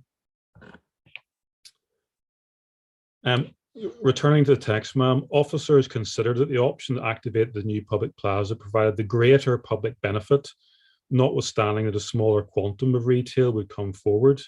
It was mystifying then for the council to take a diametrically opposed position when determining the application, particularly when policy T1 of the core strategy expressly supports moves to increase dwell times within the centre. And ma'am, the scheme will in no way compromise the core strategy policy DM19 objective of retaining shopping frontages in Tolworth District Centre predominantly for retail use. It will not threaten the predominance of A1 uses. The conclusion of the retail health check statement is that there will be no material impact on the retail focus of the district centre. Mr. Feltham confirmed that the council had at no point suggested that if the scheme came forward, there would not be a predominance of A1 uses in the district centre. And it should, of course, be noted that the advent of use class E has significantly weakened the council's ability to protect former class A1 floor space in any event. Mr. McCurry's professional view was that the very modest reduction in ground floor retail floor space would not negatively affect the predominance of A1 uses. He was plainly right, and the council has brought forward no evidence to the contrary. The policy also says, policy T1, says that new housing will generate additional population and spend to support the centre, identifying particular opportunities within the Tolworth Tower complex. As Mr. Feltham agreed, when considering the overall effect of the scheme on vitality and viability, it was necessary to take into account how the scheme would introduce residents from 499 apartments into the heart of the district centre, supporting its function. That contribution will plainly amount to a significant boost, not only to the centre generally, but more specifically to the success of its anchor at the M&S, which couldn't be closer to a substantial new residential population.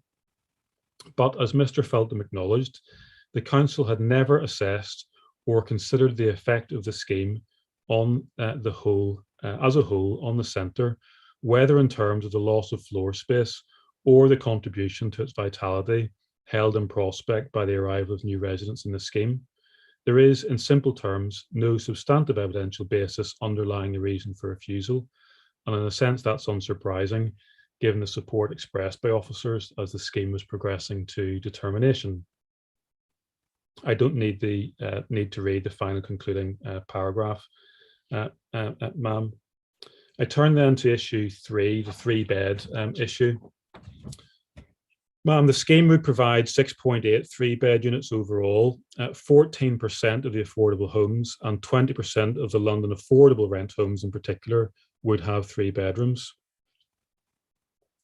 Policy DM13 of the core strategy adopted in 2012 states the council will expect developments to incorporate a mix of unit sizes and types and provide a minimum of 30% of dwellings as 3 or more bed units, unless it can be robustly demonstrated this would be unsuitable or unviable.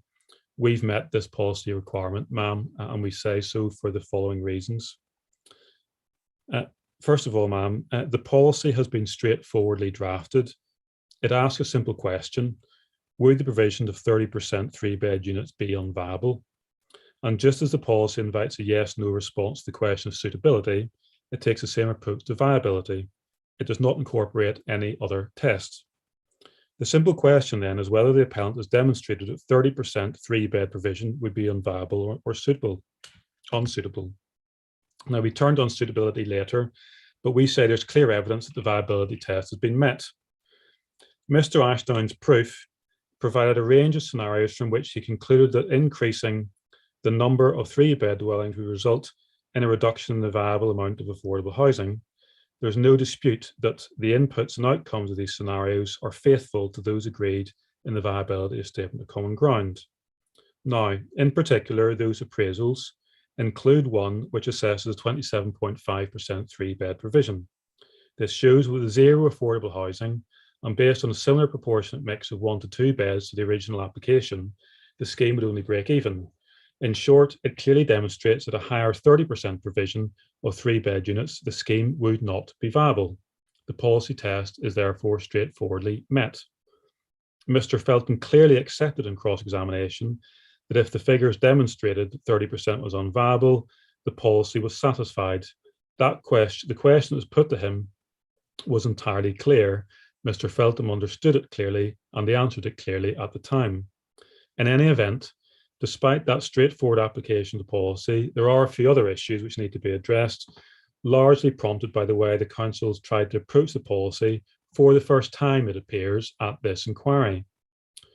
First of all, this approach to the policy assumes an unqualified priority being accorded to the provision of 3-bed accommodation over any other policy objective, including the provision of affordable housing. However, this is not how the council has approached the application of the policy in the past. In previous cases, in particular earlier proposals for this site, it's accepted the sense of identifying an appropriate balance of provision having regard to a range of policy objectives, including the need to reasonably maximise affordable housing, and then considered in that context at which point viability had been absorbed by affordable housing, whether then moving to 30% would further affect the scheme and thereby render the scheme unviable. The committee report into the 29 resolution to grant scheme concluded that the appellant had made a compelling case based on viability grounds so as to not require 30% 3-bed provision. The approach followed in that case and accepted by the council reflected the approach taken by Mr. Ashdown in the other appraisals included within Table 1. This was to show that by increasing 3-bed provision, the scheme would be unviable, taking as a starting point a position at which the scheme had been treated as on the edge of unviability given the need to provide for affordable housing. And ma'am, the council has never sought to explain why it has changed its position or articulated whether this is now an approach that it's following in all cases, regardless of its impact on affordable housing provision. And we say this new position introduces clear inconsistencies in its approach to other policy requirements, which I'll come on to. The second point I want to raise as far as the difficulties with the council position are concerned is this, ma'am. The response of the council to the viability material presented by Mr. Ashdown appears now at least to be that it doesn't show 30% 3-bed would be unviable given the potential for a different mix of 1 to 2 bed units. Again, we say this late point is misjudged.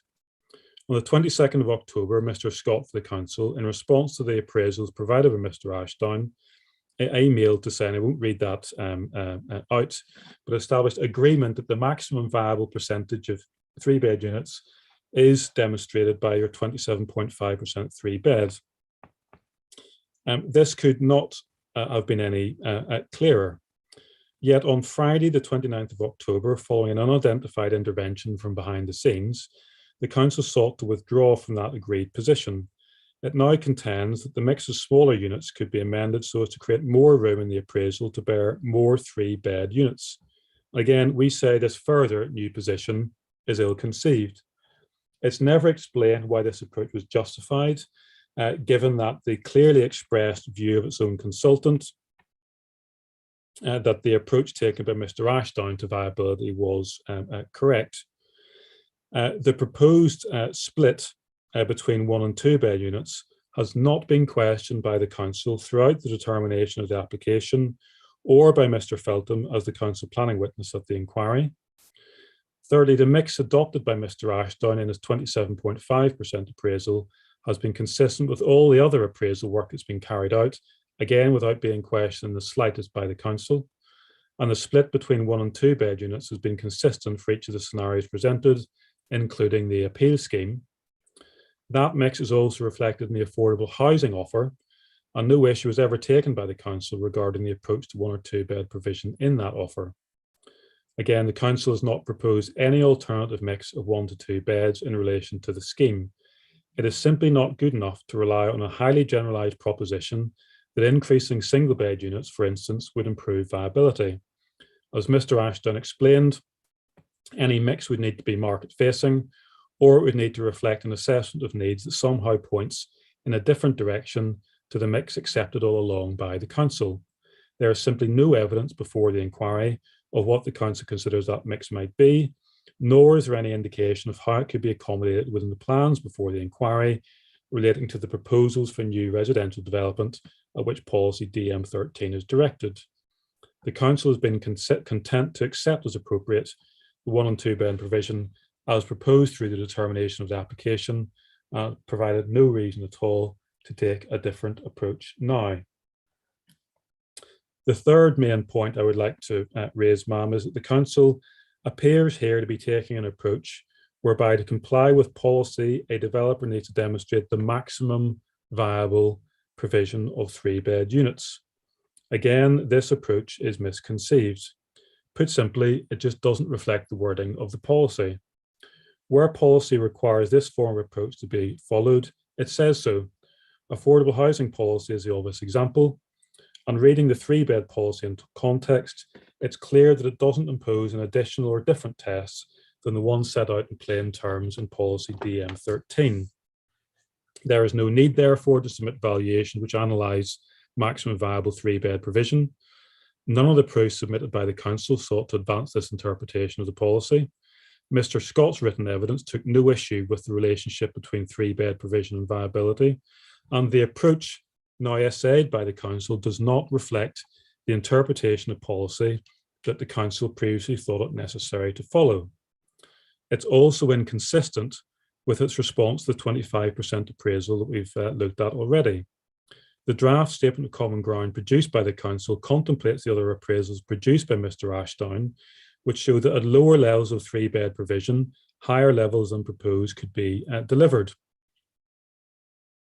But the reliance on these scenarios assumes that surplus value is devoted to the provision of affordable housing, and that runs contrary to the priority of 3-bed provision the Council now advances when applying policy DM13. It's also inconsistent with its approach to affordable housing policy, and as we've mentioned already, its previous approach to the application of 3-bed policy. Its case on affordable housing is that the appellant has failed to provide the maximum reasonable amount, essentially on the grounds that more could be provided if all the units were in T3. However, if its position under policy DM13 is that 3-bed provision should be maximised to the exclusion of all other policy considerations, it cannot at the same time ask for that, or indeed any, level of affordable housing. There has been no remotely plausible explanation of how these positions can be reconciled, because they can't. And so for all these reasons, we say the scheme complies with the 3-bed policy by demonstrating that 33-bed provision would render the scheme unviable. Ma'am, I don't read the sections on unsuitability, which takes us to paragraph 71. So finally, on this issue, ma'am, even if the council case on the application of policy is wrongly accepted, any shortfall in 3-bed provision needs to be weighed against the affordable housing that's being proposed in its place. The scheme strikes a positive balance by providing 34 3-beds and 50 affordable housing units. That balance is taken into account in a way which the core strategy could not have contemplated, how the latest London plan confirms the strategic importance of meeting affordable housing needs. The plan identifies that delivering more genuinely affordable housing is a key strategic issue for London, and it adds that meeting the need for around 43,500 affordable homes per year, as established in the 2017 SHMA, will require an increase in affordable housing contributions from all sources. Thus, all schemes are expected to maximise the delivery of affordable housing and make the most efficient use of available resources. This, it is said, is critical to enabling London to meet the housing needs of its workforce and maintain the function and resilience of the city. The plan concludes its review of the present-day position by finding that past approaches have not adequately met levels of housing need. Accordingly, there is no suggestion, let alone a requirement, in up-to-date strategic policy that 3-bed provision should be prioritised to the exclusion of everything else, in particular the need to provide affordable homes. Policy states that schemes should generally consist of a range of unit sizes, with the appropriate mix being determined having regard to a range of factors, including need, but also the requirement to deliver mixed and inclusive neighbourhoods, the need to deliver a range of unit types at different price points across London, the mix of uses in the scheme, and the range of tenures in the scheme. That does not support a requirement to provide 3 beds without having regard to other factors, including the potential for affordable housing. It plainly supports the extensive work that has been carried out by the appellant, as explained by Mr. McCurry in his evidence, to providing a mixed community within the scheme. The Council's approach to policy also overlooks its own evidence of how poor its history of affordable housing delivery really is. Its latest published Housing Delivery Test Action Plan identifies the particularly pressing need for and long-standing underprovision of affordable housing. It recorded that the Council's affordable housing target is 2,000 new units over the period 2012 to 2027, a total of 133 units per year. The Council delivered 111 affordable homes in 2016 and 37 in 2017-18. It hardly needs to be said then, ma'am, that the maximum viable provision of 50 affordable homes arising from the scheme would make a very significant contribution to this recognised and urgent need, more in fact than the Council managed to achieve in its entire area over a recent monitoring year. The correct conclusion, therefore, is that the scheme complies with policy, but even if it were found to introduce a degree of conflict, there are other considerations, including the priority afforded to affordable housing, which should be given greater weight. Ma'am, I turn to issue 4. Ma'am, I'm not going to read out all of this section, but just point out that, as I say in paragraph 76, there's no objection in principle to further tall buildings on the site. Paragraph 77, I say the Council also accepts that the height, massing and scale of the scheme as a whole would be acceptable from a visual perspective. But I go on in the next paragraph, ma'am, to say that the issue relating to character and appearance goes deeper, because the Council has signally failed to take into account the benefits which arise from the findings that excuse me, findings of the stage 1 report of the Mayor in the overall balancing exercise. Worse still, it ignored the obvious and significant design benefits of the scheme, only including in its statement of case at a late stage a spurious insinuation about the apparently bland and generic nature of T2 and T3, essentially repeated without any elaboration in its evidence. We deal with this in the submissions, ma'am. The timing of that point tells its own story, when the quality of the design had been clear to see for officers and members throughout pre-application discussions and during the determination of the application. Mr. Taylor provided a wholly convincing explanation of the design rationale, not only for T2 and T3, but for the entirety of the scheme. His presentation speaks for itself, but it was clear from his walkthrough that proposals have been informed by a rigorous and sympathetic analysis of the site context, its opportunities and constraints, and the design principles from which the composition and detail of the scheme could best emerge. Ma'am, I don't need to read paragraphs 80 and 81.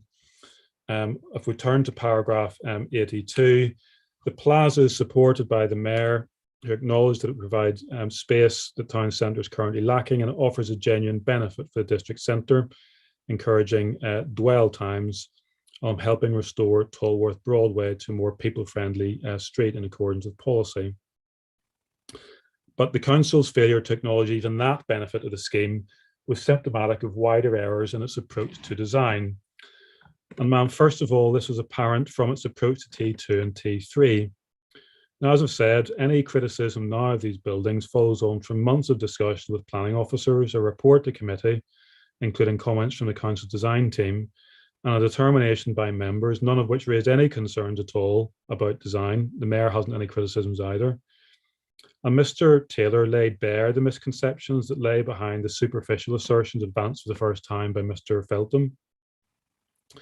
In purporting to rely upon comments made by the design review panel to support the council's late change of position, he hadn't checked what architectural form the panel was considering, nor had he read in full what they had been suggesting at that stage of the design, nor did he demonstrate even a basic understanding of the steps taken by the architect to address the comments that had been made. As Mr. Taylor explained, the panel expressed the view at the time that elevational treatment was thoughtful but comprised too many elements. It was suggested the design could either contrast the horizontal elements of the existing tower with a vertical emphasis or echo it. The opportunity to be bold in either direction should be explored, and that is exactly what was done. Mindful of the mayoral advice that a pastiche version of the tower should be avoided, the workshop proved useful. Amendments were made to the design. The articulation of the elevation design was simplified, using fewer elements to enable a clearer allusion to the vertical emphasis and materials of the existing tower through the deployment of the exposed structure, tile finish, and colour palette. I needn't read the rest of that paragraph, ma'am, which provides more detail to confirm the point. The next paragraph says that Mr. Feltham's crude reference to a lack of side plates appeared to amount to a criticism of the scheme in comparison to the 2016 resolution to grant.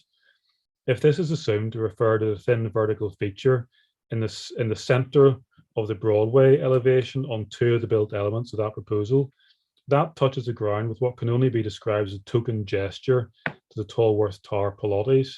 And as Mr. Taylor explained, it was a superficial applied decoration which in no way reflected the dominant express structure on the east and west elevations of the tower. The scheme deliberately avoids that somewhat pastiche response and employs a more honest vertical expression of its structural grid within an architectural language that allows the vertical and horizontal treatments of the new buildings to be read as part of a wider family, including the tower. So, ma'am, any criticism of T2 and 3 is manifestly unfounded, relying, it seems, on a wrong-headed approach that good design is simply about replicating elements picked from an existing building. Still less is there any justification for relying on the changes to the framework in 2021 to justify any new criticism of the design. If there are any merit in this point, there is nothing in design policy in the framework to prevent it being raised before. The council may not advance this criticism as a reason for refusal, but it's clearly made no allowance in its approach to this case for the benefits of a carefully conceived design for these buildings.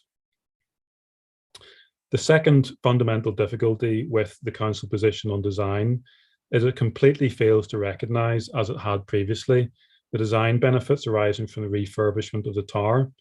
Absolutely no mention was made of this aspect of the scheme in its written evidence, despite the support it offered for the renewal proposed in the tower only scheme for which it resolved to grant permission in 2019. And the proposals for the tower in this case mirror that scheme. I needn't read paragraph 91 or all of 92 because, as was put to Mr. Feltham, the report to committee concluded that in terms of design, the proposed recladding of the building would bring about a significant improvement of a landmark building, and significant weight, as the final part of the quote from the report confirms, significant weight is attributed to the improvement to the appearance of the building. Despite fairly hopeless attempts to distinguish this finding or obviate its implications for this appeal, it's abundantly clear, as Mr. Feltham accepted, that significant weight should consistently be given to exactly the same improvements to the appearance of the building in this case, and indeed the overall quality of the conversion. Yet all the council had to say about design is that there's no design compensation to meet the harms alleged to arise from the scheme. It patently ignores the great skill that's been shown in creating a hugely positive relationship between new and existing development on this complex, multi-level active site, and it overlooks the weight that it itself recognised should be given to the significant revitalisation of a cherished but aged landmark tower. We accord with local and national design policy, and as the framework advises, significant weight should therefore be accorded to the benefits it will provide for the complex and its wider context. This was a serious omission by the council, which can only undermine its conclusions in this case. Ma'am, I turn to issue 5, amenity and living conditions.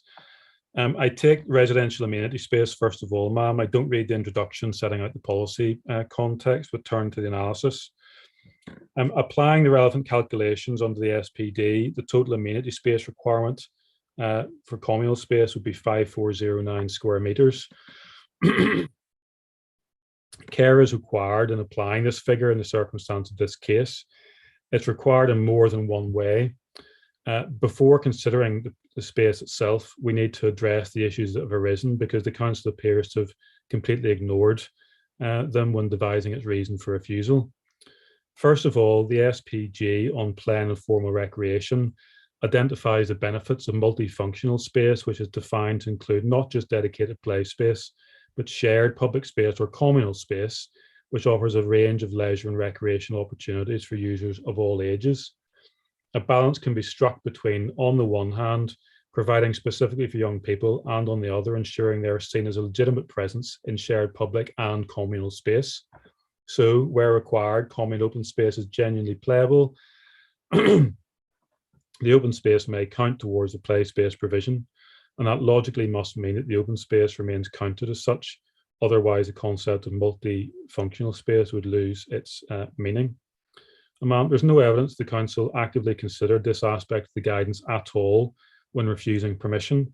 It simply identified a lack of clear information on how the space should be calculated, information about which has been provided as part of the appeal. There's no dispute that the quantum of play space provision is acceptable, including an element of indoor provision that relates well to some of the outdoor play.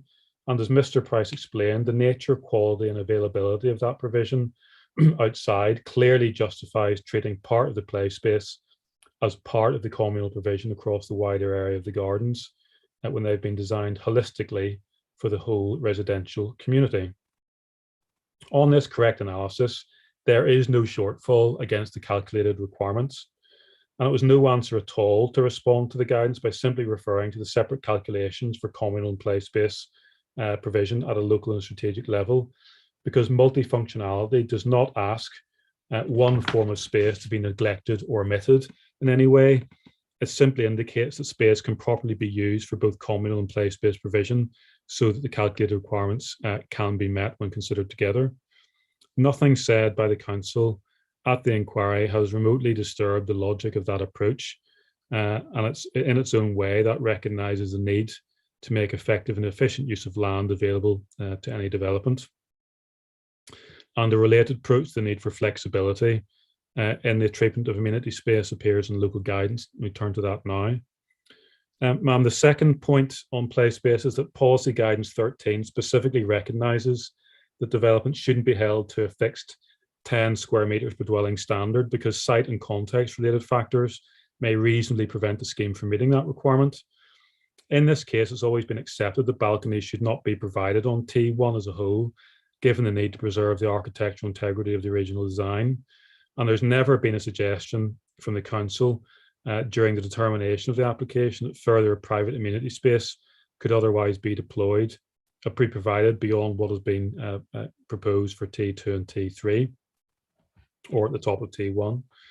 Now, if guidance recognises the potential for constraints to restrict the ability to provide private amenity space, the same approach must logically and materially apply to communal provision if, which we don't accept, the multifunctional use of space within the scheme is not accepted and there is found to be a shortfall.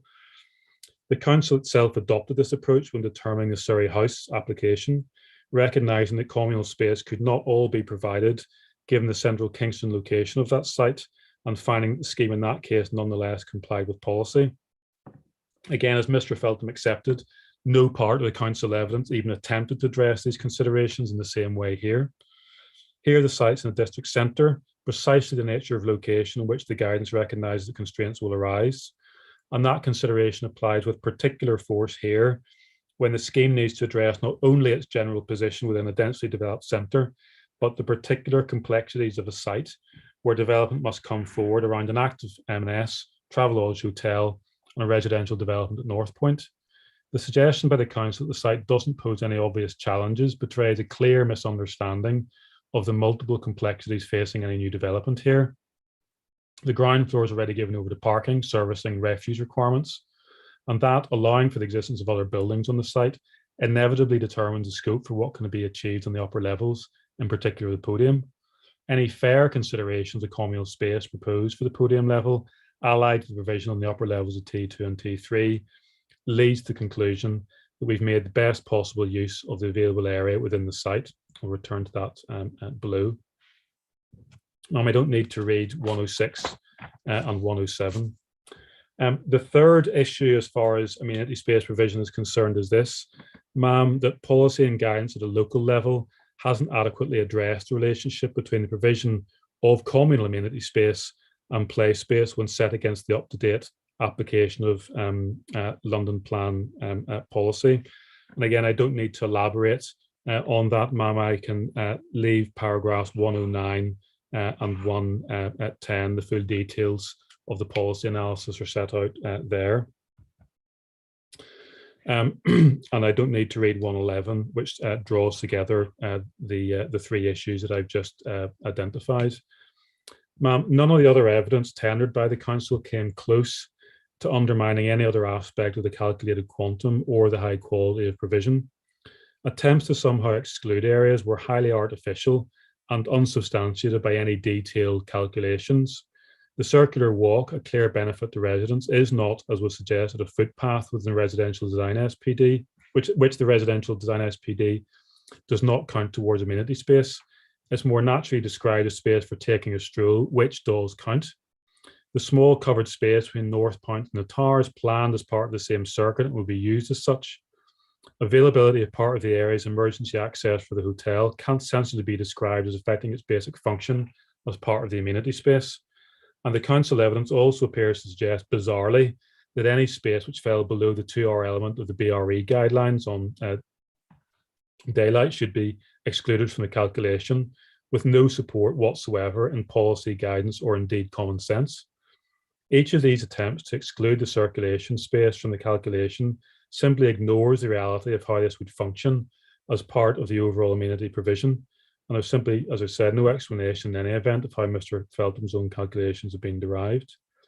Similarly, the greenhouses in the allotment area would plainly contribute to amenity, and any suggestion the so-called submarines in the northern part of the space should be excluded somehow tries to divorce planting entirely from amenity, which can't be right. If that planting were removed, the calculation would remain the same, but the quality of the space would be reduced. As for quality, we need to no more than commend to you the care with which Mr. Price has clearly designed and described this space. As I say later in that paragraph, he's through a number of iterations, he's thoughtfully conceived a successful balance between ensuring that children have an excellent quality of varied play space as close as possible to home, whilst providing recreational opportunities for all other residents within the scheme. I don't need to read the rest of that paragraph. Turning to specific issues relating to sunlight and overshadowing, ma'am, I don't need to read the introduction, which sets out the policy context, but any issues that have been raised by the council have been addressed through the evidence of Mr. Lonergan. It's common ground to set paragraph 120 that the starting point is a 2-hour sun on the ground test set out within the BRE guide, which suggests that if at least 50% of amenity area receives at least 2 hours of sun on the 21st of March, that area is likely to be adequately sunlit throughout the year. The original daylight and sunlight report divided the proposed amenity spaces within the scheme into 4 areas for assessment. The podium was shown to achieve the 50% target exactly, while each of the other amenity spaces significantly exceeded it. But the assessment of the podium excluded a semicircular area of landscaping at the top of the existing car park ramp.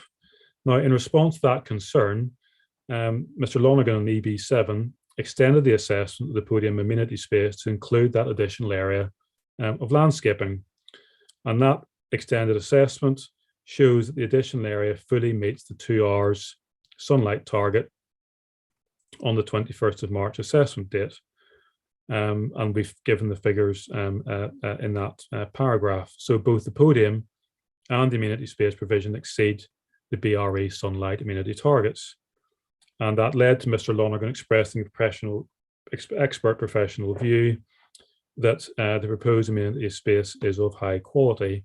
No specialist expert view to the contrary was advanced by the council.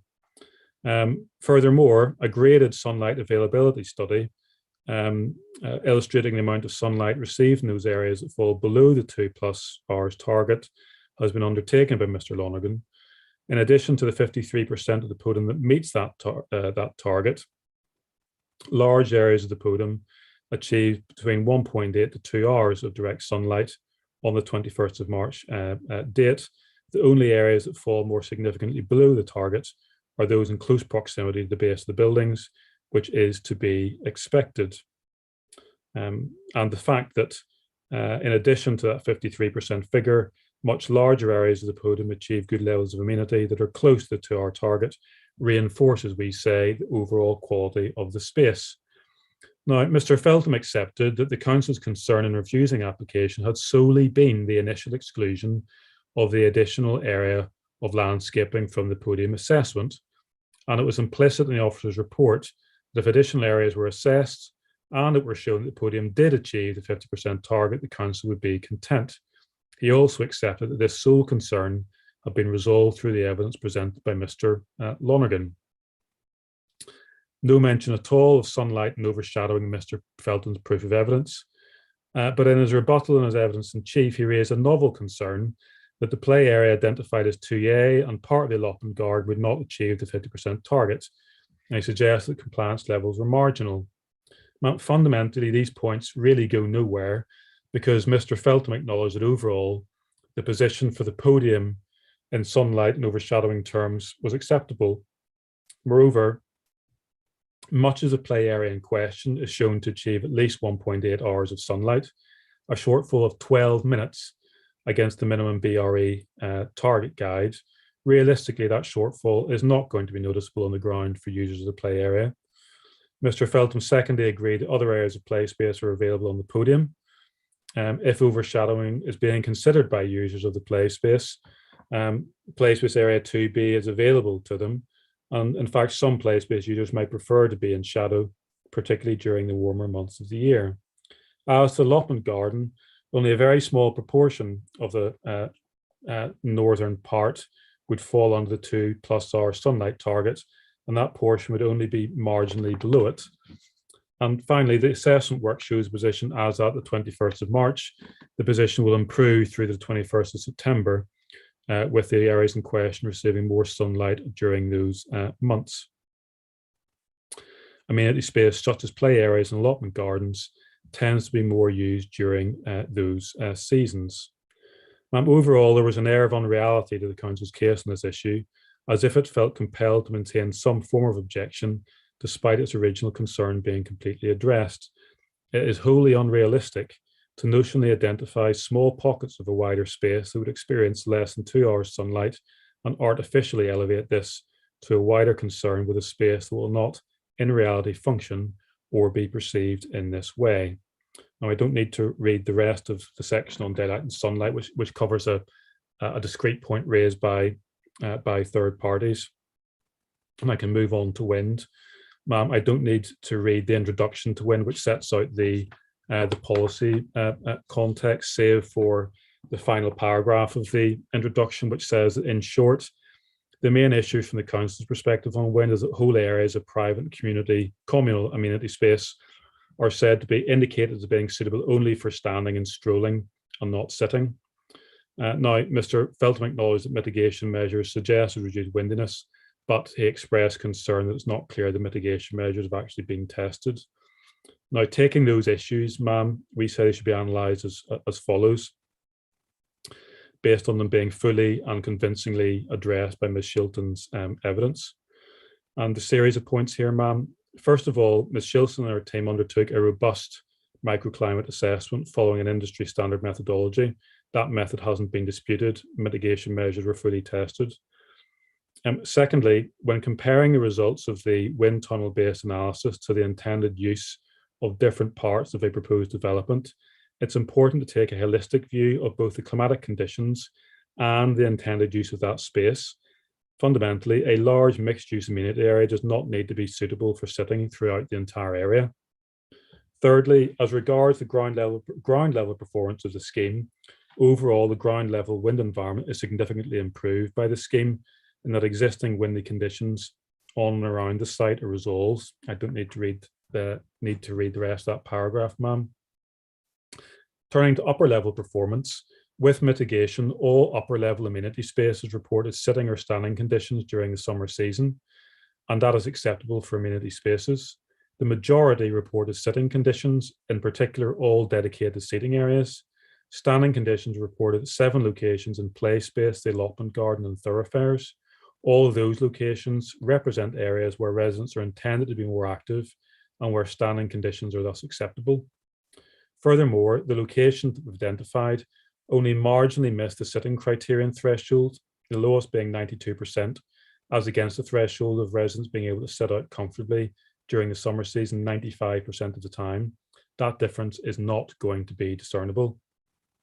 The majority of the podium reported the highest all-season thermal comfort level as well, with the remainder reporting seasonal, which is comfortable during spring to autumn.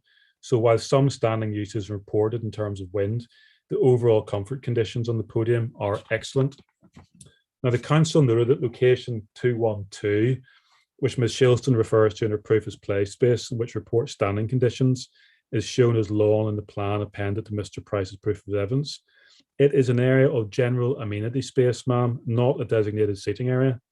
Moreover, the location misses the sitting threshold of the loss and comfort criteria by a hair's breadth, as Ms. Shilton put it. Her view was that people would be able to sit and read there in accordance with the description for the sitting comfort category. So overall, based on her detailed experience of wind assessments, her view is that the scheme would provide more than acceptable living conditions for future occupants, and the amenity space provision will be high quality, and there's simply no expert evidence from the council to dispute her professional view. We elaborate on those summary points in more detail. I don't need to read out paragraph 136. We can turn to 137 on thermal comfort. Now, in addition to the wind microclimate assessment, Ms. Shilton and her team produced the thermal comfort assessment. As we said, it's not necessary to refer to that to show that the wind conditions on the site will be acceptable, but they do support Ms. Shilton's conclusion that the scheme will provide more than acceptable living conditions for future occupants, and that the amenity space provision will be high quality. The methodology underpinning the thermal comfort assessment is not disputed by the council. The assessment was conducted in line with the City of London guidelines. Mr. Feltham, who has no specialist expertise in wind, claimed in his evidence in chief that the guidelines weren't relevant or recognised really in Kingston, and they seemed to have been designed around office workers having a pleasant place to sit at lunchtime. He was, however, unable to refer to any document substantiating the point.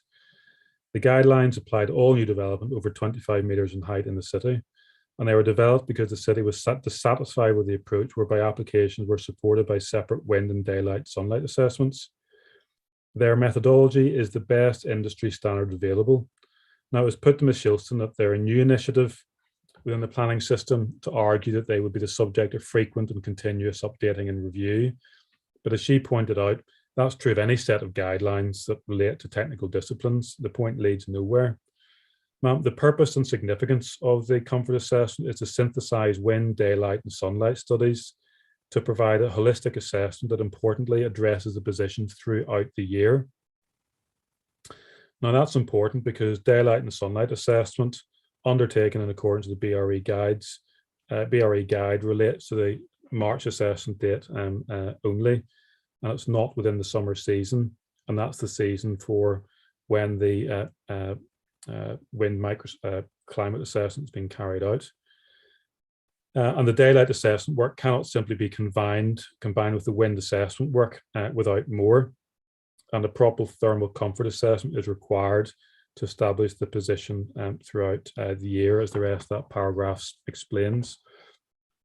This is unquestionably a valuable exercise, regardless of whether the council's caught up and developed its own policy. I don't need to read the start of the next paragraph, but Ms. Shilston's intent had been to reference the guidelines as an engineering methodology, not that they should be applied as planning policy or guidance.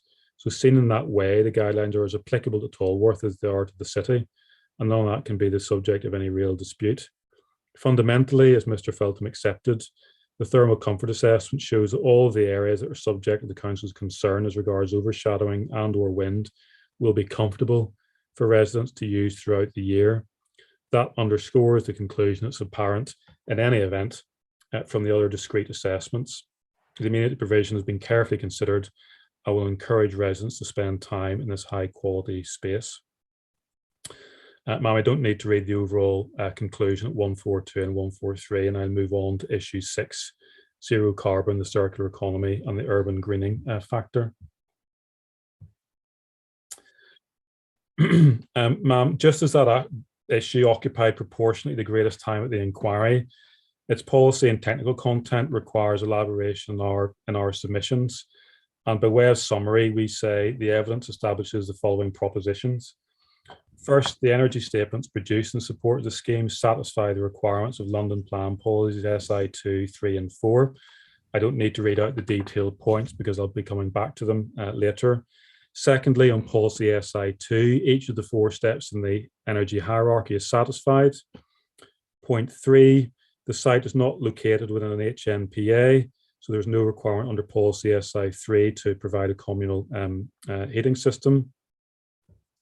There is no better site-wide option, point 4, than the proposed strategy to meet policy objectives. And point 5, the council's contention that the requirements of policy SI 4B on overheating have not been satisfied, and that is not made out.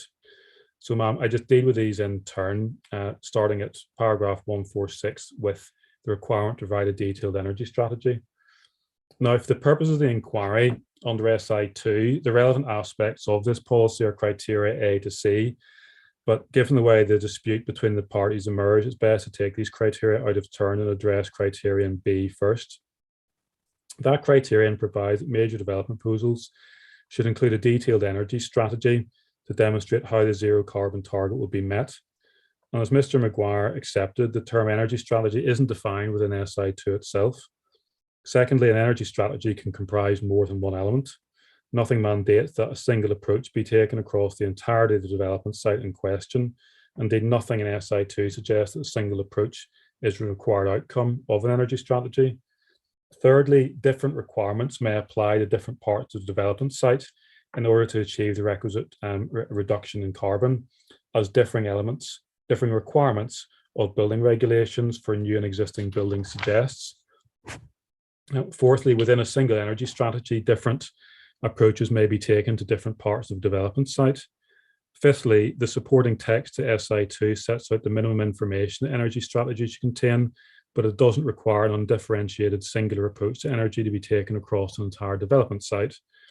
And sixthly, the energy assessment guidance provides that each application is considered on its merits taking into account the individual characteristics of the development. And it goes on to set out a list of the requirements for energy assessments. But again, nothing there suggests that an undifferentiated singular approach to energy must be taken across the entire development site.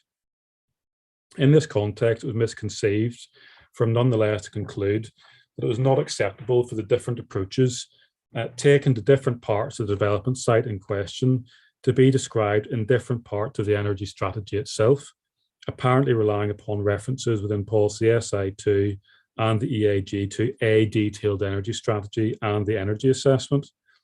That contention is unsupported by policy or guidance.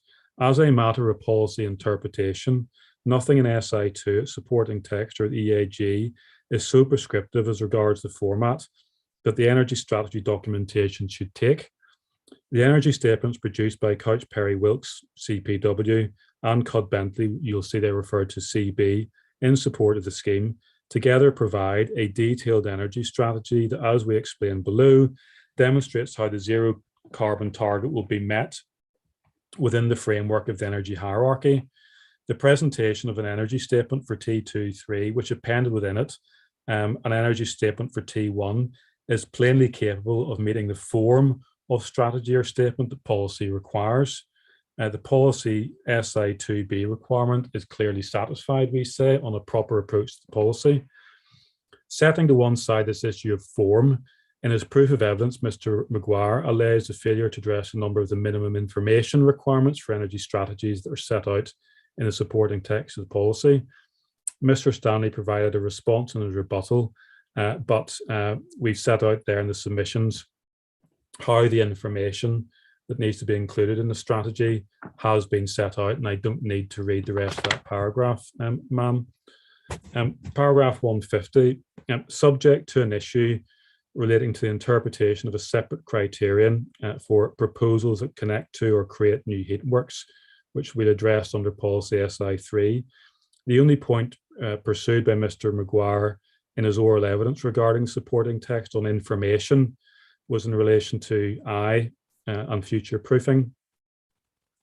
He accepted, however, that the scheme does take steps to future proof itself to 2050 in these ways. The provision that's been made for connection to a future district heating network, if ever one is brought forward. Secondly, the service to the new build elements of the scheme by electric driven systems, which will eventually provide on-site zero carbon as the buildings, as the grid decarbonizes. Thirdly, the reduced heating system circulation water temperature that's now proposed for T1, which will allow the system to be served solely from ASHPs in the future, should additional capacity become available. On this basis, the appellant has complied with policy requirements properly interpreted relating to the provision of a detailed energy strategy for the scheme. On that basis, we'll turn to the energy hierarchy, noting that in demonstrating policy requirements for that, there's inevitably some overlap with policy on what an energy strategy needs to say. Ma'am, I don't need to read the first three paragraphs of the energy strategy, but taking each of the four steps in turn. Be lean. First of all, as Mr. Maguire accepted, the energy statement set out the approach that's been taken to satisfying this step of the hierarchy for all the elements of the scheme. These include site orientation, passive design, energy efficiency measures with identified U values, as well as energy efficient lighting and temperature controls. It's common ground the scheme achieves the associated target for the B lane step. And in this regard, the scheme also complies with the guidance in the EAG. The scheme comfortably exceeds the energy efficiency target. The new build elements of the scheme achieve a reduction of 14% against the 10% target. The refurbishment achieves a reduction of 34% against the 10% target and 46% against the 15 non-residential target. Secondly, be clean. Guidance in relation to the second step in the hierarchy is provided in the supporting text SI2 and section 9 of the EAG. It raises similar issues to what we've identified above, including some relating to policy interpretation that arise when considering policy SI3. So we return to that in connection with that policy below. But in short, we've explained both why, in the language of the supporting text of the policy, further reductions in carbon emissions through the use of decentralized energy is not feasible in this case. There are no existing or planned district heating and cooling networks to which the scheme could connect, but the proposals make provision for a connection to be established in the future should one become available. The third step of the hierarchy, B green, it's common ground the energy strategy for the scheme considers this third step and considers potential options for renewable energy. And Mr. Maguire confirmed, as I said at the end of that paragraph, that aside from the argument over alternative site-wide options, he was not taking any issue as regards the B green step of the energy hierarchy. And fourthly, B seen, Mr. Maguire agreed there's no in principle reason why this policy objective cannot be achieved, and it is achieved through the unilateral undertaking. We say at paragraph 156, ma'am, the requirements of SI2C are similarly satisfied, and I don't need to read the rest of that paragraph. So for these reasons, ma'am, we say the requirements of policy SI2 are met. Turning then to SI3, it's common ground that the site is not within a heat network priority area. The only potentially relevant part of the policy is criterion E. That requires that heat networks should achieve good practice design and specification standards for primary, secondary, and tertiary systems comparable to those set out in the CIBC Code of Practice or equivalent. This criterion, however, read in the wider context of policy, does not apply in this case, as Mr. Stanley explained in evidence. The term heat network to which the criterion applies is not the heating system as proposed within the scheme. Looking at the wider policy, criterion D, which applies to major development in HNPAs, states that where a heat network is planned but not yet in existence, the development should be designed to cater for the cost-effective connection at a later date. The policy then therefore makes clear that the term heat network refers to a network which exists outside any proposed development. This is confirmed by the distinction drawn elsewhere within criterion D between a communal heating system and the separate reference to a heat network to which any such system should connect. In a similar vein, energy master plans, which are prepared for large-scale development locations, are tasked under criterion B with identifying heat loads from existing buildings that can be connected to future phases of a heat network. And we say the supporting text confirms this approach. I needn't read that out, man, but it references existing heat networks that have grown around combined heating power systems, and that at 934, development should connect to existing heat networks where feasible. So we say it can be seen again here that references to heat networks are considered in wider terms than a development site, and that the standards of CP1 are only applied where a connection is being made into an existing heat network. That's not the case here, so there is no conflict with policy SI3. And in any event, as Mr. Stanley explained in evidence, the systems proposed by the scheme have been designed in accordance with CP1. A couple of related matters, ma'am, on B clean and the site-wide strategy. Similarly, for reasons that explain below, connection into heat network is not feasible, which confirms why the B clean stage in the hierarchy has been followed under SI2. And ma'am, we say the council is wrong to complain that the energy statements do not adequately consider the availability of adjacent heat networks. We say so for these reasons. Relevant guidance is found in section 9 of the EAG, and it states that applicants should investigate the potential for connecting the development to an existing heat network by using the London heat map and by contacting the local borough, local heat network operators and nearby developments. The appellant consulted the London heat map and also the DEC CHP focus database. It contacted the council, no response received. The appellant additionally considered the 2013 master plan produced by the council, for the council by AECOM, and it established that the only local network operator is Hogs Mill Thames Water Sewage Plant, which at 1.7 miles distance from the site is too far away for a connection to be viable, and the council hasn't disputed that. The London heat map is, as Mr. Maguire acknowledged, a highly relevant source document. It's the only source of information on existing heat networks that's identified in supporting text to SI3. The EAG explains that data relating to new and expanded networks within the London heat map will be regularly updated, and that in order to keep the heat map up to date, boroughs and developers are required to contact the GLA post-construction to confirm developments that have connected to a specific heat network or provide updates on heat networks. This confirms that the only networks developers should be expected to know about are those which have been constructed, and importantly, that if the council is doing its job, knowledge of any network should be available to developers promoting their schemes. The appellant, therefore, was entitled to rely on the London heat map in order to identify the potential for connecting the scheme to an existing heat network system. The council hasn't identified any such network. It referred to the development of 950 resi units at Hook Rise, but as a matter of fact, it's understood this development is currently under construction, and there is no evidence that there is an existing post-construction heat network on that site. If fundamentally there was an existing heat network, the council could have been expected to identify it. Fourthly, sir, ma'am, the AECOM report was prepared for the council and does not suggest any potential for the scheme to connect to any existing or planned heat network. I needn't read out the rest of that paragraph. Fifthly, the EAG explains that if there isn't an existing network, the applicant must investigate whether a network is being planned for the area. With reference to the borough's heat mapping report, energy master plans and/or similar studies, inquiry should also be made to the appropriate contacts in the relevant borough. And as we've explained, these requirements have been met. So we say, ma'am, sufficient investigation into the potential for connecting the scheme to an existing or planned heat network system has been undertaken. Council hasn't brought forward any evidence of any such potential having been improperly overlooked. That's complaint here falls well short from being established. Ma'am, before moving on, we say in the submissions that it's necessary to address a further issue of interpretation that the council has apparently relied upon to contend that the scheme fails to meet the energy hierarchy.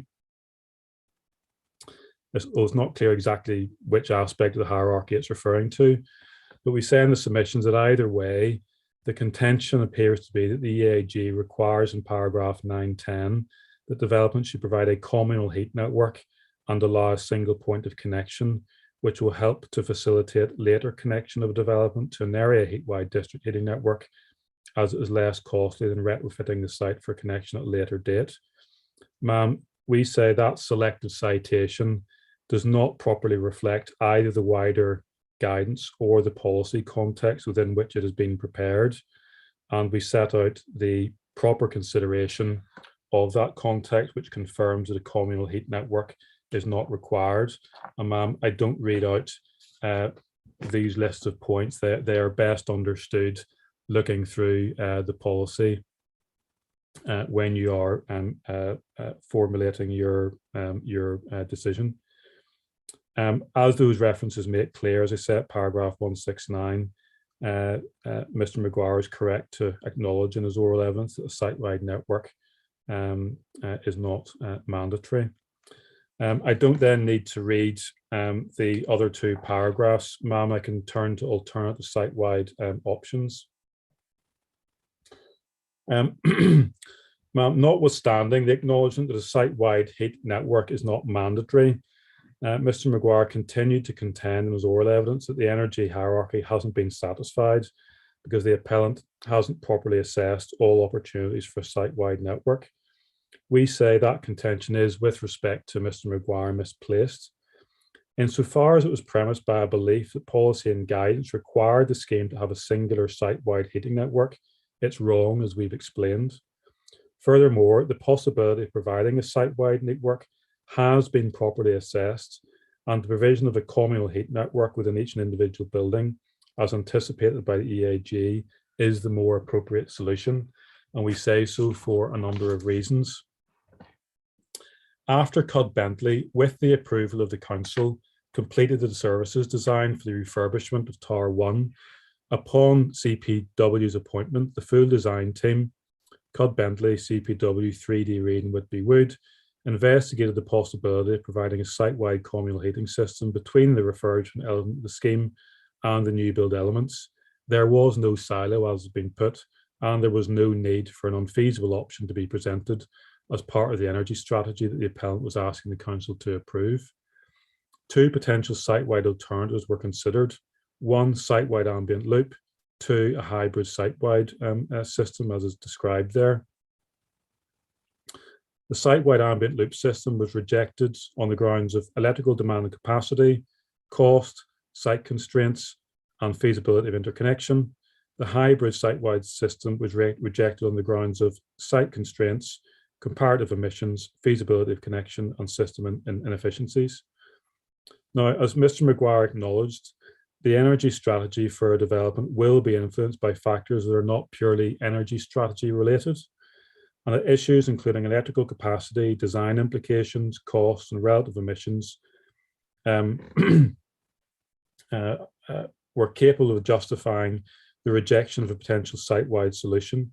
And we say the reasons identified by the appellant entirely justify the rejection of both these systems. I'll deal first of all with a site-wide ambient loop network. The electrical demand calculations provided in Appendix A to Mr. Stanley's supplementary evidence demonstrates that the total electrical capacity that's available to serve the scheme is insufficient to support a site-wide ambient loop network. In summary, 3.192 MVA of capacity is required, whereas only 2.392 MVA is available. I don't need to read out the rest of that paragraph, but it confirms that we have a shortfall of 0.8 MVA. If we take demand first, Mr. Maguire's allegation that the electrical demand of a site-wide ambient loop network may not be any greater than the electrical demand of the proposed electrically driven cooling system for T1 is, as accepted, not substantiated in his own evidence, as a matter of fact. As the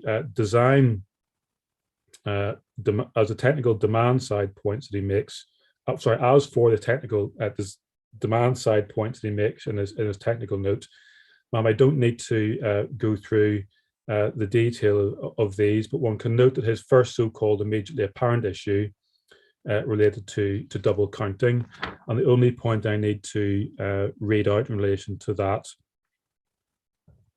is C, because within his complaint, Mr. Maguire had argued that an additional 125 kilowatts could deliver an additional 500 kilowatts of thermal energy if it were allocated to a heat pump based on what was agreed to be a nominal COP of 399, which he'd taken from the Energy Pro calculations and Mr. Stanley's proof of evidence. And I raise it because this has wider implications for other aspects of the analysis.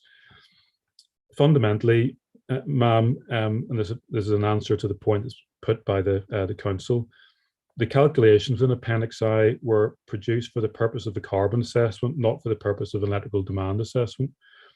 A nominal COP of 3.99 in a calculation produced for other purposes cannot simply be read across and used in electrical demand assessment.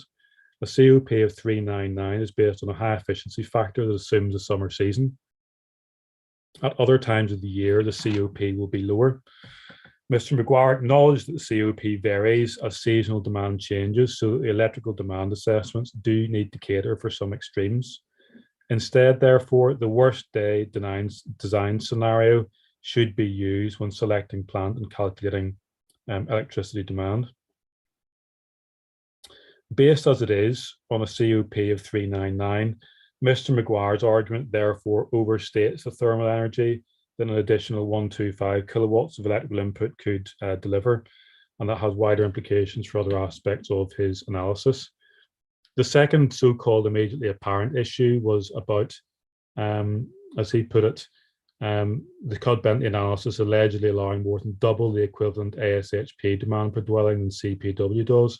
I don't need to read all that paragraph, man. The difference simply reflects the fact that T2 and T3 will be new build, whereas T1 will be a refurbishment.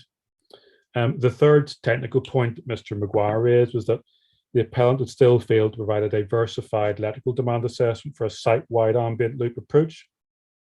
Now, ma'am, his critical issue with the demand calculations was that in analysing demand for T1 separately to demand for T2 and T3, the calculations, as he thought, failed to acknowledge that a singular site-wide system covering T1 to T3 would benefit from greater diversity of demand and were therefore not representative. But, ma'am, it is absolutely clear from both figures 1 and 2 within Mr. Maguire's technical note that the diversity factor essentially flattens out once the number of dwellings being brought forward on a network exceeds 50, as he accepted. He contended nonetheless that applying, in his words, slight reductions that continue to occur in the diversity factor as the network increases in size makes quite a bit of difference. There's absolutely no evidence to substantiate that conclusion or contention, ma'am.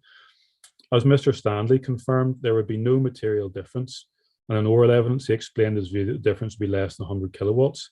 That is consistent with a fair interpretation of the graphs in question. There are 261 units proposed in T1, ma'am. That number so far exceeds the point at which diversity factor ceases to change significantly, i.e. at circa 50 units, that adding an additional 238 units onto the network, being the number proposed in T2 and T3, to produce a calculation for a site-wide system would not result in any material change in diversity factor. In other words, adding the electrical demand calculation provided for T1 alone to the calculation provided for T2 and T3 would not have a materially different diversity of demand when compared with a singular site-wide network. There are thus no grounds for criticising the electrical demand calculation provided by the appellant as being unrepresentative. Mr. Maguire also contended that there is insufficient information on thermal demand, and in particular, Mr. Stanley's calculations had overcooked electrical demand because they were based on thermal demand assumptions that were too high. However, that claim was based on an assumed COP, which was too high to give an accurate translation between thermal and electrical demand, as we've indicated. And thermal demand has been assessed. The evidence of Mr. Stanley provides a figure for maximum thermal demand at 2.1 megawatts. So the demand side evidence provided by Mr. Stanley, and with it the shortfall in electrical capacity he identified, is, we say, robust. As far as capacity is concerned, ma'am, as Mr. Stanley explains, after initial concerns were raised by Cod Bentley during the design stage of the T1 refurbishment, it became apparent during the design stage for T2 and T3 that the electrical capacity required to support an ASHP solution for T2 and T3 alone required a new on-site substation due to a lack of spare capacity on the substation that serves T1. CPW made formal applications to 3 independent distribution network operators for the new power supplies. The IDNOs liaise with UK Power Networks, the distribution network operator, the DNO, on CPW's behalf. It was subsequently identified that a new substation serving T2 and T3 only could be provided, but subject to disconnection of existing supply to the commercial retail units that currently occupy the T2 and T3 site area and are proposed for demolition to enable the scheme to come forward. That solution enabled reinforcement of the local HV network with attendant high capital cost to the scheme to be avoided. However, decommissioning the existing power supplies to retail units would only provide sufficient capacity to serve T2 and T3. Now, ma'am, the council is quite wrong to contend that the lack of capacity is unsubstantiated. The appellant is quite entitled to rely on advice from UK Power Networks as the DNO, to UKPS as the IDNO in May 2020. The capacity in the area was really tied. See the email from Pablo Ramos of UKPS in May. As Mr. Stanley concluded, it's fairly obvious what this means. UK Power Solutions would not have put this in any email unless it correctly depicted the system they were being asked about and discussing with UK Power Networks. The subsequent suggestion in the same email that CPW should find out what is going to be disconnected confirms the point. It's entirely appropriate for weight to be attached to that email, which records in a message from UKPS to its client the advice UKPS must have received from the designated operator of the wider network. There is no suggestion, and there could not be, that the message was anything other than bona fides. The council hasn't produced any evidence to contradict the clear evidence, the clear advice which would have been given by the DNO in its official capacity to an IDNO. And ma'am, an email the next day from UKPS to CPW also asked for the details of the supplies for the existing retail units that would be disconnected. They simply would not be asking for this information if there was capacity in the system. This position on the lack of capacity on the network, i.e. capacity being really tied, is corroborated by the layout prepared by another IDNO, which identified existing supplies to be disconnected. UKPN had also just previously come back to UK Power Supplies regarding the disconnection relocation of the existing services. That can only be predicated on the need to generate capacity to enable T3 and T3 to come forward.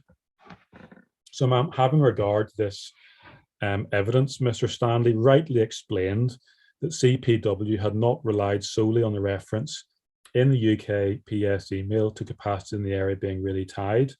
It had also understood there to be a lack of capacity on the network from the fact that it was necessary to disconnect the retail units in order to provide the capacity required by T2 and T3 within the scheme.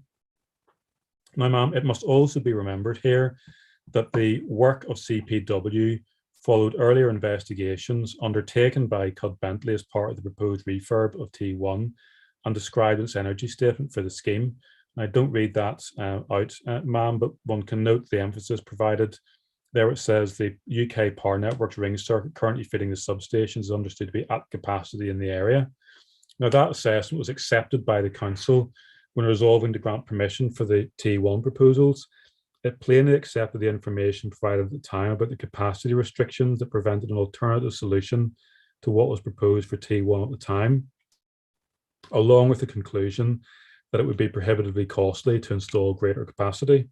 In all these circumstances, ma'am, there was no reason for CPW to go further than they did to understand the capacity in the wider system or actually reach a different view on costings, particularly when the council was satisfied with the statement provided by Cud-Bentley. Ma'am, I don't need to read paragraph 190, which relates to a particular point raised by Mr. Maguire that we've addressed. We say, therefore, that the correspondence establishes there was not the capacity in the system to deliver 2-3 without disconnecting existing supplies. And building on that, ma'am, as Mr. Maguire accepted, it's highly likely that the disconnection of those units, unlikely that the disconnection of those units would provide sufficient capacity to address the circa 0.8 MVA shortfall in the capacity that's needed to support a site-wide ambient loop system.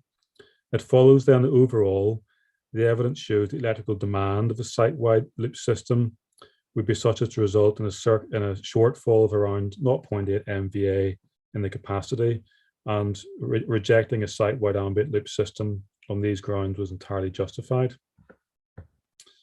As for cost, ma'am, it was rejected as uneconomic given the cost of providing it, and we say that reasoning was entirely justified. The main difference in cost terms between the scheme proposals and a site-wide ambient loop relates to T1. T2 and T3 are to be served by air source heat pumps in the scheme and would remain so as part of a site-wide ambient loop system. It's therefore unnecessary to repeat the same figures carried across the different options because they're the same. The only additional cost which needs to be allowed for beyond the differential relating to T1 is the cost for additional infrastructure between the buildings, and that's allowed for. Mr. Stanley confirmed that the T1 cost for site-wide ambient loop system included the cost of, as he put it, bringing it all together, and that, i.e. that his team had engaged with RUND to establish the likely uplift for the requisite connecting elements.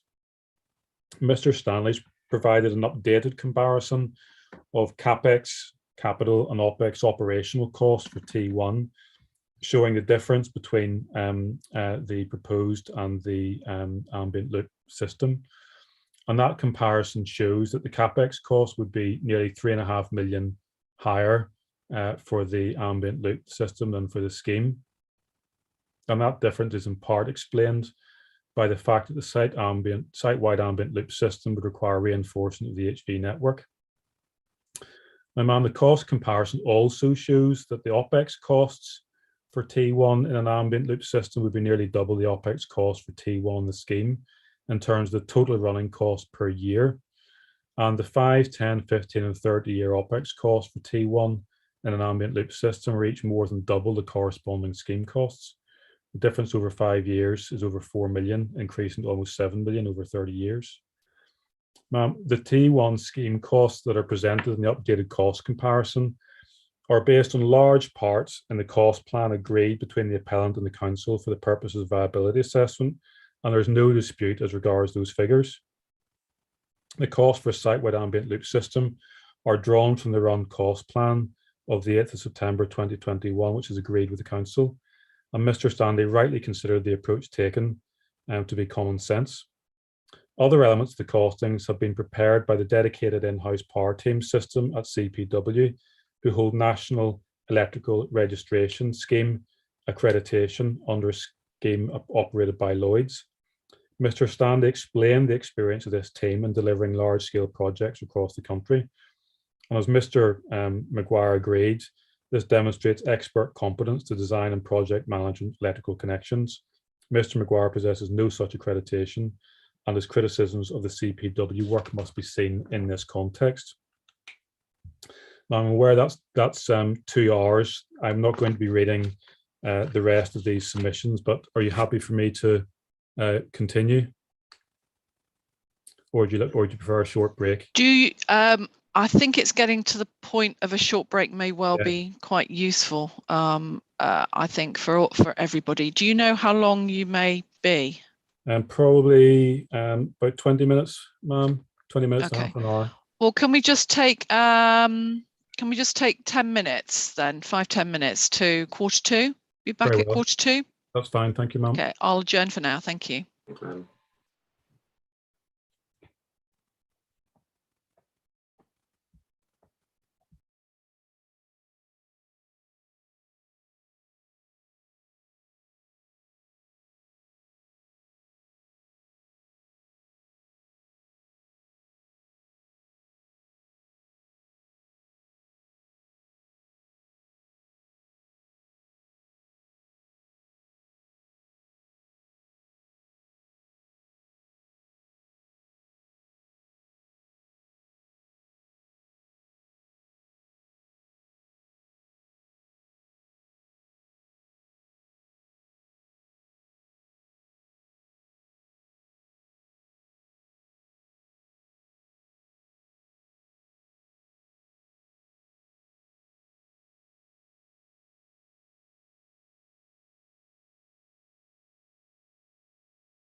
Thank you, ladies and gentlemen. I'll resume. Thank you, Mr. Linus. Now,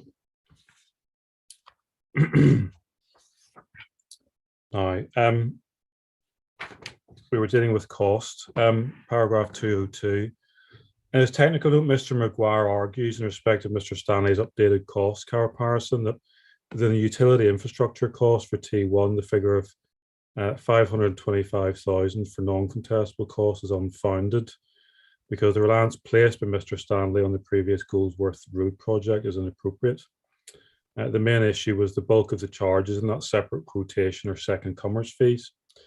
But Mr. Maguire agreed that these second comer charges are simply a recognition that there is a need for reinforcement of the network in the area in question.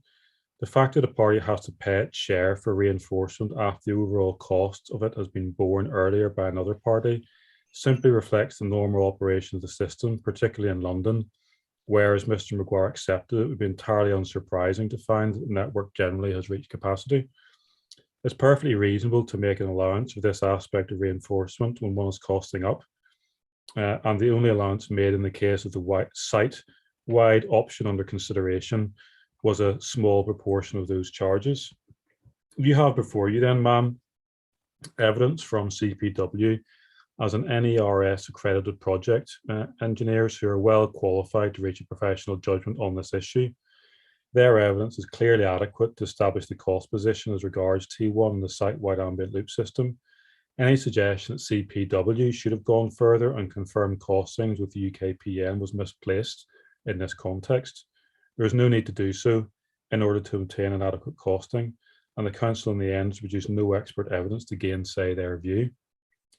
Mr. Maguire also criticised the figures that Mr. Stanley gives for contestable works, contending that they are further inflated as far as possible. He confirmed, though, that he hadn't provided any evidence to substantiate lower figures for contestable works, and again, as you recall, he doesn't hold any RS accreditation.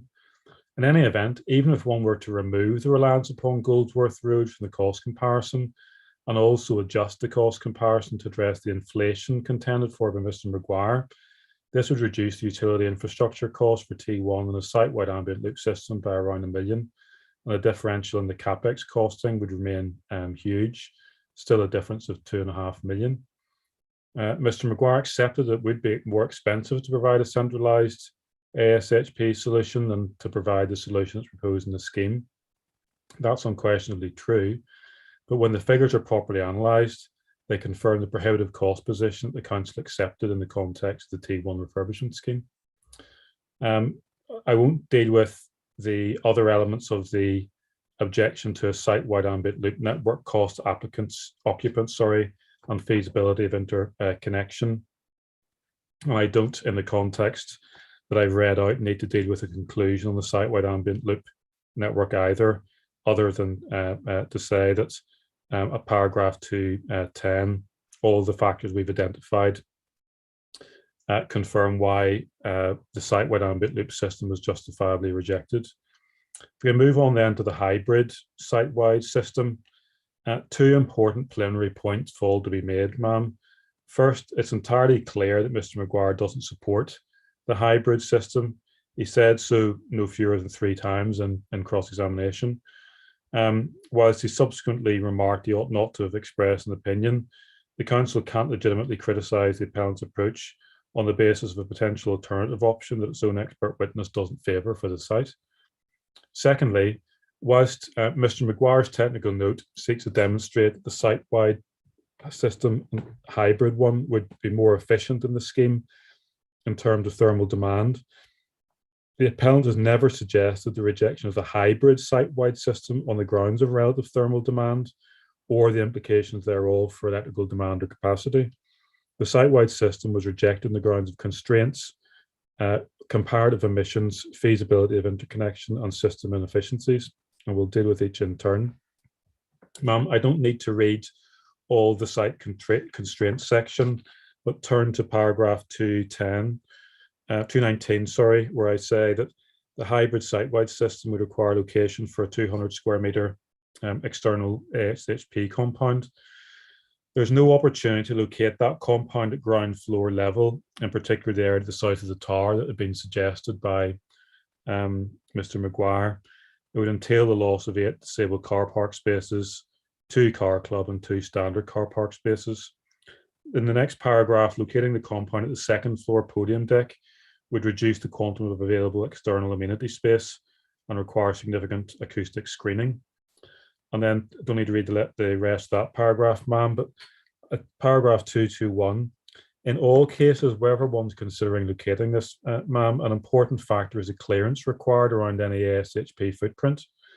As Mr. Stanley confirmed, whatever debate there may be on the likely or potential manufacture of the pumps themselves, there would need to be sufficient space around the pumps such that the overall size of the compounds would not be materially affected. The spatial requirements identified in the Mitsubishi literature referred to by Mr. Maguire are not in fact adequate if located within a compound.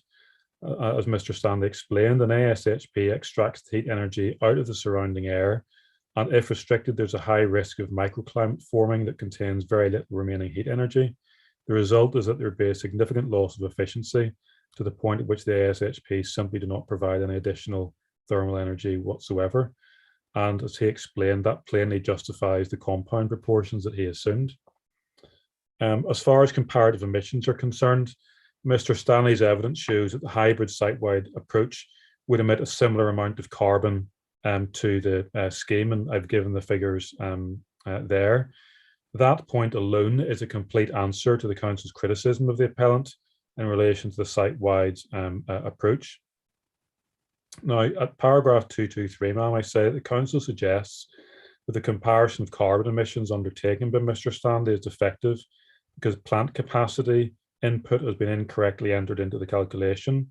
That suggestion is also misplaced, as Mr. Stanley explained. And having regard to Table 2 within Mr. Maguire's technical notes, which summarises thermal storage allowances made by Mr. Stanley in the carbon emission comparison, the important point, sir, ma'am, is this, point 1. For the site-wide hybrid system described in Table 2 as site-wide scheme using gas, which is the alternative under consideration, the plant capacity input for both energy sources, boiler and ASHP, must be accurate because those inputs impact on carbon emissions. They are accurate, as Mr. Stanley explained, and the tabulated results shown in Table 2 are correct. I don't need to read the other 2 sub-paragraphs, ma'am, because they demonstrate that the over-egging that might have occurred as far as other entries are concerned had no impact on the carbon emission simulation. Moreover, as I said, 224, ma'am, the calculations that were recorded in Table 2 were undertaken solely for the purpose of working out annual carbon emissions, not for the purpose of establishing maximum plant capacity or for calculating thermal storage. They should not be used for the latter purposes. Ma'am, I don't need to pick up the point about inefficiencies in the hybrid system or read out the conclusions for the hybrid site-wide system, apart from to reach the overall conclusion at 227 that it's clear the scheme is a more appropriate solution here than either of the potential site-wide systems. There's no other solution which demonstrates the appellant has failed to satisfy the energy hierarchy. Ma'am, I was going to turn then to managing heating risk. I do not need to read out this section given the time of day. What it does is step through each aspect of the cooling hierarchy, and it explains where those requirements of policy have been met, and I invite you to read that in your own time after the conclusion of the inquiry. One point that I would raise, though, is at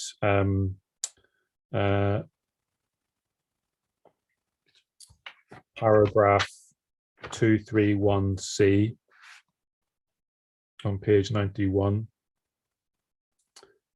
B, sorry, the Council's suggestion that more could be done at the first stage of the cooling hierarchy fails to acknowledge that a balance must be struck between reducing the amount of heat entering the scheme buildings and other planning considerations. including in particular design and appearance of the buildings.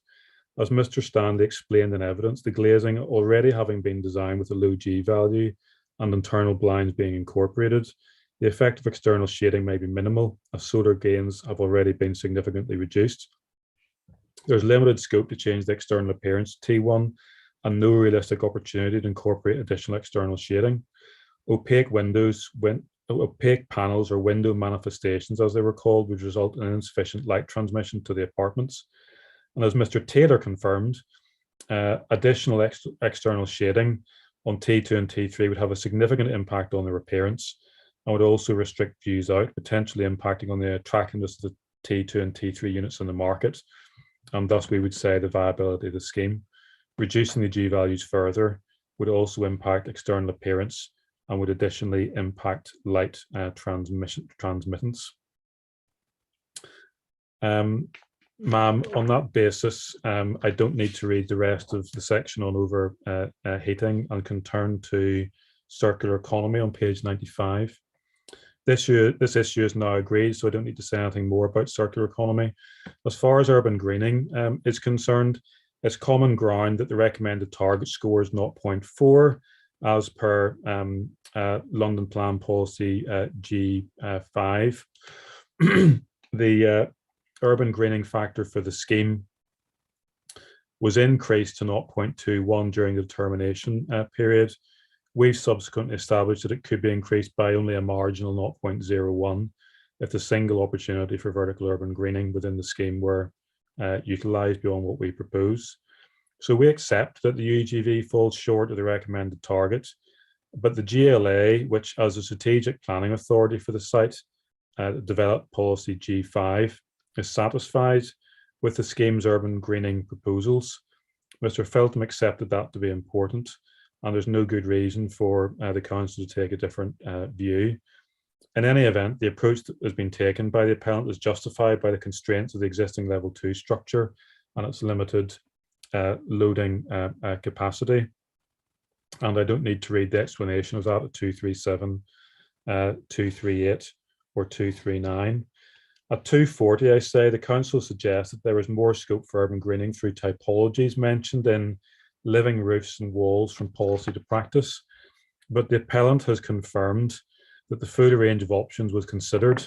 Mr. Price produced a note confirming the position, resulting in a limited possibility of improving the UGF that we've identified. Attempts to claim further potential on the eastern elevation were utterly contrived in my submission. They relied, first of all, as Mr. Taylor explained, on a covering of the service area that was anticipated by the earlier resolution to grant scheme to facilitate M&S, but which has since been rejected due to the need to cater for other users. Secondly, as Mr. Price explained, any other approach would rely upon the use of planters and climbers with trellis that would block access at ground floor or intrude into confined spaces that are being used for pedestrian or servicing access.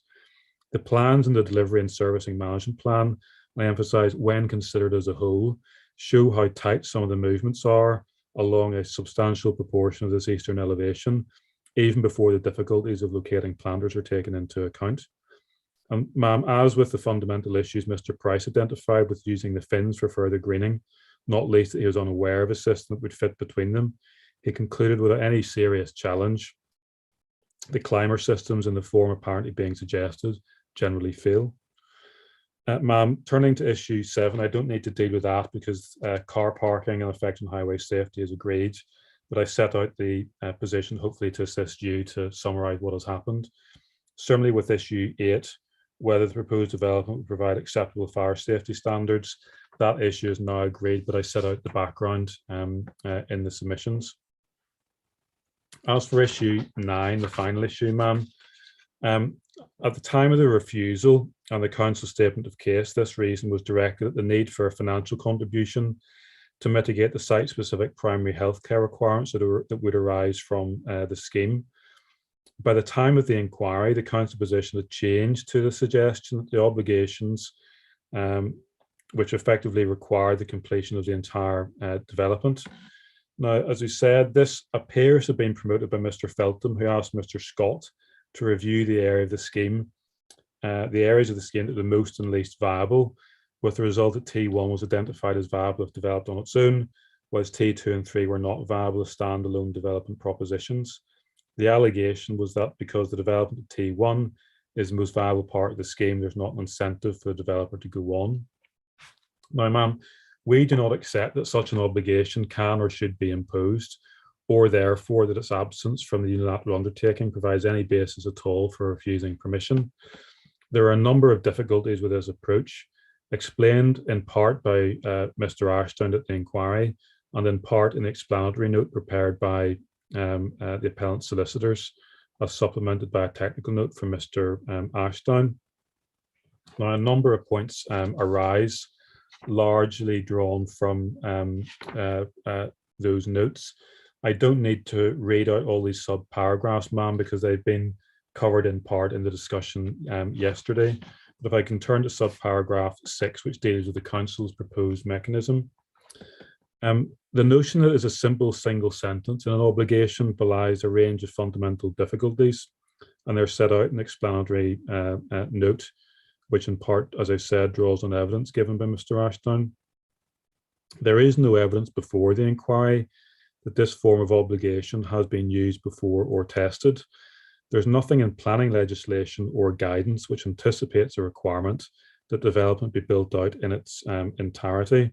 And ma'am, you'll see in the footnote there that I've referred as well to the MPPG on conditions, which we say must be relevant to obligations. And it says the conditions requiring a development to be carried out in its entirety will fail the test of necessity by requiring more than is needed to deal with the problems they are designed to solve.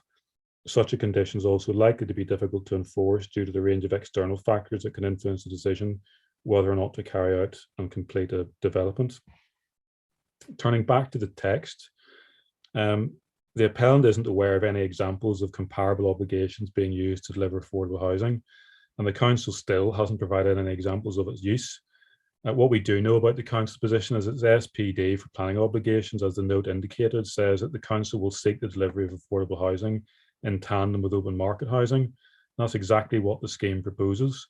The SPD does not state anywhere, including in its model provisions, that development should be completed in its entirety to secure the delivery of affordable housing.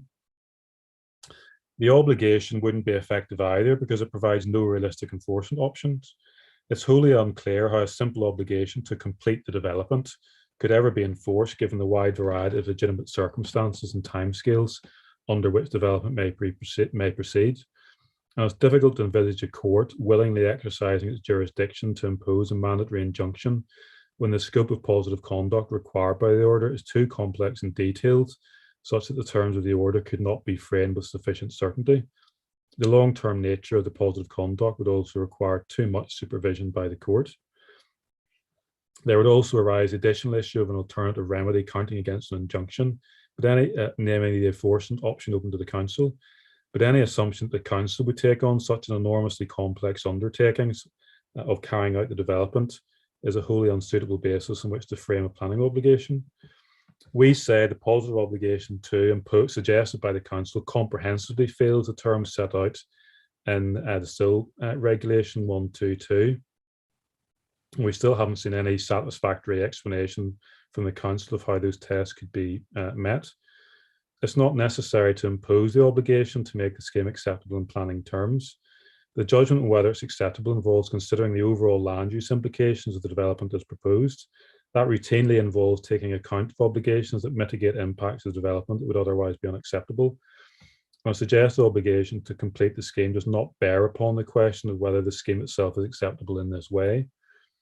In any event, the restrictions on occupation proposed by the appellant ensure that development cannot be carried out without a proportionate level of affordable housing being delivered.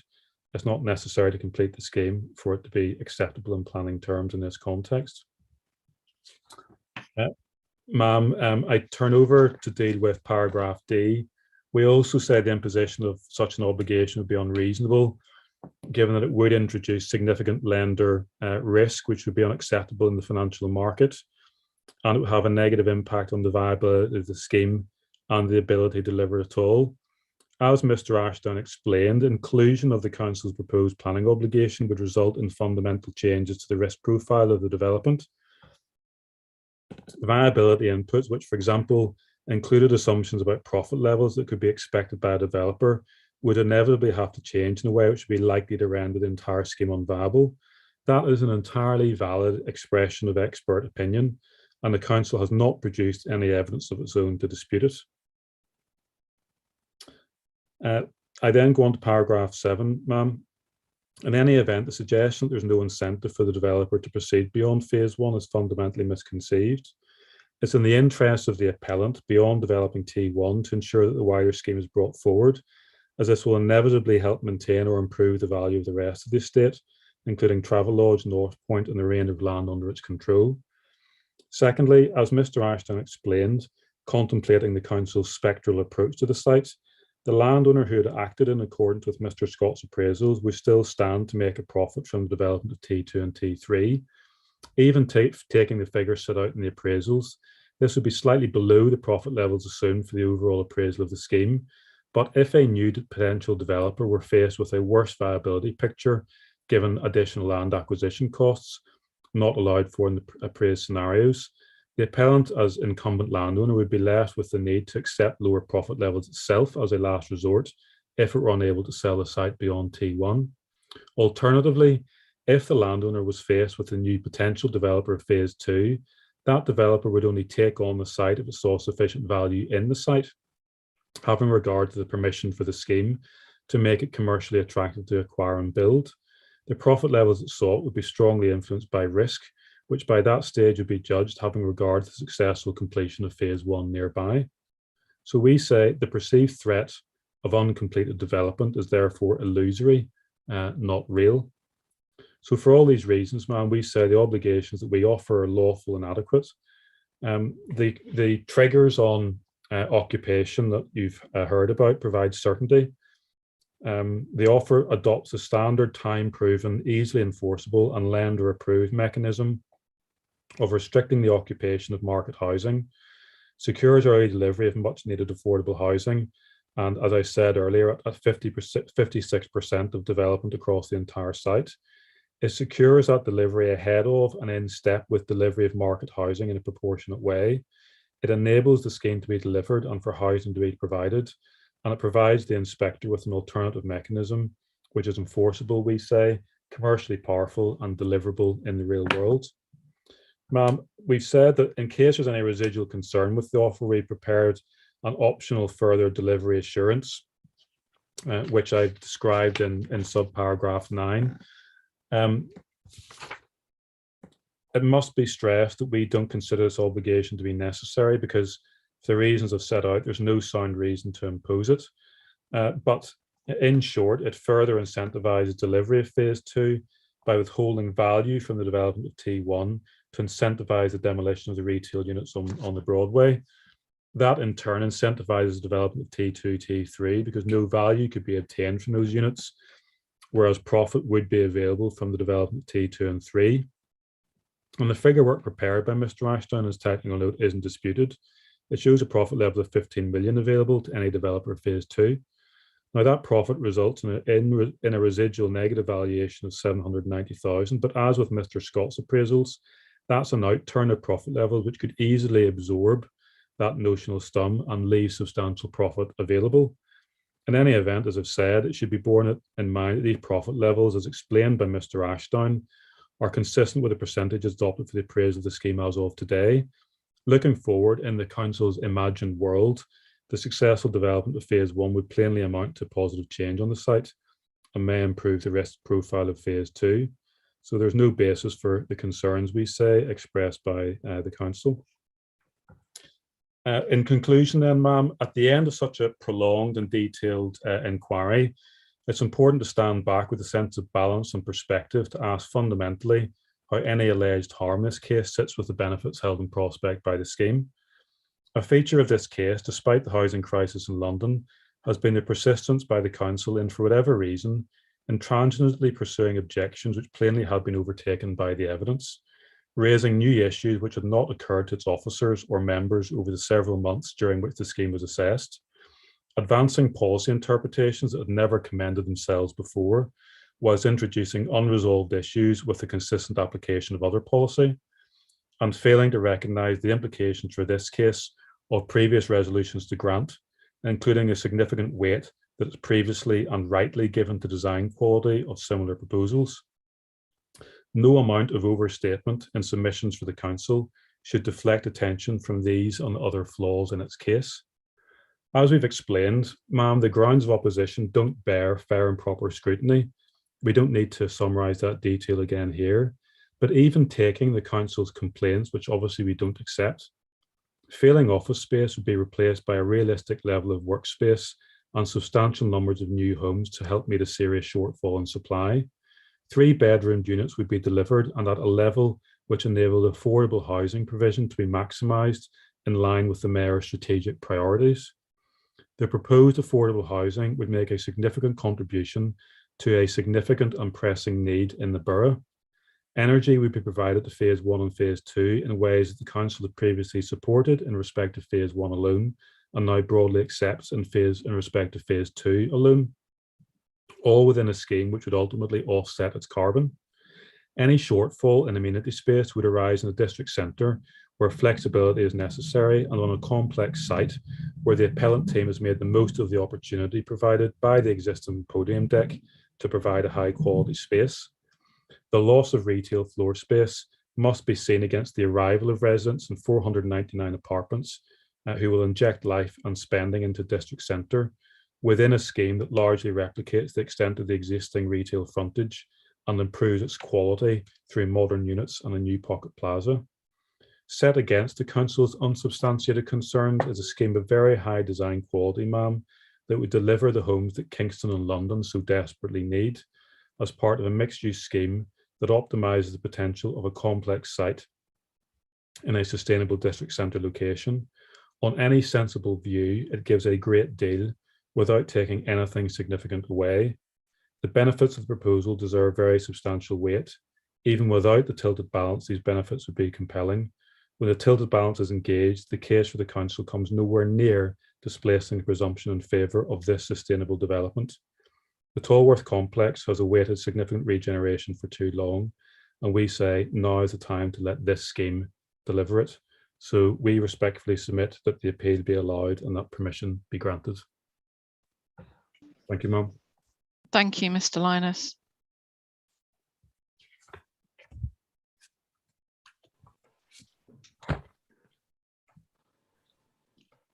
Thank you, ladies and gentlemen. It's obviously been quite a long and protracted inquiry, not the longest, but a longish inquiry.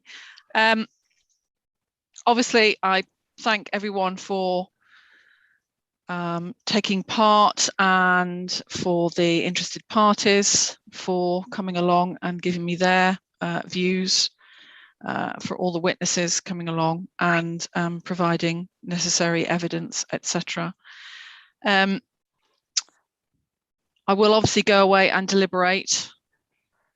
Can I just confirm, so I don't forget, the additional documents that have been provided, they all need to be put onto the website, just so that people can just make sure that it's all above board and is all made public.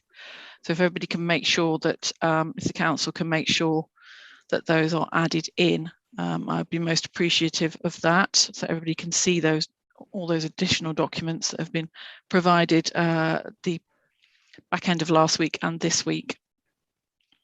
Sure, Mr. Felton will chase that up. Yeah, Mr. Thank McKay, you. I was just going to say the same. And do we add the closing statements as well to the core docs, or I just want to clarify? Well, they're public documents, so they can be made available because they're part of the inquiry. So yes, if they can just be added, just so that any members of the public, nobody can now, well, once I close, nobody can respond on any of the documents anymore. But it's just so that people have them to refer to them, or if they wish to read them in more detail. So thank you for that. Okay. So unless anybody's got anything further they wish to say. Ma'am, can I I just want to say on behalf of the appellant how grateful we are for the patience and indeed the forbearance which you've shown in throughout the inquiry.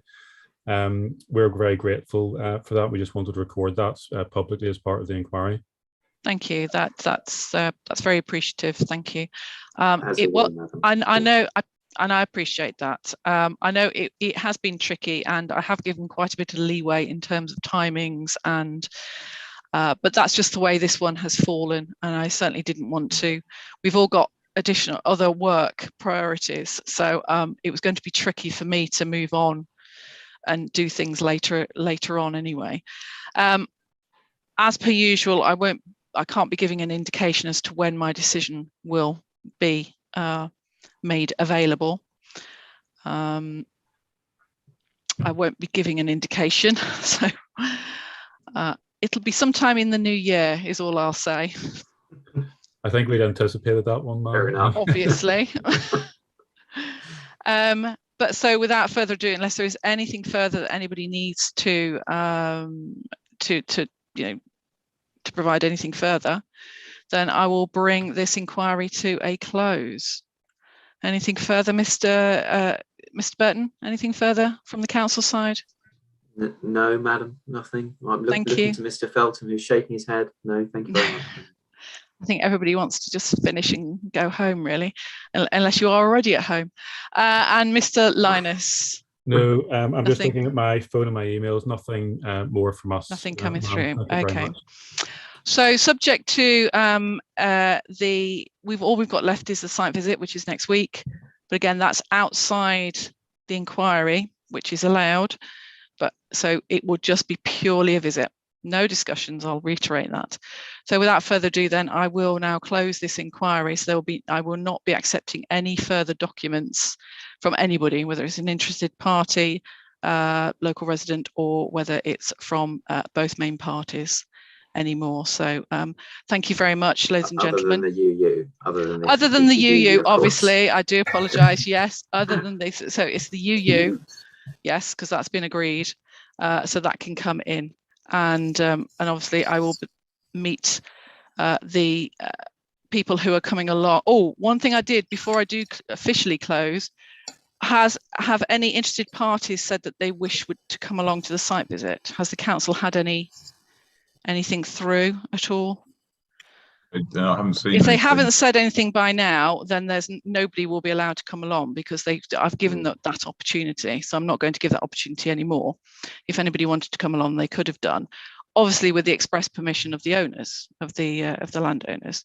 That's fine. Then there will be nobody else. So only the list that I've already got will be the people who will be allowed on the actual site visit. Okay. Great. Thank you then, ladies and gentlemen. Thank you very much. Thank you. Good evening. Thank you. I'll close the inquiry now. Thank you.